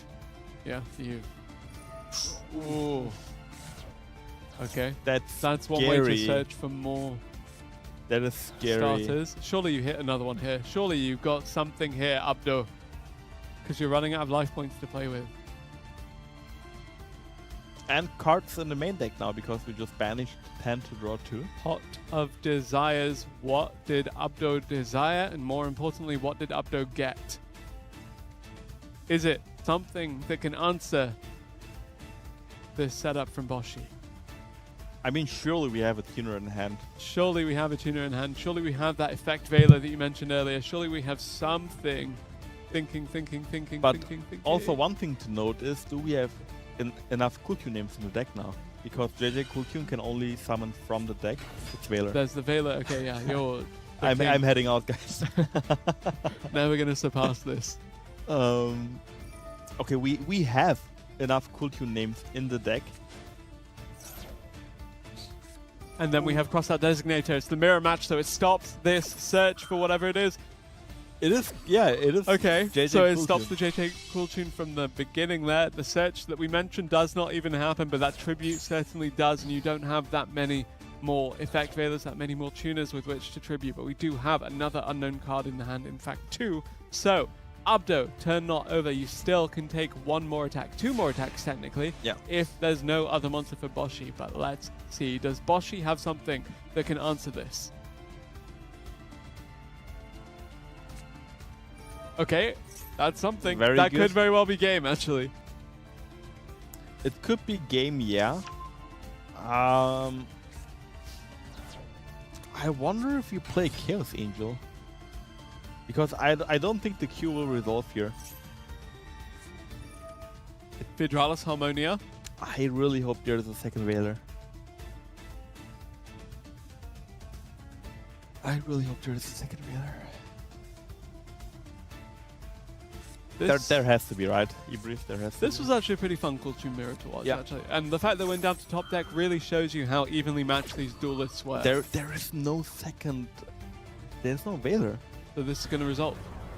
Yeah, and that is A really problem. bad for Abdo. Yeah. Because the last thing you would want here is your opponent getting an effect that resolves. Getting rid of the body doesn't do anything here, because yeah, we just summon Rico. Rico will trigger.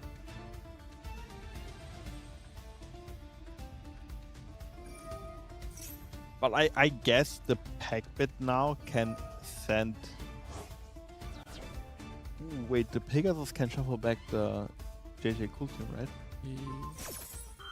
Okay. So now Abdo again is forced to draw the Cooltune name and not any tuner anymore. those are the mirror matches that I really like. I mean, I played this deck for a while too, and those matches happen more than you think. Yeah. Yeah, the Rico now searching.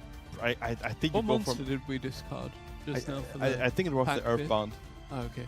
Yeah. Getting mix, so next turn we have access to mix again. Battle phase. Do you crash? Yeah, you can do that. I like that because we have the guaranteed mix anyway, and now Abdo's. You know what card Abdo should draw now? What? There's one card. Please think. What is it? Is There- it a mix of... No Kultune card. Just think. Look at the hand. Look at the hand size. Look at the field. Elemental Hero Bubble Man. Oh, thank you. Great. Thank you. Sorry that I didn't think of that. I'm disappointed. I do love Bubble Man, though. Or Infernity Archfiend. Yeah. That Or something that he can't actually activate here, so it's going to pass over. And now we have the mix, which means that even if we negate the mix, we will draw one card, and that's either a cool tune card or a tuner, right? So You even think so. yeah. So let's There see goes Mix. it resolves. Yep, and that should very well be game luck, despite the name looking to be pretty much out of it, as Abdo should very well fall to Boshi here, but there is the Fualos. It doesn't change much. You just give him a draw. You go. You summon RS here, and the RS is going to be so strong because in the mirror match there are so many tuners in both graveyards. Yeah, and the game has been going on for a while, so Yeah. the graveyards are pretty loaded. 7,000 attack? I mean, there are a lot of cards banished as well, right, by the desires, but it is 7,000 attack. Well, hey, there we go. and that's one of the few cards that gives him one more Okay. turn.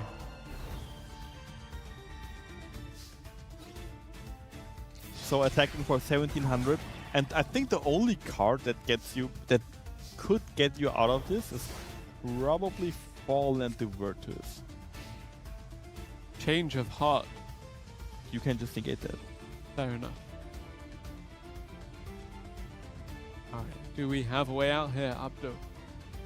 Is that the Fallen and the Virtuous? I mean, that would be the best card, right? Because you can use it in draw phase, destroy the RS. We're in main phase, so I think it might be doomed. It is doomed. Regardless, valiant effort put up by Abdo and the rest of Team Luck here, assuming that Boshi can close this one out in this turn. Cool tune in the mirror match. Pretty cool after all.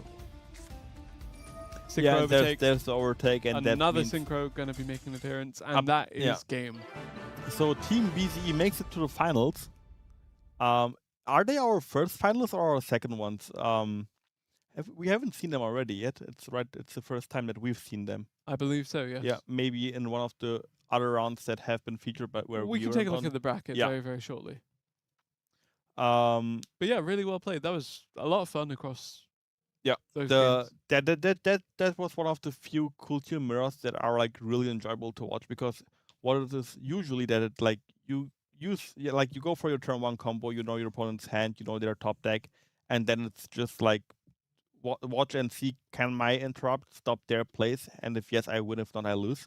But this was like a really back and forth, right? Like top deck wars here and there, a lot of harmonians that we've seen. It's a really cool game. Yeah, really, really close semi-finals there from both sides of the bracket, but it is Eric Boshi Zoa versus Khan Shagan and Oskimonkat.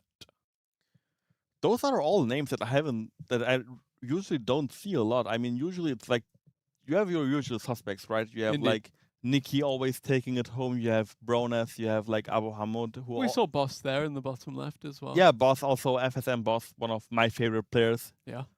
Sadly not making it to the final this time. But yeah, those are like, I don't want to say a new generation of players because they could play for a really long time, but that's like the first time that I see them beat all like the quote-unquote legends of the game. It's the polymerization alternate art prize that really Yeah. brought people in. Everybody loves Hero. We love Hero. Do you think we'll see a hero in the final? So potentially see the Flame Wingman or the Shining Flare Wingman, the favorite heroes, as Yeah. the kind of generic super polymerization target that we mentioned before. Yeah. Was really happy to see that earlier today, and hopefully we do see some more of that in just a little bit, as Josh and I think you. That's yeah. me. Josh and Emre will be taking you through the final very, very shortly, and we'll see you after that break.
Hello, everybody, and welcome back to the 3 vs 3 Challenger Cup. One last time, I'm here with everyone's favorite co-host who loves Yu-Gi-Oh! How do you know that I love Yu-Gi-Oh? I don't know. I have a feeling. I have a feeling. It's someone told me that that's how things are. Tell me a little bit about that top 4 you just watched and who we are going to see in the finals for today. Yeah, we saw Team BZE take it against Team Luck in a really back and forth Game 9 Cool Team mirror match. Ooh, Game 9. Yeah, always exciting. That was also a pretty fun feature match to watch because both players were left with basically no cards. There was a Harmonia on the field for like 2 or 3 turns, and they were both really like reliant on their top deck. Right. And at one point it looked like that player A is gonna win, then player B is gonna win, and at the end the BZE team took the game over, won the 5th game, now in the final, playing against Team BGC. And Maxi is Ooh. the first card that we see. I mean, that's a start. That's a start to the finals. But it also resolves the most important part here. We've got Khan with Fiendsmith cards playing into a Maxi. That is not a pleasant experience. And it is the Unchained deck again under Maxi here. But I feel like, I mean, we saw Unchained under Fuwalos earlier. Against Maxi, it's even worse. Yeah, Maxi is that one card that is like, so like you can't even establish a half board. Oh, I think there's Droll though. That's a really good draw spot. Because I had a feeling there was because they used the Searcher spell before the Sanct. So I was like, okay, well that's a weird sequencing. That is good. I mean, you still it's a lot worse than having an Ash Blossom or a Called by the Grave onto the Maxi. But I mean, you'll take it. That's fine. Your opponent is on 5 cards and you can now likely full combo. I mean, does Unchained really miss out on anything by Only being Yama, under Droll? right? Yama searches, yeah, I guess that's a pretty important one, but maybe it's fine. But we have access to the Fiendsmith engine anyway, so I think we're good to go here. I mean, we can establish a Highwave King Caesar here, and then maybe some more, maybe Soul of Rage. Yeah, I mean it's definitely what you're trying to do is at least wave High King Caesar. Yeah. The Soul of Rage would be a nice bonus. I don't know if we get enough bodies in rotation for it, but probably should be able to. It also depends a little bit on if they have other Unchained cards in hand, right? Because they used the Abomination's Prison to search for the Aruha. Yeah. Which is not a 1-card combo, it's more of a 2-card combo enabler if you have other things you want to destroy. What deck is Boshi on, or which 2 decks did we see Boshi on earlier? Boshi was a cool team player that just won the last game, the top 4. The game 9? Yeah. Okay. So I would assume Cool Tune being probably the pick to go still. Yeah, especially with the Ghost Bell here. Is a card that's obviously very commonly used in Cool Tune and unlikely to be in other decks here because I don't think that's a shared card when you only have 3 shared cards. Might be one at Worlds for some people. The other team in top 4 shared Maxi. Would you share Maxi this With 3 cards? With only 3 cards, it's hard to make that decision because I think you expect everyone else to have Ash Blossom as the shared card. I think I think Ash Blossom and Fuwalos are pretty much guaranteed. Yeah. And then the third one is up for debate. But I think I would like to lean I would lean more towards something like Infinite Impermanence, maybe Triple Tactics Talents depending on the format. Could even be something like Radiant Typhoon Vision if you want to play it in multiple decks. But I really like being efficient with it, like having a card that I can really draw. Or draw a Lockbird, honestly, because that's at 2. What about Fallen to Virtus? I like it if there is no branded in the lineup. Because then you can just play 3 decks with Fallen and the Virtuous, and then every deck gets 1 Albion, 1 Dragon that devours the Dogma, and 1 Ecclesia Synchro. That works perfectly. But if you have Branded in the mix, it doesn't work, because Branded needs multiple Albion, and I also really like playing multiple Dogma Dragons in Branded, so it doesn't work. Both 2-ofs, right? Yeah, I like them both as 2-ofs, and so you could still share it, but then you would still only be able to play it in 2 decks. Right? You can have Branded with 2 Albion, 2 Dogma, and then the other deck gets 1 each. Really interesting dynamic there. I think that's Oh, would you look at that? In Duel B, the Centurion player made it all the way to the finals. We saw Centurion earlier. The BGC team has a very interesting lineup, right? Unchained, Centurion. Yeah, I mean, I'm already seeing. I mean, we saw them in top 8, and now they're all the way here in the finals. When I saw the lineup, I was very pleasantly surprised, and I mean, I gotta say, I wasn't sure they were gonna get this far, but I mean, Unchained and Centurion are also looking solid here in this match. It's not like they're not just here; they're also winning. Do you know what player C played? For the BGC team? Yeah. I don't remember. I mean, judging from that lineup, it could be anything, right? Yeah, I mean, I know that they had one player on the team who was more meta heavy, Branded or Cool Tune, I think. Yeah, there's Branded. Yeah, it's Branded. Fair enough, but I really like to see Unchained every time people play it. It's a cool deck. Yeah, I like it. I think also one of the most popular decks that got released in the past few years. It's very powerful, but it's also very reliant on like the Maxi Fuwalos minigame, because it's really one of the weakest decks into those cards that we have in the format, which is kind of funny because it's not even that crazy combo heavy. I mean, it does make powerful boards, but if you compare its boards to something like an Elf Note deck, for example, it still is like a level below that.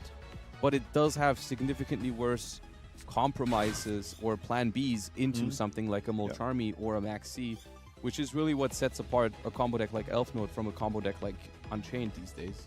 Unchained is also a deck that's really difficult to pilot. Yeah. But also pretty difficult to play against. Something that I remember always doing when Unchained was around was to summon my monsters in attack position, which is inviting your opponent to just attack, like just crash their bodies into your monsters. It has that little aspect to it, like Fire Kings sometimes, where you can randomly win a game off of your opponent just leaving a monster in attack mode for you to crash into. Yeah, that can happen. So that's something that you should be aware about whenever you play against Unchained. Yeah. Which most people learned the hard way, sadly. I mean, that's sometimes that is the best way to learn. Yeah.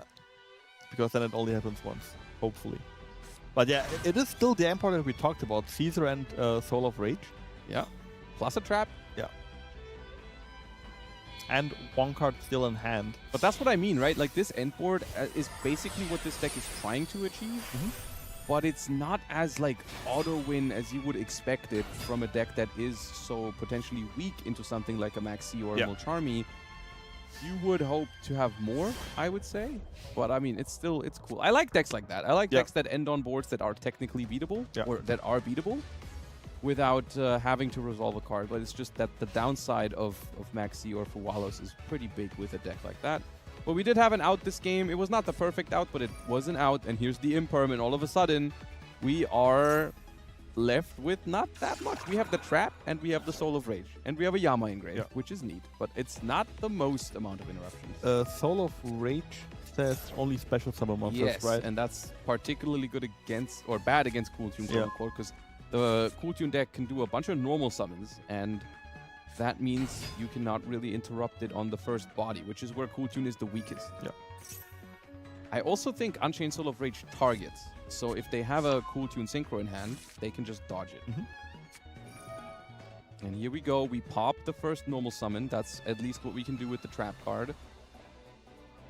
At the same time, there's a Rotary added to the hand now, so the Rotary can just do another normal summon, and that I don't think we can interact with. Unless this Aruha is summoning something that I'm not aware of, I don't think we can do anything to a normal summon. No. Also, the Infinite Impermanence on Caesar doesn't do that much either, right? It hurts if you go Cool Tune Synchro to dodge, in particular. Yeah. Or Q. Yeah, Q is not a starter against Caesar, but most importantly, you can't use the Cool Tune Synchro. But yeah, we had to use the JJ Cool Tune here. Wait. Actually, not the best situation. This is weird now, right? Absolutely, yeah. This is not great. I know. Okay, we are adding the Q. I think this loses. Yeah, because we special summon the Q now. The Q special summons, whatever is special summoned here, can be linked off with the Unchained Soul of Rage into an SP to banish the normal summon. So the really lucky part here for Khan is that there seems to be no level 3 tuner in hand for Bashi. Because if we had a level 3 tuner in hand, we could have just normal summoned the rotary and not then- used the field spell. But I think But this we does could we could also just. Oh, that helps. Yeah. That does not only help, that solves the problem. Yeah. That's kind of like the interaction with Fidral's Harmonia against Fallen of Albas, right? Yeah, Where it's pretty much the same thing. yeah. The question is, does it matter that we're destroying here? Will that in any way like change the thing? Can we get to a disruption somehow? Because Unchained does, I don't know if they play it anymore, but there is that level 8 Unchained. the blue dog. No, not the dog. The abominable Unchained Soul. Yeah. Which is the one that if you summon it, you can discard a card to pop a card. Yeah. The question is, can we summon that right now and find a way to... Oh. Wait, what? Why did we not try to destroy the Rage? I'm confused. So what happened here is they tried to destroy Caesar, which doesn't get destroyed because of the Buyo. Because Buyo protects your leftmost and rightmost monster. I guess their plan was maybe to not trigger the Yama engrave, but Yama triggers when a fiend is destroyed, right? I mean, but why did we chain Harmonia if we weren't trying to prevent the Unchained Soul of Rage? yeah. I am confused because now that card in hand is known. That's Cool Tune Clip. Yeah. Which doesn't do anything. So I think Unchained just walks in for game here. Yeah. And now, funnily enough, you can even crash, as I said. You won't need it, I think, Yeah. but you could, yeah. Weird. Was there anything protecting the Unchained Soul of Rage from being destroyed? Am I missing something? I don't think so. Because I'm pretty sure Buyo only protects your leftmost and rightmost monster from being destroyed. Mhm. And I don't know what else would be protecting the Unchained Soul of Rage. I can't think of anything either. Like, there was also nothing banished in the graveyard as a response. Maybe protect Like, yeah, something. things happen if it gets destroyed. Yeah. Right? Triggers on a new chain, like the Unchained Soul of Rage will add back a card. The Yama can summon one from the graveyard. But how does that matter? I wonder. I mean, it's the thing is, like, this was losing guaranteed, right? So it cannot be worse than that. There was a way to play around the Soul of Rage in general, I think. With the cards that they had? Yeah. Because you could just normal summon the Clip, tribute it, get a level 3, normal summon Reveal Rotary and level 3, normal summon Rotary. Then they would be forced to use the Rage on the Track Maker, but Yeah. but then you're also out of normal summons as well. Yeah, it's rough either way. I would have to think, but I'm pretty sure there had to be a way because I mean, to be honest, they had Harmonia. They Yeah. had the way right there, so Yeah. we don't need to really figure it out. They had it, and I mean, sometimes this happens. I have this happen sometimes as well, where I play, and then while I'm resolving a card or while a chain is building, there's just like this quick moment of you just miss one simple thing, and you have an idea that in your mind it makes sense right now. But then when the chain resolves, you realize, oh, actually I overlooked something. This didn't make sense. So maybe in their mind, it was like, okay, I can play around the Soul of Rage by popping another card or something, and then they just forgot that it would still resolve or something. Sometimes you just miss something like that, and it happens. Because I'm trying to find an explanation, and I can't find it. yeah, there was some utility in the dark summoning the fusion monster. Lose the Dusk's Dark. Really cool card, especially Royal Rare. Yeah, that's a nice flex. Don't see that every day. Because, I mean, I don't even know when I've seen this card being summoned the last time. I lost against Unchained in duels in the WCQ regional qualifier once because I summoned my monsters in the chain. But I didn't know I was playing against Unchained, to be fair. To be fair. Well, we have BGC taking another game here, actually winning with both of their unusual decks first. The branded player still has to struggle for it right now, but the Centurion and Unchained decks already walked away with the win here. And now we still have that Branded versus Radiant Typhoon matchup. Which is one of the few matchups I think where Brandon is not the favorite deck. Radiant Typhoon is good against Branded. Yeah.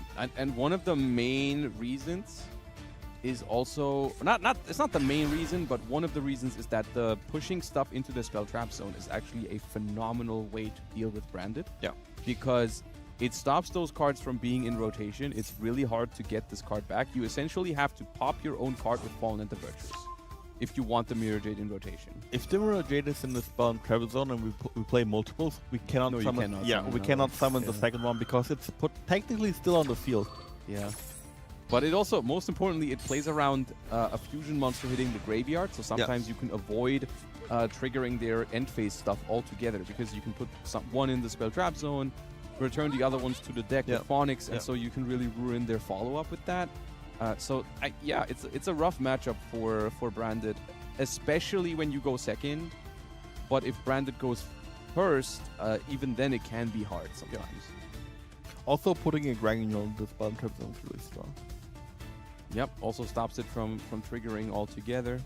And it looks like we've just established a great position here for Radiant Typhoon. And Mirror Jade, honestly, Mirror Jade is Radiant Typhoon's enemy #1. It's the biggest problem because Mirror Jade, vice versa, banishing your Radiant Typhoon monsters, you have no way to get them back. Yeah. Especially Varurune and Phonics, which are usually one-offs. And Radiant Typhoon, that's the one thing it doesn't have in a grind game, is getting back banished cards. You just cannot do that in Engine, and they typically don't play anything else to do it either. So once the Mirror Jade banishes of our rune, is gone forever. Once the Phonics is banished, it's gone forever. And that significantly lowers the ceiling of the Radiant Typhoon deck. We have an Ash Blossom here to counter the 3 champions of Sword Soul. That is nice. At the same time, it still has another effect that's also pretty good here. Yeah. So we can target one monster, negate it if we have Albas or it Ecclesia. basically forces the Ash and the Varurune here in one card. So it depends a little bit on, do we have something in the graveyard here? Do we have a Retribution to add back a Branded Fusion or something? Is there something... Actually, Branded Fusion can't be activated because we made a Synchro right now.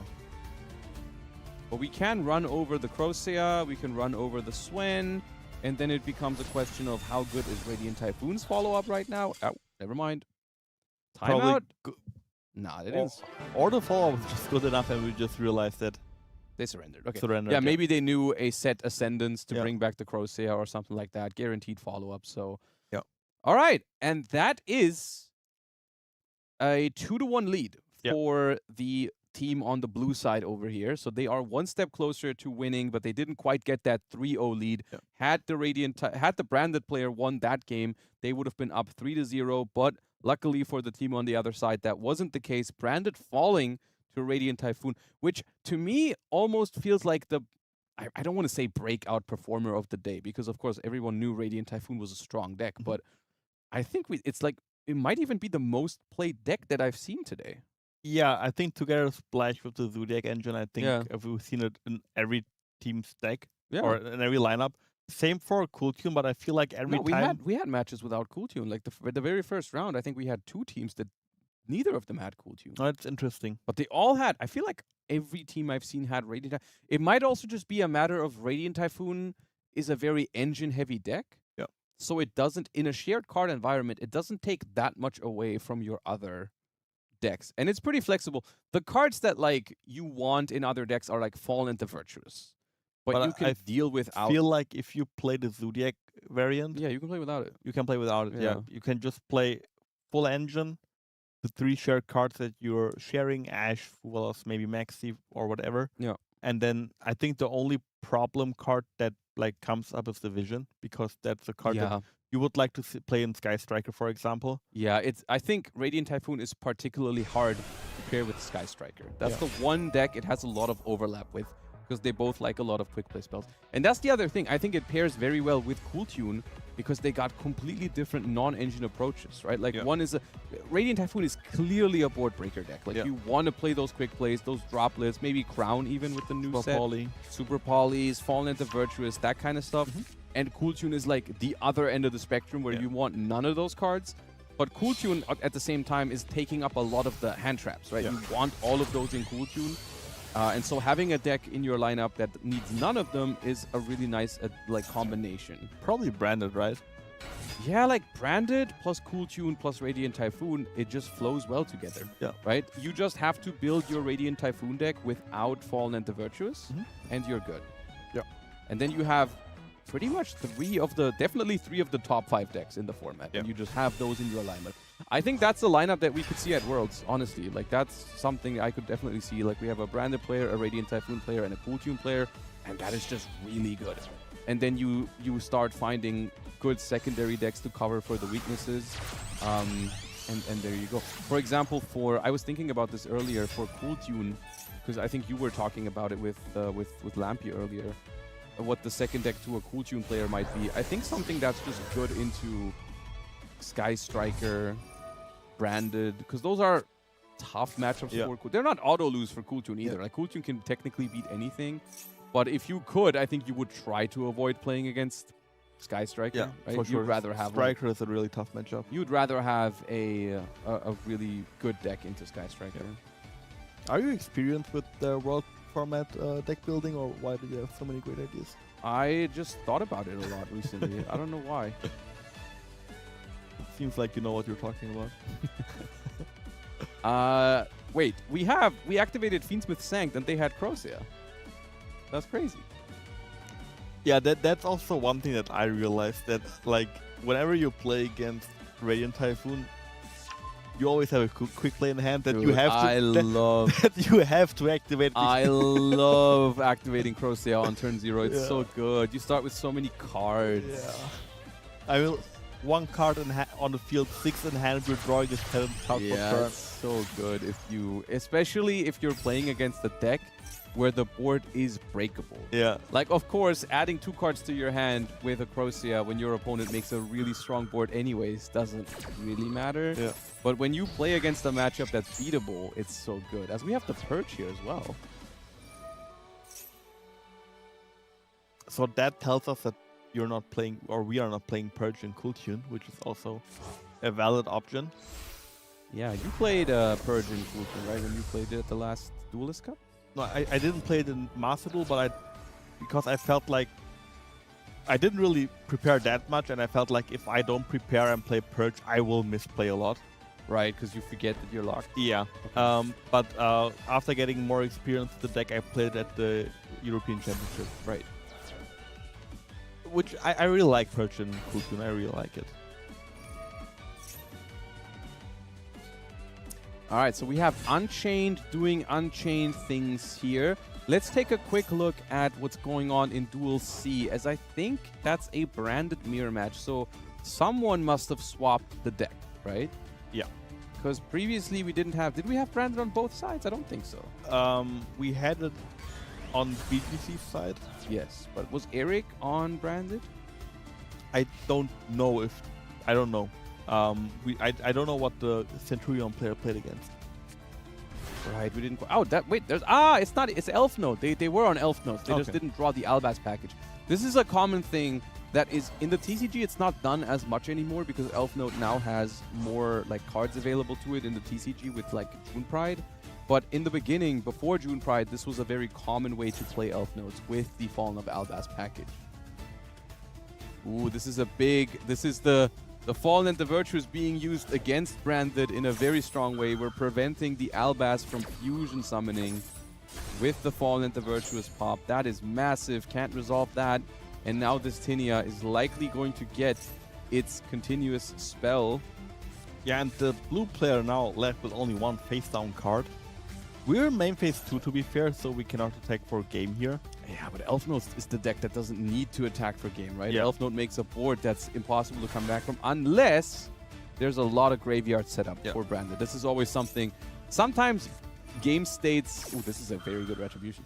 Sometimes game states are very deceiving. They look like Branded is losing, and then the end phase happens, and then you have 4 cards again, and all of a sudden... Branded is winning.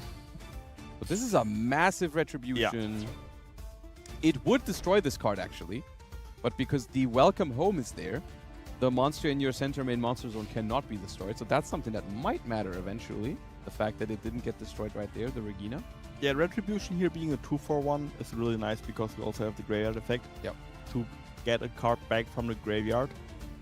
And we are in the end phase, which is dangerous territory against Branded. But first things first, we are going to trigger our own Albion to get another copy of the Fallen and the Virtuous. And now the question is, what does Branded have here? What else do we have in the end phase? Cartesia, number 1. That's 1 card. What else? Ecclesia on the other side. Okay. We're alternating. Oh, that's it. Okay. Interesting. That's tame. I mean, we did have to return 2 fusions for the Retribution, so maybe those were some that we could have otherwise used this turn, but we didn't get to keep it. We didn't have the luxury to let the Regina resolve, so we had to shuffle them back. Now Retribution gets back Fallen and the Virtuous on the other side, though. So Branded definitely still in this. I wonder if we have an Ecclesia monster in the graveyard. To Reborn here? Yeah.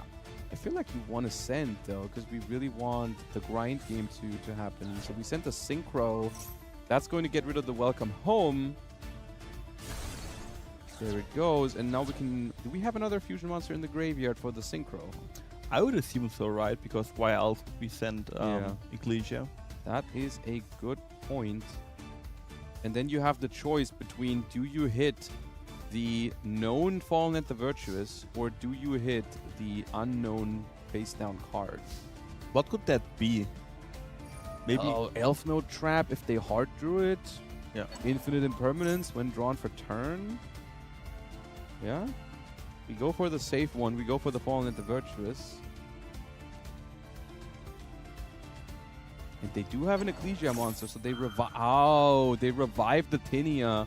And now the Elf Notes are going to dance. And that means we're going to take a hand rip. And that's rough because we know one of the cards in hand is Cartesia. And if you don't hit the Cartesia, you know, okay, one Cartesia doesn't do it Cartesia anyway. alone will not play. Yeah.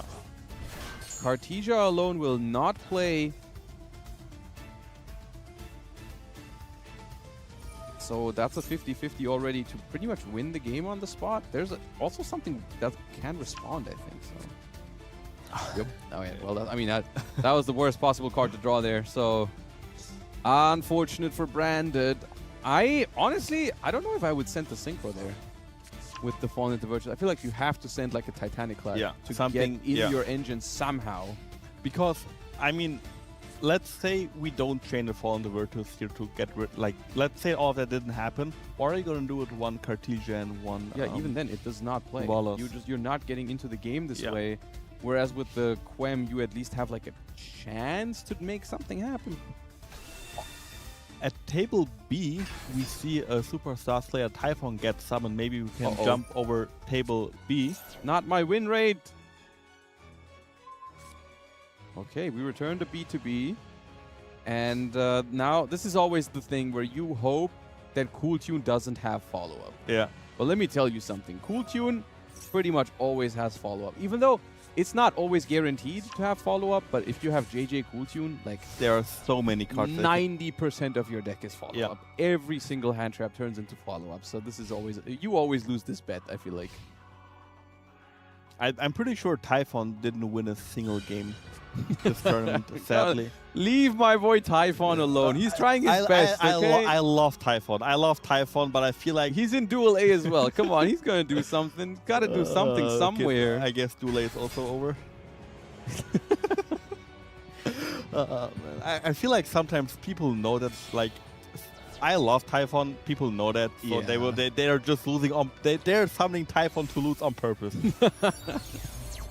All right, this B2B I think is just going to be the game winner here for Bashi. So that is going to be the equalizer. Ooh, Solemn Accusation.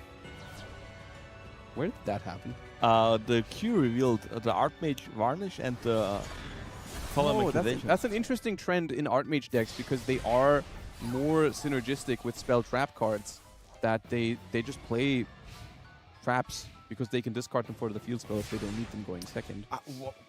I'm pretty sure the 1Q could have went for game here through one. Right, Typhon. there's no way. Yeah.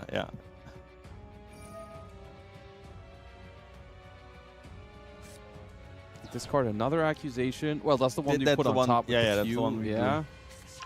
Graph layer. All right, so we're gonna have to play into this B2B, which means we're going to trigger it twice, probably. But, I mean, still, much prefer this over just getting Beaten. Yeah, last turn they would have probably had a way to go for game, but okay. Let's take a quick look at Duel A just to see if that Typhon is more successful right now. It's not looking Actually, good. maybe. I mean, it's turn 3. Yeah, it's Khan's turn has just started. Yeah. And that means All of that is not gonna do much, right? I mean, we are putting Megala up some bodies. can summon We have the Varun. Monster Negate from the Varu Rune. The Typhon is stopping the Loose from activating because that is too big. Mhm. But at the same time, we still have a very, very small amount of interruptions Yeah. here. It's just the Varu Rune, basically. But let's see how the Unchained deck is able to manage this, because Can Unchained easily run over big bodies? I mean, there's the loose right now, but there's also Typhon on the field. run over, I wouldn't say, but they can like link them off. Yeah, with the Anguish, right? Yeah, you could go for the Anguish. You could link off the Typhon, and then the Loose is free to get rid of other things on the field. So it definitely has solutions for it. I just realized you can go Soul of Rage on the opponent's turn to Fancy Ball, right? Yes, That's pretty interesting. it's pretty cool. I wonder if they play Fancy Ball, but I would think so. Yeah. And we used the Varu Rune pretty early here. I don't think... Do you destroy here? I feel like if you destroy, something really bad can happen. You just give them more options, I feel like. Yeah. All right. So Soul of Rage. We Fiendsmith as well is a great way to get rid of bodies. Yeah, we can just send the Typhon with the Engraver. Or maybe if you're in such a winning position, I wonder if you ever consider just leaving the Typhon there to play around Nibiru, if that's your only lose condition. I don't know, but then how do you go for game if you don't send it? I wouldn't expect Nibiru in Radiant Typhoon, to be fair. I mean, we saw Nibiru win a game the match prior in the Really? in top 4. Yeah, there was one Nibiru that came out of nowhere, basically. In which deck? It was against... It was in Draco Tail. Okay, you know, Draco Tail is a deck though where I can see it. Yeah. It's better in Draco Tail than in other decks. We see two wins for Team Red so far in this round. So at the moment they've turned it around. They are currently in the lead 3-2, but of course Khan is holding it down here for Team Blue and is going to look for the equalizer here. Not quite finished yet, but I think it's looking very good. Yeah, now the loose... So it's so good when you summon this thing into a board. You get to destroy a card and send a Fiend from deck to graveyard. It's great value. Shavara is at 3, right? In Master Duel, yes. In the TCG, it's at 2, I believe. But Master Duel does have 3 copies, I'm pretty sure. I don't think any of the Unchained cards are good in Master Duel. No. And here's the Shayama destroying the Aruha. I wonder... I don't know if they ever played 2 copies of Caesar, because they did make it turn 1. Yeah, I think Caesar is only one. Most likely, yeah. The extra deck's probably tight for... Because we're playing Unchained cards, Fiendsmith cards. And the Fusion package. Yeah, and the loose. And we are playing the Abominable Unchained Soul. This is the one I meant earlier. We discard 1, destroy a card. That is already representing more than enough damage to go for game. A lot of nice Royal Rares. Yeah, they are an Unchained fan. And I mean, that is the main reason to play Unchained right now. If you just love the deck. And they clearly love the deck. And they do equalize the series here. 3-3. Couldn't be any closer here in the grand final. We couldn't ask for a better finals and for a closer finals. We've got all kinds of different decks. We've got some meta decks. We've got some unexpected decks in there. And we are headed into the third set with both teams tied 3-3. Yeah, I really like that we see like so many different decks this time in the final. I mean, if you asked me before before the tournament what decks would I expect in the final, I would have said Striker, Zodiac, Cooltune, like these standard decks. But seeing Unchained and Centurion is so cool. And Centurion won. Yeah. Centurion won a game. That's not something I expected. I mean, Centurion going first is really strong still. Like, you know a few things about Centurion, yeah. I knew. Once upon a time. I mean, yeah, it's cool, and it's an interesting decision to bring Centurion. I mean, and it's something that I think we see frequently in these 3v3s where people just get together and some people just bring the decks that they like. They just bring their favorite decks, and it's cool to see that it's working to a degree here because they are in the finals right now, and they might win it all if they win 2 out of those last 3 here. And that is, once again, Khan going first with the Unchained deck. Normal summon Fabled Lurie, but on the other side of the table, we have got Elf Note Regina as an interruption. This can summon out Lucina and return that Lurie to the hand. Also, something that I would really like to see is on table B, if we can quickly go over Centurion going first. Ooh, okay. Having Wake Up Centurion in the hand, well, maybe the best starter, right? Because it doesn't require a normal summon. Stand up, right? Yeah. Wake Up is the quick play, right? Wake Up is the quick play, yeah.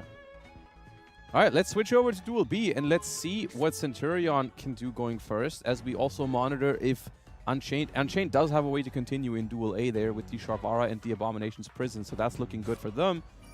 We have a Dominus Purge onto the Primera, which is going to force Shagan to have an extender here, otherwise no Centurion combo for you. Let's see if we have one. Set 1 is not a great sign. End phase, not looking good here. Passing to 1 singular Dominus Purge is not where you want to be. I feel like in this spot, I mean, I think there are more extenders than there are cards that don't play.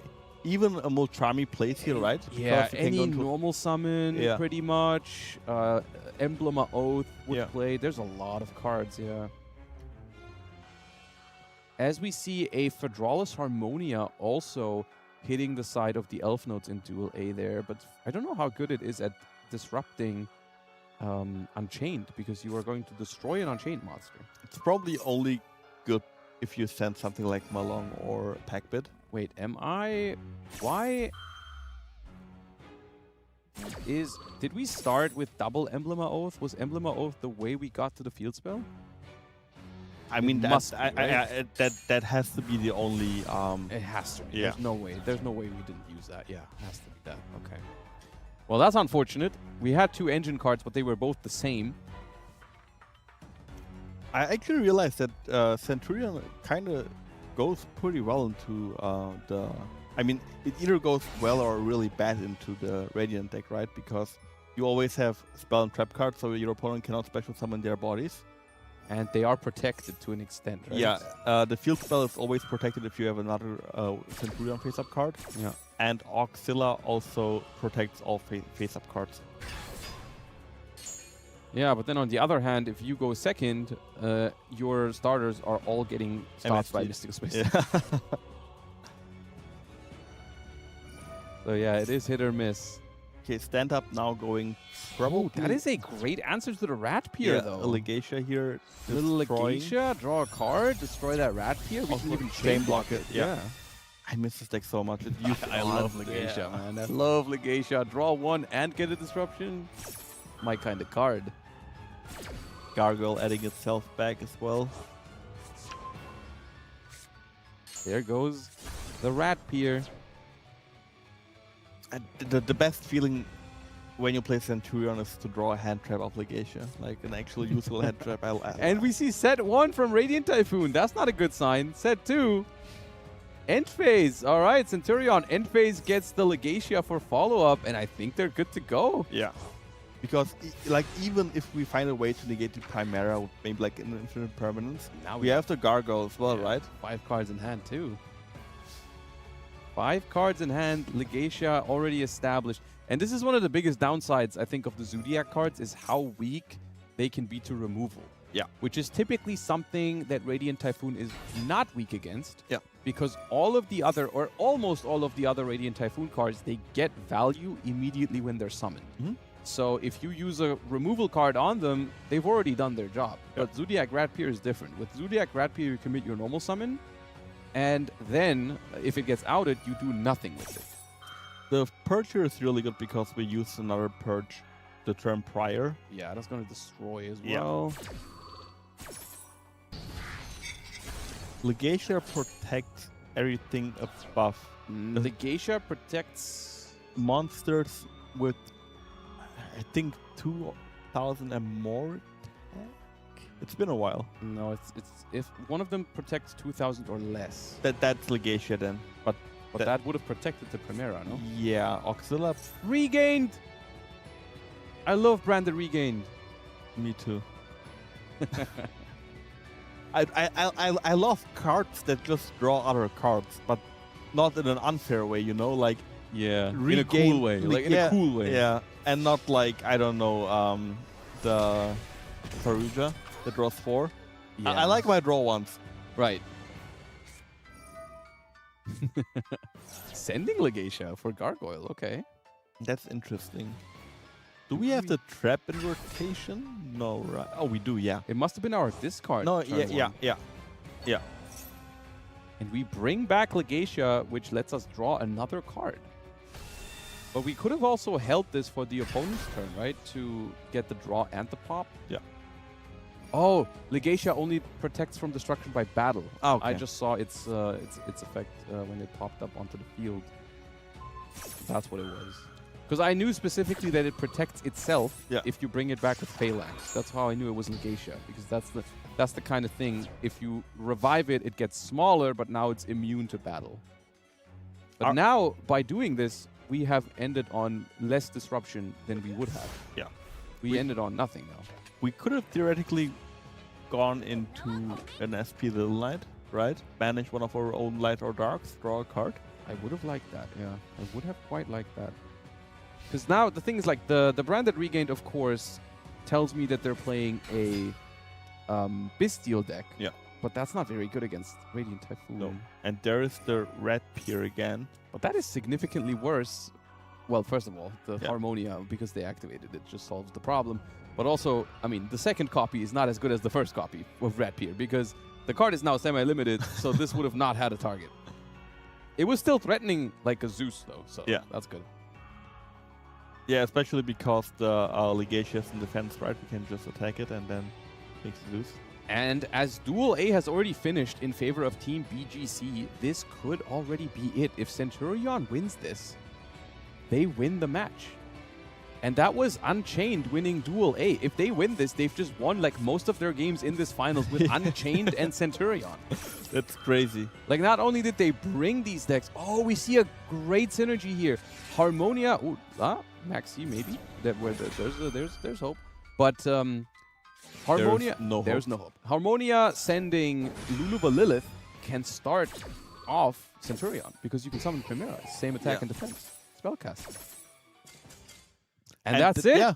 That is it. BGC Centurion takes it. wins. It was, I mean, we got down to the third set at a 3-3 record, but they didn't make it close in the third set at all. They just said Unchained and Centurion will both go first. We'll play our rogue decks. You gotta say they are rogue decks. They are rogue decks, yeah. And we're gonna win anyways. They're really nice to see. I mean, especially me seeing Centurion here really warms my heart. I also really liked it, or really enjoyed seeing Unchained there. And I will say, it didn't draw any cards, but the Branded Regained was here. Okay, Branded Regained was part of this one. Branded Regained was a very essential part to them winning this 3 versus 3 Challenger Cup. It could not have been done without Branded Regained. I don't think so. I don't think so. They wouldn't be here without it. So, yeah. As you get a final look at our bracket for the day, these were our most successful teams of the tournament with, of course, Kanimani, Shagan, and Oskimon Cat winning it all in the end with a very interesting lineup. A lot of decks that we didn't expect to see. So that was really, really cool. Yeah. All right. Well, Josh, we're about to end the stream, right? Yep. Can I have some last words? say your thing. Guys, I know what you're going to say. I love Yu-Gi-Oh! That is a great note to end it on. Thank you all so much for tuning in today. We all hope you enjoyed today's Challenger Cup. I enjoyed casting today with my wonderful co-hosts, also Ivris and Lampi, of course, who already are done for today. Thank you all so much for tuning in. I hope you all have a wonderful rest of your day, and we'll see you guys next time. Bye-bye.